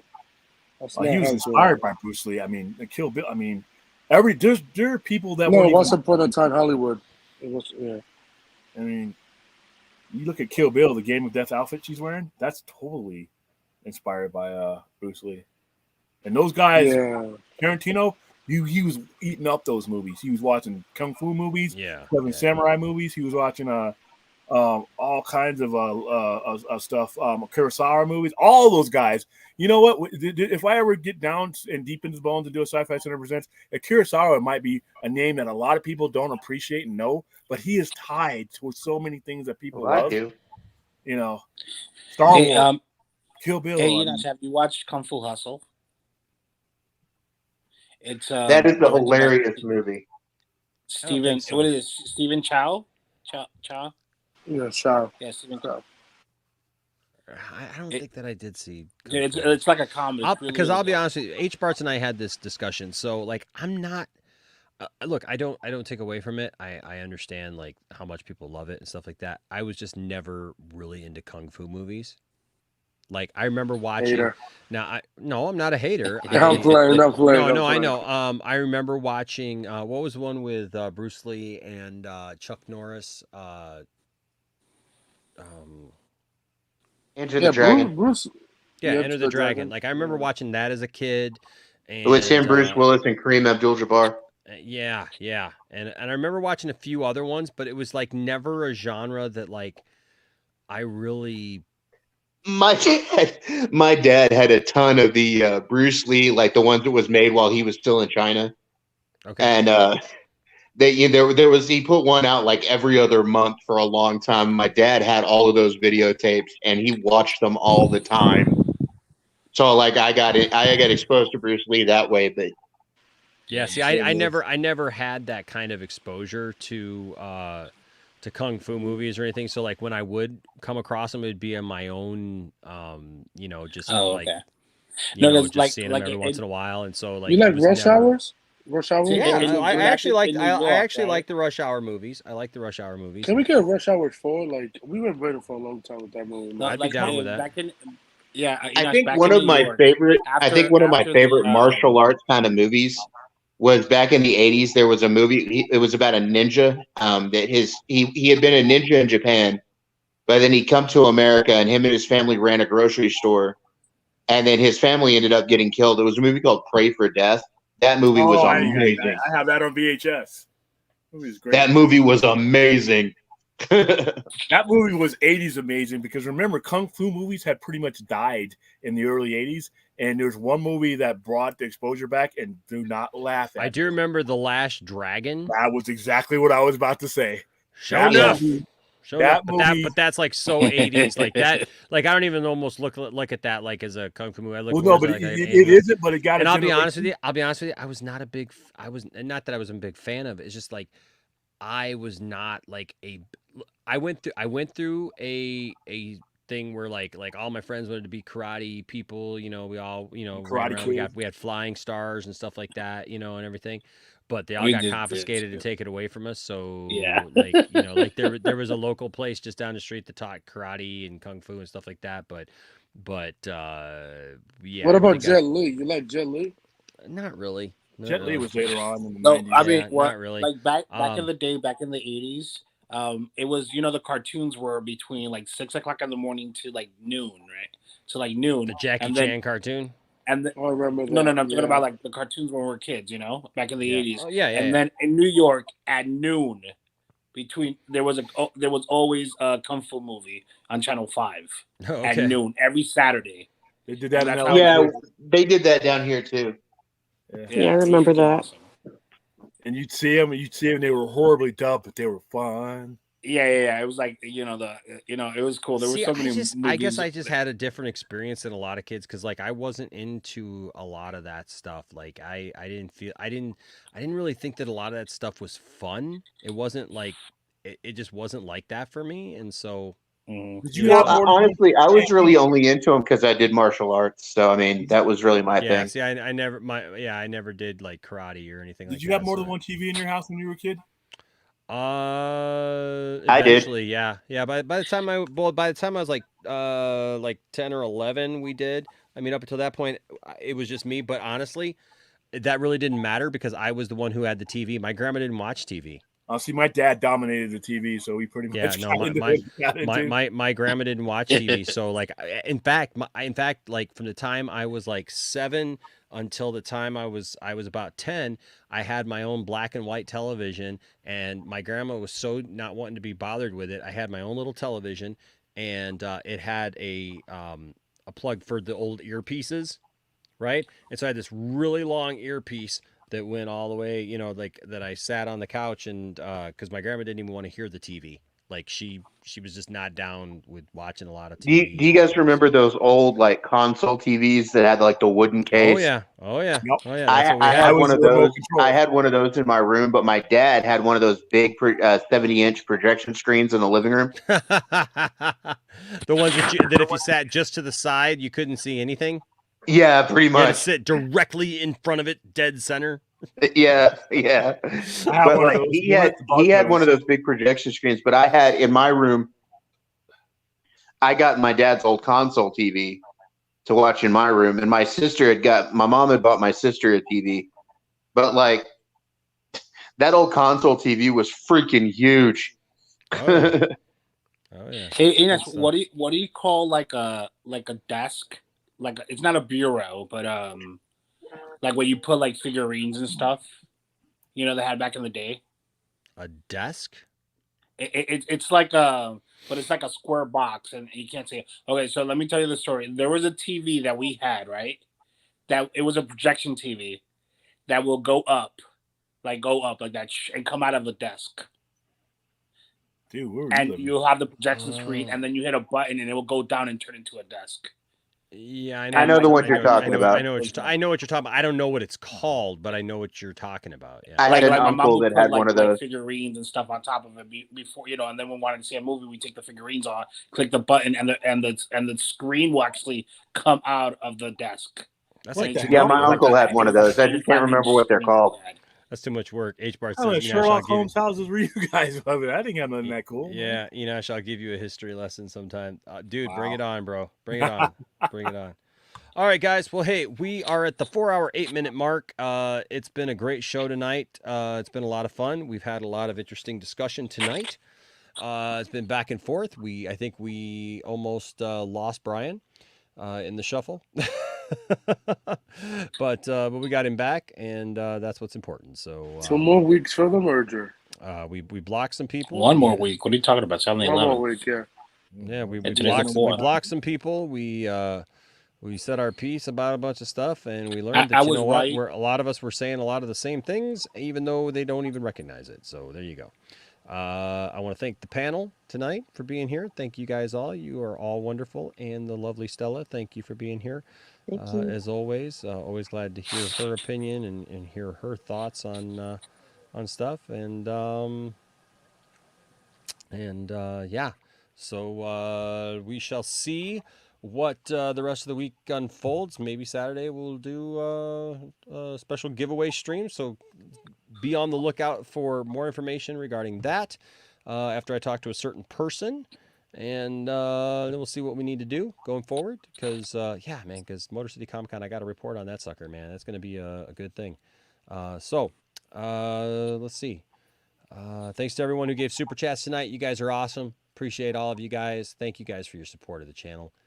Can never tell you that enough. Check out the 20 questions episode here. It's literally like a 10-12 minute video. It's really simple. RJ in the hot seat, 20 questions. There'll be more people who are in the hot seat. Don't forget to send me your questions for different various people. If you have questions for me or whatever, or if you have a question for one of our panelists that you would love to see in the 20 questions show, make sure to send it to me. You can email it. All of our links are in the description below. You can DM me or email me or whatever, and let me know it's for that person, and we'll see if we can get it in the 20 question show, because that will be a show going forward. Also, we got an idea for another fun show to come out still yet, and that will be the Love Line show. But basically, all you have to do, it doesn't have to be real. Send me your issues, your love issues, your the things that you need fake advice on, and I will we'll do a fun thing for that. So, all right, that's about it.